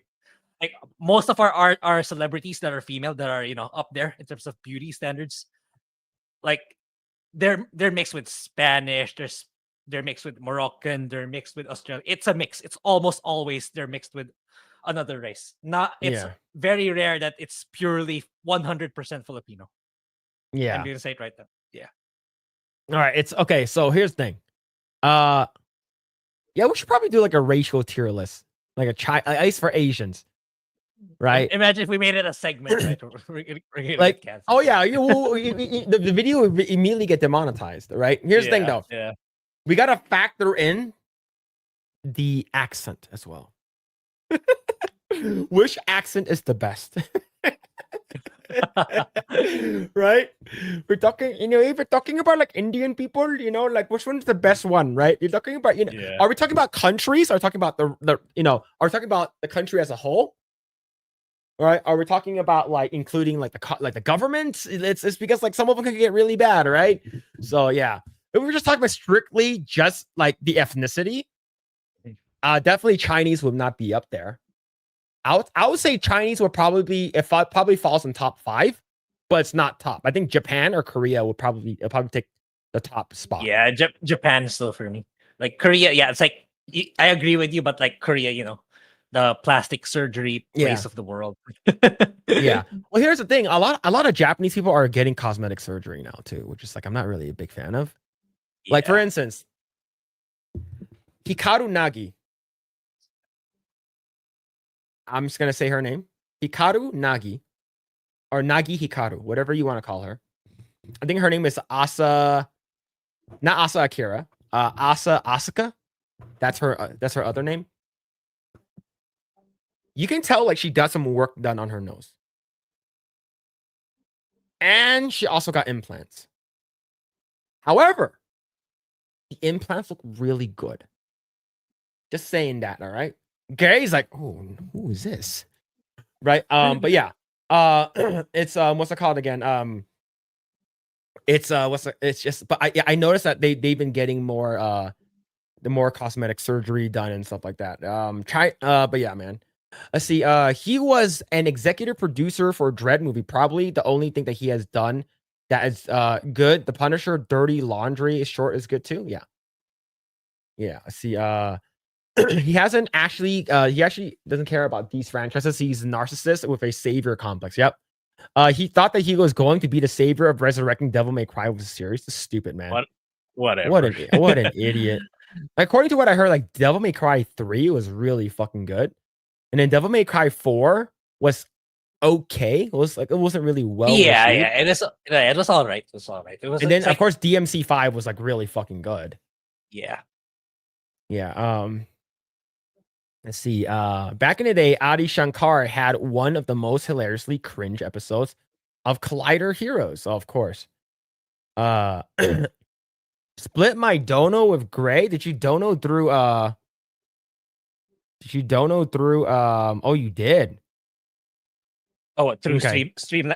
No, he Streamlabs? PayPal'd me. Oh, He PayPal'd me. okay. Thank you. Yeah. I'll give Grae an additional $5. But thank you, Tommy Halter for the 10. Thank you. Appreciate it, man. Thank you. Okay. Addy had some good stuff, but lately he's so bad. Yeah, I think just right now he's narcissistic and he's let that Yeah, it's like, his you know, head's got too big. Yeah, when you become too famous, like you gotta find some way to, like, you know, stay grounded and be humble to stay Yeah. who you are. Yeah. Yeah, Asian tier list needs to be on the next Okay, here's the thing. In order for us to do the tier list, we need to get like the best looking girls and guys, like the average looks of them, and then the country, because we're also factoring in food, right? Like if we're talking about food, like food is huge. Oh, Like- yeah, that's intense, man. Now, but it's like I can't just like judge a race. I need to judge them based off of their food as well, right? So if it's like Japanese, Yeah, or Korean food, like, Yeah, I would make like Yeah. a food tier list would be, like, you know, safe. Like, we're not gonna get, you know, get in trouble. This food tier list by country. I think that would be a fun. yeah, fun- I think fun video to make. I think food tier list could be really good too. No, just think Yeah. about the woman. Grae, who's the hottest Filipino woman that's a celebrity that I can look up? There's actually a lot, but it's just that so I don't have one in mind the moment, like who's the hottest. Like for me, they're all like kind of equal-ish. Just that because, like, you know, like I said earlier, their descent is mixed from various races. That's why. Yeah, that's true. So it's they're not full blooded, right? Yeah. So it's like, oh, who's my number one? I can't really say, because like for me, they're all pretty, but like one isn't better than the other in terms of like comparing the top tier, right? But Yeah. in terms of like overall appeal, my top two choices would be yeah, I'll put it in chat. Would probably be this one, Liza Soberano and Marian Rivera. Oh, here we go. Marian Here we go, Rivera. chat. Yeah, those are probably my top. Make your save searchers off. No. I don't. Highly unlikely they have any nudes, because they're so famous. They don't have to do that. Don't ruin it, Grae. Don't ruin it. All right, so let's see, putting calendar. Ooh, that's a nice one. I'm putting calendar for her too. Calendar. She's too covered up. It's fine. All right. Let me see. Does she have an Instagram? Very likely. Impossible. It's possible IG not to, right? All right. I'm looking it up. All right. Let's see. Do we have any? All right. So this is her. Let's look at a more of a generic photo, okay? Like not. Dude, stop. Okay. All right. So this is Eliza Soberano. Is that how you say your last name? Yeah. Why is this blurry? Oh, I see. I see why now. Okay. You know what? I'm just gonna show. I just make sure that I don't think she has any nudes. No, it's fine. No nudes. Yeah, I Alright, don't it's fine. think so. No. All right, here we go. This is Liza Soberano. Yeah. So this is her. So this is Yeah. Grae's taste, according to, you know, Grae already is mostly, if it's vetted by Grae, she has great teeth. Okay. All right. So she has great teeth. All right. So so this is Liza Soberano. Yeah. She definitely looks mixed for sure. Right. Yeah. All right. The next day, who's Marian Rivera? Yeah. She's married though. I'm not sure with Liza, but Marian's married to another celebrity. Not gonna stop me, Grae. It won't stop me. All right, let me see. So this is Calendar Girls 2014. Yeah, Hold I on. think she was in Tanduay. Was it Tanduay or another alcoholic beverage? Hold on, let me see. The images are a little bit blurry as well. So let's see. Let's go and just put in her name. All right, so this is the other girl. Yeah, Marian Rivera. All right. Grae, which one do you like better? I would go for Liza. Is it because she's single? I highly doubt she is. Yeah. Oh, well, here's the want- thing. I can Y'all give you have one good more teeth. with big tits. This one. All right. This one. All right. This one. I sent it in private chat. If If it's a transgender, I'm gonna immediately. No, end she's the not. stream. She's not. I'm gonna immediately end the stream. Oops, wrong I'm gonna- spelling. Wrong spelling. There we There we go. Yeah. Ivana This one hump a is- lot. Yeah, this one's mixed. I believe she's mixed. I believe her dad is Moroccan and her mom is Filipino, or the other way around. Okay. Let me see. So this is her. Oh my god. Yeah. Oh, okay. Definitely cannot show those. Yeah, on Pinterest, you gotta be careful. All right. So this is her. This is the other one. Yeah. Ivana Alawi. Yep. Grae better than Phil. No Fudas from Grae. Oh my god. Phil just wants a huge wiener. We all know Grae don't like the ones with D, not like Phil. We have Phil in 4K saying it's okay to have no balls.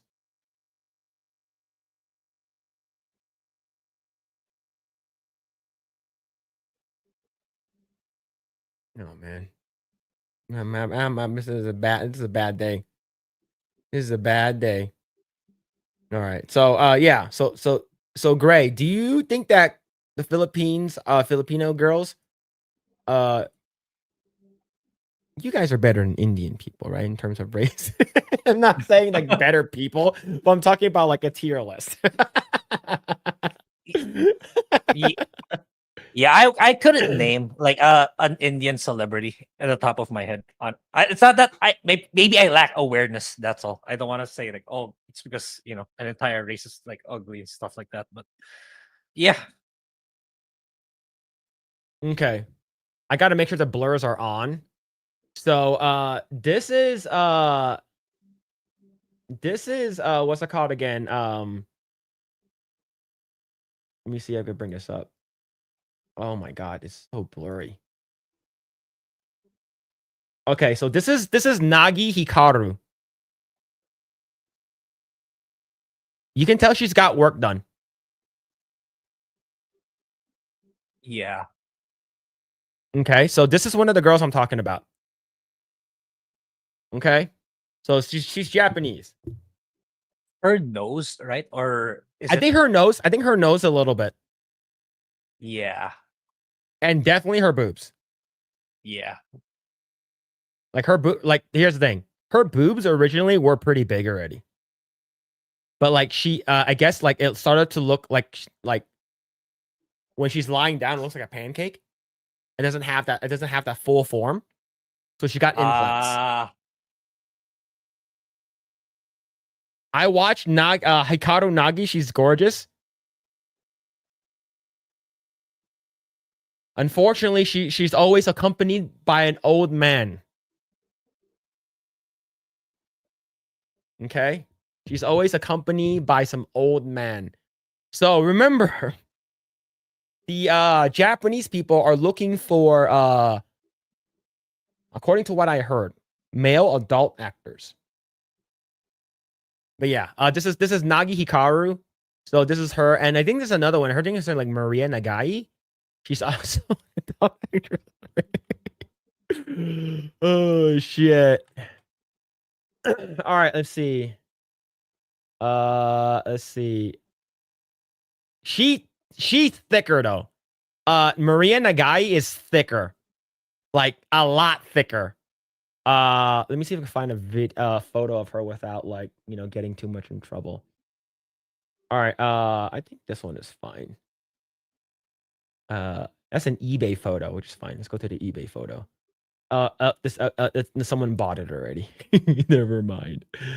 Yeah, Maria Nagai is a lot thicker than I guess you would say is this one bought too? So why stop buying these? I need to look at the photos. Okay, I think this is fine. So this one, the girl in the light blue or the blue is Maria Nagai. Yeah, it feels. Yeah, I think that's a bit much. Yeah. It doesn't so look. I'm not sure. I'm not sure. Yeah. I'm not sure. Her top is not implant, but her bottom, I'm not sure that's for sure Yeah. if it's not. Like it could be like a BBL.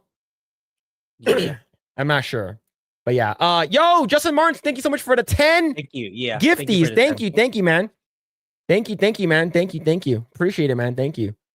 That's too much for me. Yeah. Yeah, so this one is I'm trying to look at stuff that like will not get me banned, all right? It will still have the channel up. Okay. Yeah, she sort of yeah, but you could tell like they have a lot of like the same style like face makeup. Not makeup, but also like the face I guess you would say the cosmetic surgery. Yeah. Yeah, we talked about this before, right? Like Yeah. with Sniper Wolf, like all these IG girls look the same now. Yeah, it's a throwback to that. Yeah. But anyways, let's go ahead and move this off screen before we get in trouble.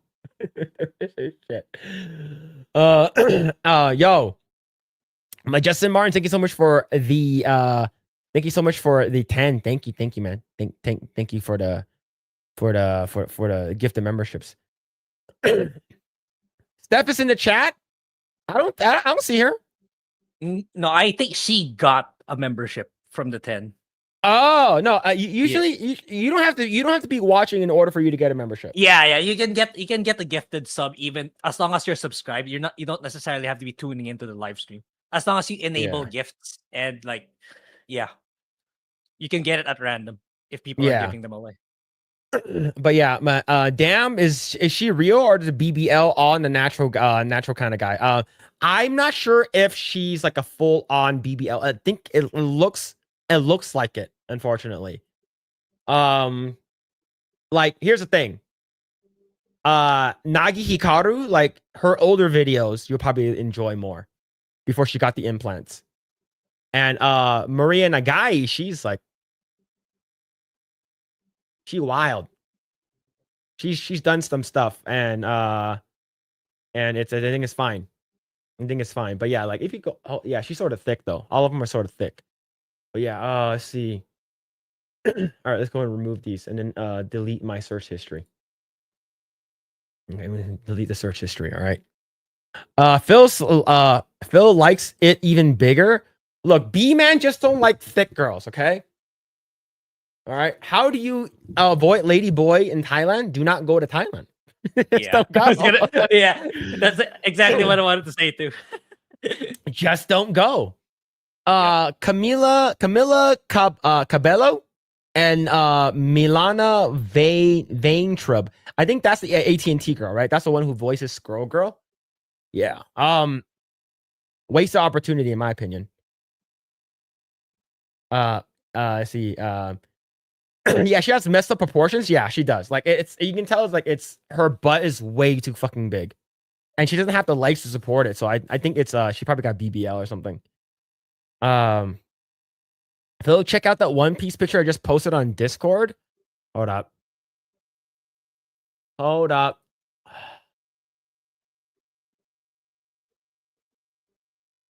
I don't know who any of these girls are. Oh my god, my eyes. See. Give me a second. Okay. All right. There's like only like 2 girls that are like popping out. The rest of them are like I can't really tell. All right, here's a photo. The girl in the green, her eyes look crazy. But I like what she has. Grae, what do you think? The girl in green pops because of her underboob. That is very true. Yeah. That is very, very true. But yeah, man. Squirt girl. True and real, brother. True and real. Let's see. We've seen we've all seen Phil's AI waifus. Oh my god. Pull up Maria Mills. Did what Maria Mills did to herself? I don't know who that is. I like that the chick in the red lower right could get it. The one who's playing Robin. Yeah, she's cute too. Blue on top left. This one, girl here. Just in time, not to be in time. What have I walked into? We're just looking at women. Look, this is look. Okay, I'll take the 2 black hair and blue. Oh man. The one might be the best one. You know, Phil is a food trap. Yeah, I'm just gonna remove this. I'm just gonna remove that. All right. You guys are mean to me. All right. You guys always make me feel self-conscious. All right. The one in red and the one in the dark blue. I kind of like the green. She looks freaky. Yeah. The one the freaky eyes. Yeah. Yeah. She got the freaky eyes. She got the nice underboob. I like it. All right. Let's go ahead and talk about this here. Let's go ahead and talk about this. This is from Games Radar. Borderlands 4 Randy Pitchford sort of apologizes over the $80 real fan comment. Nobody likes being taken for granted, and it's not my intent. Grae, when you heard about Randy Pitchford's statements about if you're a real fan, you'll find a way to get the game. He is not wrong, but it's also very tone deaf. But what do you think? Yeah. My opinion is basically I saw Asmon's tweet on that. That's basically my opinion too. It's like I agree that like $80 is expensive, right? We know that. Like I understand some we need to work to get that kind of money to be able to buy the game. But I agree with Asmon saying there are very few games that can command that price, like Mario Kart, GTA, the sports games, like what Kaida said earlier. But Borderlands ain't it, in my opinion. Even though I'm not a fan of Borderlands, I don't think Borderlands can command that $80 price. Like not even 70, in my opinion. 60, okay, maybe, but 70 or 80, it's I don't know. I would categorize that as like a premium edition, if you not a regular priced one. But yeah, time will tell if like people will eat up Borderlands 4 for $80. But yeah. Yeah, he could have said it better. But then again, Randy Pitchford is like, he's a very controversial guy. Mhm. Like you said in your stream, right, about that USB. Yeah, I know that story too. It's like, what the fuck, man? Yep. About the USB, the magician girl. Yeah, he she's a tried. magician. Like, he even tried to like, dude, just shut up. He didn't have to justify. I was in that using this for reference. Yeah. Like, Yeah. bro, you don't have to say that. Bro, Like, you're not going to be using a girl squirting as a reference in your video game ever. You're not making an adult game. What the fuck are you doing? Are you making a fucking water fountain with a girl like having her legs open and she's like squirting out like Cythera? I don't think so. All right. Yeah. So yeah, the fact that like was Borderlands 3 good? No, it's like I watched Angry Joe's review for both the second and the third games. Like, Mhm. you know, they tried to appeal. They made the villains like edgy Gen Z, like that. You know, it's incredibly cringe, especially how they. I heard the villain Handsome Jack in Borderlands 2 was really, really well written, but they kind of downgraded that in Borderlands 3. So maybe a good portion of people can accept the $80 if this was like, if it came from Borderlands 2, but it's coming off from a downgrade, which is Borderlands 3, which is why people are looking at this $80 price tag with more hostility versus like Borderlands 2. Yeah. So so basically like it's sort of like what Asmongold says. Like if you have like a game, like a Nintendo, on the other hand, I think they can do it. It's because they have their own ecosystem, right? No matter what, you're gonna have Nintendo fanboys gonna buy Nintendo stuff, right? Same thing with Apple people. Apple people will only buy Apple people stuff, like because they love the I guess the ecosystem of Apple, right? The iOS shit, right? So I understand. Now Borderlands, on the other hand, it's completely different. Let's say if your past 3 games were like fucking like amazing and it's like game of the year material, then yeah, I can see it's like, okay, the next game is gonna be fucking great, right? But you don't have that. All right. And here's the thing. This is coming from a guy that has a $300 million net worth. So that's already a bad take. You probably should have said that. Given the fact that yes, you are technically correct. If you really, really want the game, you're gonna do your best to save up and buy the game. I understand that. But this is absolutely tone deaf. Now, someone says that we need context of what happened. I'll bring it up again. In 2014, Randy Pitchford left his USB at a Medieval Times in Dallas.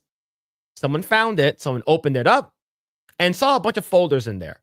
A couple of them says, Gearbox games, documentation, future video games, yada, yada, yada. And there's also another section that says, do not open, pornography, cuck porn, and blacked. All right. And one of them, I guess you would say, when being confronted, he basically, I guess he defended the fact that he had pornography inside his USB drive. And one of them was like, wow, this girl is like a magician. It's like a female ejaculation. I've never seen that before. She's a freaking wizard. So that is the context. And most likely it's probably Cythera, because during that time in 2014, Cythera is probably the most prominent squirter on the internet. But like she could squirt like, I don't know, like freaking 10 feet, man. It's fucking insane. It is crazy. But yeah, man, this is wild. But let's go ahead and actually check out the actual thing, how he said it. So he said, boy, howdy, Jack GPT. Is that how I sound? In seriousness, though, nobody likes being taken for granted, and it was not my intent. I'm humbled by the love and support everyone has shown the team as we push hard to get this amazing game in your hands. They're crushing it, and I can't wait for everyone to play what's going to be the best Borderlands ever. Regardless of where the price lands, it's going to be worth it and then some. Back to work for me. So this is he said this as I think about like a month ago now, and no one really talked about it until like earlier this week or like late last week. No one really talked about it. And was that early? I forgot. It's basically like he's talked about it like 2 or 3 weeks ago, and it sort of just became a thing, and it's just sort of it just blew up. And I think that his take was just extremely bad. and it sort of doesn't help that the past games weren't. It did not deliver, and how much were the games before, right? So I don't even know. Yeah, I think they were like just like between 50 and 60, and like I remember like there was some controversy with Borderlands 3. Like he promised his staff at Gearbox that they would get bonuses, but by the time the game released and probably it didn't hit the numbers that they were expecting, he backtracked on it, which is kind of scummy in my opinion. Like it's one thing to say that if we hit a sales target, you guys get bonuses, but it's another thing to say like, oh, like he kind of already locked in. He kind of promised that they were gonna get bonuses and then backtrack on it.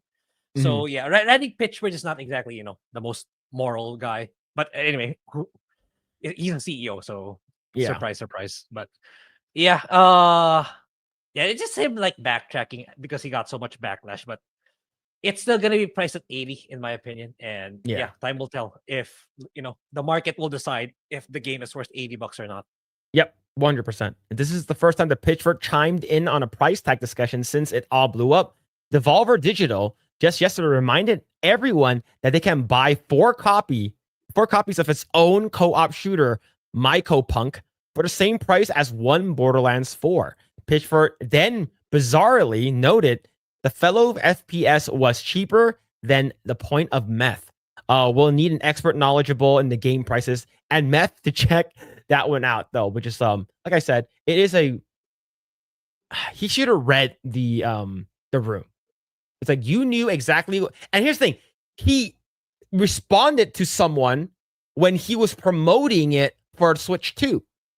So you already know that the Switch 2 controversy with the whole Mario thing, $80 for Mario Kart World or whatever it is. Like you already know a lot of people did not take kindly to that. Yeah. Like read the room, man. People do not like increases. Look, we know it's coming. It doesn't mean that we have to like it. What you should have said was probably, because he said A, I don't decide that, and B, if you like that he basically gave an example, right? Oh, there was this game on Sega Genesis, I bought it for $80 when I was working at a barista, some garbage. He probably should have said, I don't decide that, but hopefully, you enjoy the game when it comes out. Or better yet, don't say anything. Probably would have been the best. Yeah. Yeah, man. Holy shit, you're all still live? Yes, we're still live, and you missed the point when we were talking about some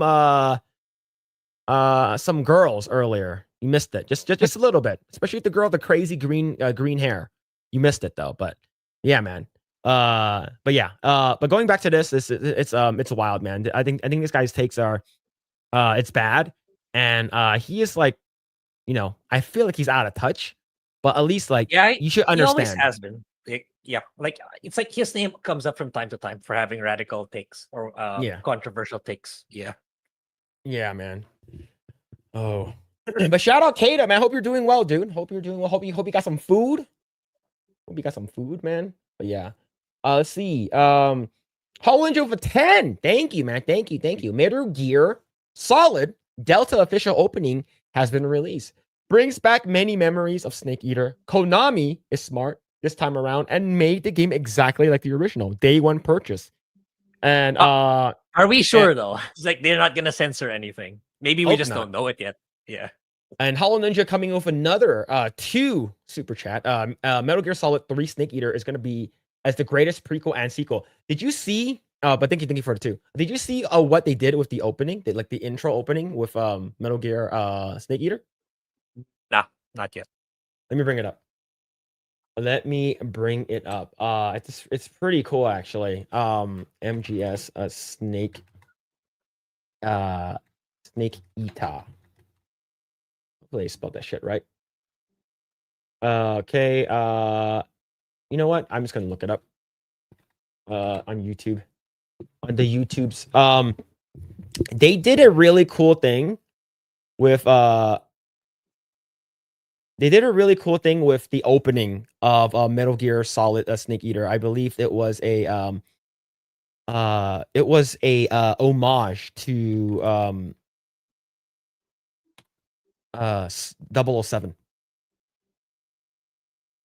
So do you ever watch like any of the James Bond stuff before? Yeah. Yeah, You know how the Golden- intro? It's like GoldenEye. very like flashy and there's music going on. Yeah. Okay. So I'm not sure if we're gonna get dinged by this because this is from Konami and I'm not sure if it's like it's probably an original song, but we can just like go over it just a little bit, right? We can go over it just a little bit. But all right, let's go ahead and bring it up. I thought this was pretty cool. Let's see, let's go make this 1080.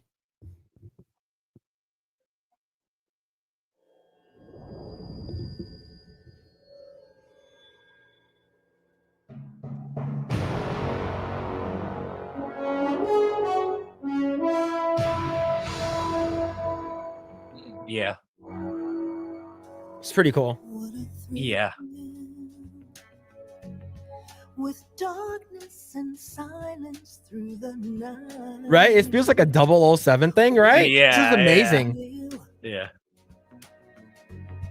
I'm searching and I'll melt into you.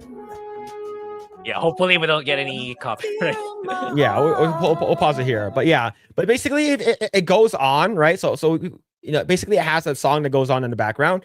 And you can switch it to like, and the sky fall, and my penis fall, we will stand tall. It's so like the homage to like 007 is great.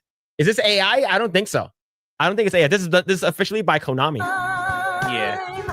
There'll be no one else. You have the snake like just like flying around.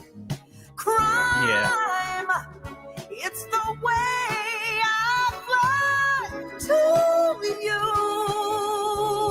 you. Yeah, that's pretty cool. I'm still in a dream, snake eater. Yeah. Yeah, that's pretty cool, right? Someday Yeah. you go through the rain. And This is amazing. someday you'll feed on a tree frog. When's it coming out? I think I don't know. Hold on, let me see. Snake Eater. Release date. August 28th. So Oh, it's that's not- several months from now. It's really, really, really good. They brought back the original singer from Snake Eater. Yeah, this is fucking amazing. Ordeal, the trial to survive. For the Okay, friend. Camelot sings the song, has no issues. I give my life, not for honor, but for you. Yeah. In my time. Yeah, it's like a whole like music video. Like this feels like an intro to go like I'm not sure how much Metal Gear Solid is like, you know, it's like I like to 007. I don't think it's close, but Yeah, I think it's different. It's very different, especially Yeah, like man. in a sci-fi setting. yeah, this is I think this is great. There'll be no one else. Crime, it's the way I fly. Man, I'm actually really excited for this game. This will be my first Metal Gear Solid game I've ever played. Yeah, me too. Actually, me too. I've seen. Yeah, go ahead. I know friends who play who were hardcore fans, but I never got because I really suck at stealth games. That's the thing. Yeah, man. I Yeah. might actually go back and play the original. But yeah, It's man, like I need to play those. You know that those memes, stealth games memes. How I start playing stealth games, it is sneaky. Then the other phone, how I end, it's like you're just shooting everyone. That's me. Yeah, Grae will always have like the enemies spotting him. He's like, "Oh fuck this shit." Oh, fuck.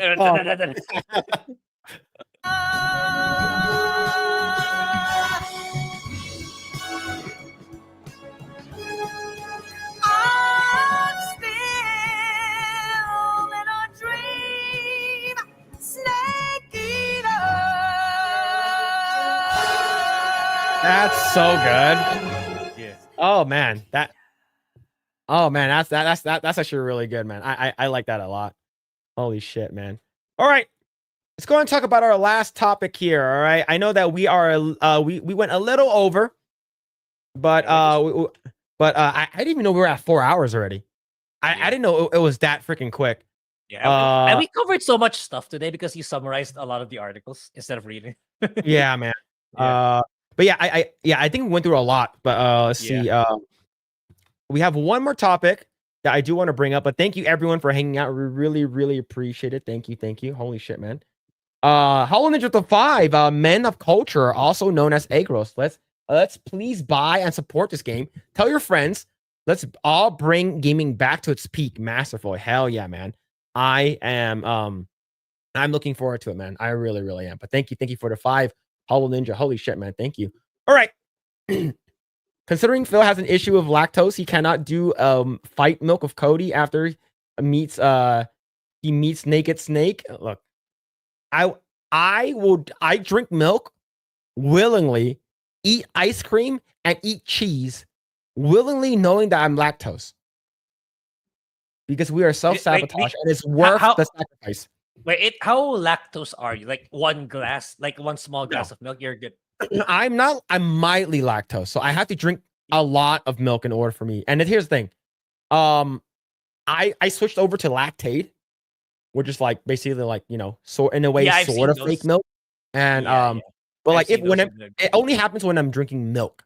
It doesn't happen when it doesn't happen too often with ice cream or cheese or anything like that. Yeah. It's like for me, it's like same thing. It's like if I let's say I drank 3 glasses, okay, then I'll feel my stomach will ache the entire day. But if it's just 1 glass, I'll be fine. 1 to 2 glasses, I'll be fine. Yeah. Let's see. Hollow Ninja with the 5. Metal Gear Solid 1 Remake is their most ambitious project. Konami said it's been in development for many years. The story will be expanded and have more mechanics. Hey, that could be really fucking cool, man.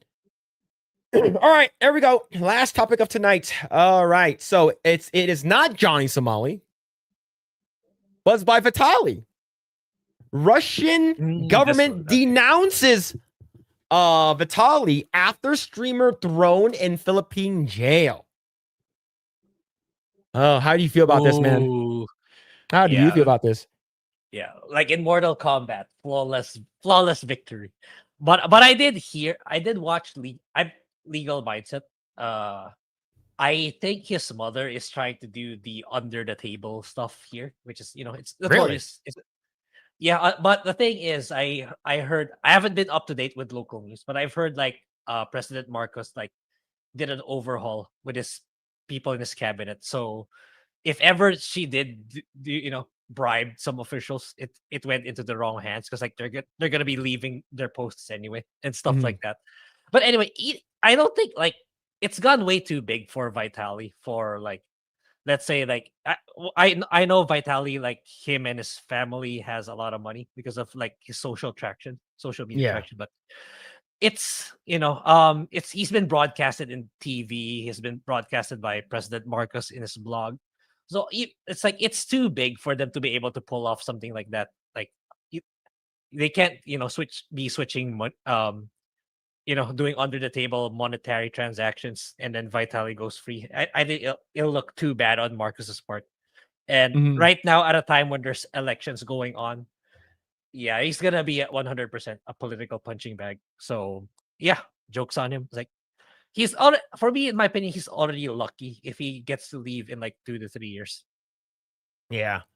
So man, see, Russian government officials have decried the actions of kick streamer Vitali, I'm not going to pronounce the last name, who is awaiting trial in the Philippines for harassing locals during his trip in April of 2025. Russian Ambassador Marat Pavlov, the country's top representative in Manila, addressed the incident during a press conference at the Russian embassy's Victory Day reception on May 8th. In a statement to the reporters, Pavlov urged Russian nationals to follow the "when in Rome, do as the Romans do" adage. Russian citizens have obliged to the conformity with the law of the country they are staying in, Pavlov said. He went on to express that the most Russians visiting the Philippines are really disciplined. And he admitted that he hoped that they wouldn't face discrimination in the country due to actions of one bad apple. Pavlov also urged the law enforcement to handle any future cases discreetly as opposed to the highly publicized case surrounding Vitaly. Yo, don't make our country look bad, bro. Yo, just calm it down a bit. Just dial it back. Just dial it back. It should be put and resolved in a quiet manner without so many publicly. No, this guy needs to be publicly like humiliated. It's because we don't want this shit to be seen ever again. And here's the thing. This one has been fast tracked. It feels like it's been expedited faster than Johnny Somali one. Right? Johnny Somali's been happening for a long time now. This one is like in a month. This guy got fucked. Yeah. But which is like for me, which is which is the normal course of how we do things here. It's just that South Korea is just not so used to these kinds of people. That's why. For us, like we're so used to crime happening on a daily basis. A lot of scumbags here and there. So like the due process is very fast. Unlike in South Korea, man, this guy is really so degenerate. We don't have any policies in place where we can confine him temporarily. Like, but probably when Johnny's locked up, they will amend the law so that they can lock people up faster or restrain them temporarily quicker, or at least like if there's pending cases ongoing, like there's a way for him to not just be roaming around the streets doing more crimes. Yeah. See, Vitaly is a prominent content creator with over 330,000 followers on Kick and more than 10 million subscribers on YouTube. While he's known for over-the-top stunts like streaking across a football pitch at the Germany versus Argentina World Cup in 2014, his latest shenanigans have resulted in serious consequences for the influencer. Vitaly was arrested on April 2025 for antics he streamed during his trip to the Philippines, which included taunting locals, stealing an electric fan from a business, and even crashing a tricycle into a parked vehicle. If you crash a car or a vehicle into a parked vehicle, you shouldn't be driving ever. You should have your license revoked. Crashing into a parked vehicle, man. And he's not even Asian. Yeah. Now the streamer is awaiting trial in a shared cell going without air conditioner in 97-degree heat and eating the same cheap meals every day. Yeah, like I watched like when I was streaming solo, right? Like a month ago. Like I watched the entire Kino Casino clip while talking to chat. So I was like, it's not terrible food, terrible lodging. Yeah. Oh man. The Philippines president Ferdinand Marcos Jr. even called out Vitaly directly, saying in a statement that the content creator's antics made his blood boil. According to officials, Vitaly has already admitted guilt, and his cameraman who filmed the shenanigans that landed him in prison is also facing charges. Yeah, Vitaly got arrested too. Yeah, that's good. Isn't the only foreign national to come under fire for their on-stream antics. And in other countries as of late, infamous nuisance streamer Johnny Somali is facing up to 36 years in jail for numerous violations of South Korean law during his vacations in the country, where he's racked up criminal charges like obstruction of business and violation of special acts and punishment, etc. of sexual violence of crimes. But yeah, so the fact that the Russian government, it's like, yo, bro, can you like not make our country look bad? We're already at war with like Ukraine and shit, and we don't want to look any more worse than we are. Can you keep it on the down low? Like don't broadcast this like to the world. But here's the thing. Vitaly is a huge streamer, 10 million subscribers on YouTube. That's a lot of people, right? Yeah. So this guy is not like a small dude, right? Yeah, he's not like a small streamer. Like he did it to try to get back, because like despite his size, his like dedicated following is not that like when he was streaming that thing at BGC in the Philippines, like he only had like 5K viewers, which was a lot already for him given his size. So it's like he tried to do some crazy content so he can get back up, but yeah. Well, like 2014, yeah. Someone says he's an OG streamer. He seems like he started like a long time ago, and he is an older guy, right? He's not. I think he's probably in his like mid 40s. Yeah. So like, I think so. It's sort of like maybe he's trying to like get popular again. It's like, hey, what's going on right now and around the world? What's going on? What's happening? Right? Oh, you be a nuisance streamer? Okay, I'll do that. But Right. but like I've checked some videos covering his past. Like he is notorious for making those kinds of content, like either prank videos or going after PDF files who never end up. All I think out of all the PDF files he caught on allegedly got on camera, only one of them actually landed Yeah. in jail, stuff like that. But yeah, his entire branding is about nuisance streaming, like him getting locked up. But he underestimated what would happen to him here in the Philippines. That's the thing. He was all like, I know he randomly beat up a jogging lady in Miami, then he ended up in jail for not that long actually. So now like he kind of fucked around and found out when he came here. Yep. He didn't bother doing research on what would happen if he did it here. Yeah, That's the next thing. time, Yeah. you know what? Like Vitali was like, I made my mistake. I fucked around and found out. I should make sure I check their prison to make sure it's clean and it's nice and they give me good food. Yeah. Right? Yeah, because Yeah. like remember what we were watching the entire thing. Oh yeah, we were not we were fast tracking the entire video footage. Mhm. Like he didn't do research when he was asking the cameraman, like how long am I gonna be locked up for? And the camera said I have no idea. So he didn't do research. He Yeah. really didn't. If he did, he wouldn't have done what he did. Yeah, he's trying to recapture. He's recapturing his lost youth. Yep, that is true, man. Yeah. Going through a midlife crisis right now. Holy crap, man! But we'll see. We'll see what happens to him. Maybe like a couple of years behind bars. Like we'll Yeah, I imagine set him straight. I imagine 2 to 3. By then I imagine he's far skinnier. All the drugs that he was taking is, he already went through his lapses, and yeah, all those substances are gone from his brain. Like he probably Is he yeah, he'll on? prob- Is he on like the TV? Like, is he on the news for you guys? Like when this first happened? Nah, I kind of wish that they do, but yeah, but no, it's like right now, like nobody knows unless someone goes out of their way to try and see him. Mhm. But according to Andrew, his sources, like people were trying to bring him like Jollibee and stuff like that, but the hardcore Some fans chicken joy. Here's some chicken Yeah. joy. Here it is. are trying to feed him good food, but like it wouldn't pass because like Andrew's saying, like even if they did, like they have to go through they have to check the quality of the food, which they don't have the capability of doing so. So yeah, Vital is not having a good time in there for sure. It'd be funny if the guard just eats the food. He's like, "Oh, thank you." Yeah, You see, I can imagine, dude. I can imagine. It's like us, like, or maybe pretend that they're gonna give it to him, but they're actually gonna eat it for themselves. Yeah. Oh, spicy chicken joy. I haven't had this in ages. Yeah. Ube pie. Let's go. Yeah. Oh shit, man. All right. There it is. There it is. That's the stream. We've gone a little longer, but I think that's fine. You had a bunch of stuff we went over, but yeah, man. Thank you.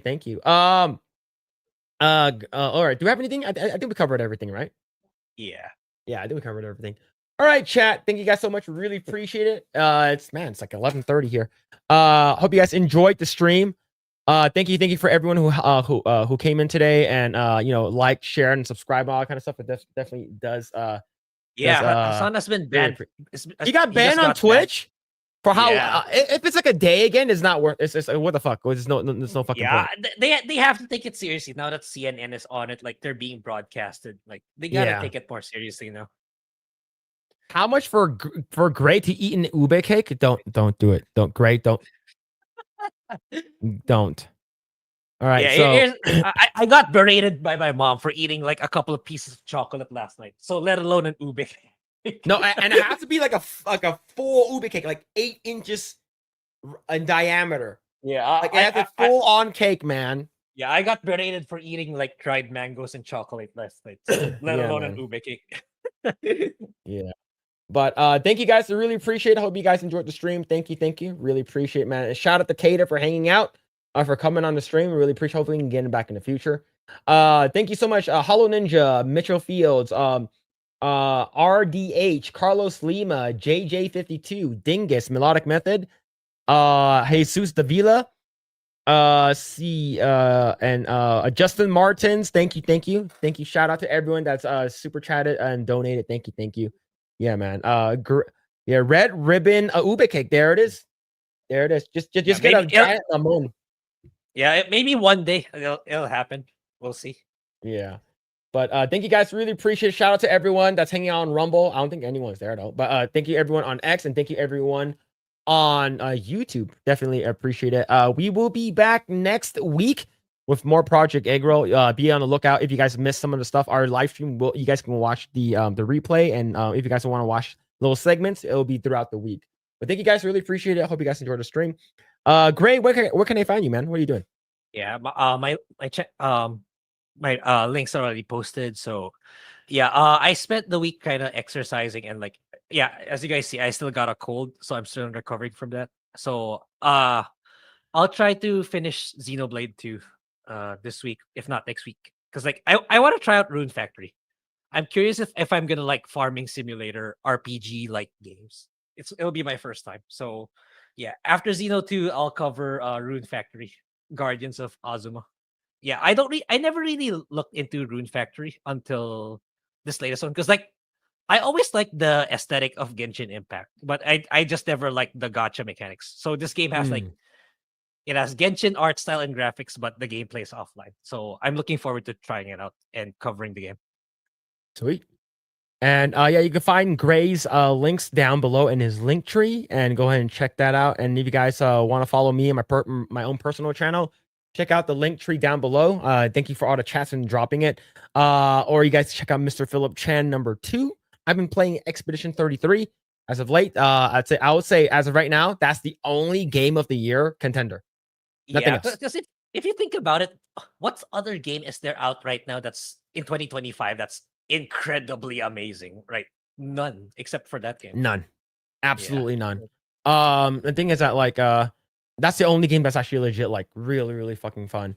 But yes, I've been playing that, so go ahead and check that out. Tainted Grail is pretty damn good. Yeah, I heard. Yeah. Lost Tales messaged me on Steam. Is it in beta right now, or was it early access, or is it out? I think it just got released 1.0 officially, or it's still early access. But it's like an Elder Scrolls game, but except it's made by a smaller studio. So I might check that out too. Because like I've been hearing good things about it. Full release was yesterday. Okay, yeah, I remember watching Asmongold play a little bit. I think Vero Dark was playing it too. Yeah. When's the cake stream? Okay, not official, but I'm planning on doing it on June 6th. Okay, that's the day I'm planning on doing it. I'm not sure if that's gonna happen, but I will let you guys know, and I will legit like update the Epicverse channel. I will officially announce it on Epicverse, and then I'll probably put like a post out and stuff like that. But it'll probably be on a day where I don't usually stream, because I usually stream Monday and Fridays, and the other days like it's meant for like guest streams. Like if I'm like just don't eat the whole day, man. Don't eat anything the whole day. Yeah, on D-Day, huh? Yeah, that's doomed. They are D-Day for my asshole, man. I'm actually legit thinking about getting an Oreo ice cream cake, and I want to be chasing it with hot green tea. I think that's the way to go. In order for me to eat it, it's because it has to have not a lot of cake and more just ice cream, right? And but here's the thing: I'm gonna try to eat. According to my wife, she said that if you're gonna do it, at least eat more than Epic Mike. That's the goal. I'm gonna eat a little bit more than Epic Mike, and I consider it a win. Bill's a champion hot dog eater. You're gonna need a lot of milk. Oh no, I'm gonna need a lot of what's it called again? Green tea. Then green tea, hot tea will down that shit a lot easier. It will make it as sweet, which is great, and it won't be too bad. Ice cream melts and the sugar hits you quicker. That's what takes you. Here's what we're gonna do. We're gonna make sure my room is extremely hot, and the ice cream melts, and I just drink that shit. Genius. I just drink that shit, man. ice cream melts, and the sugar hits you quicker. Which is look, I'll just get it 0 sugar. I'll get cheater. No, it's being smart. It's being smart. It's not cheating. It's smart. Okay. All right. It's big brain. Okay, cigarette, but no, cigarette, but ice cream cake. If you drink the cake, does it count? I can hear it already. Look, I'm just gonna drink the cake, okay? But is the cake stream not a soup stream? Shut up! All right.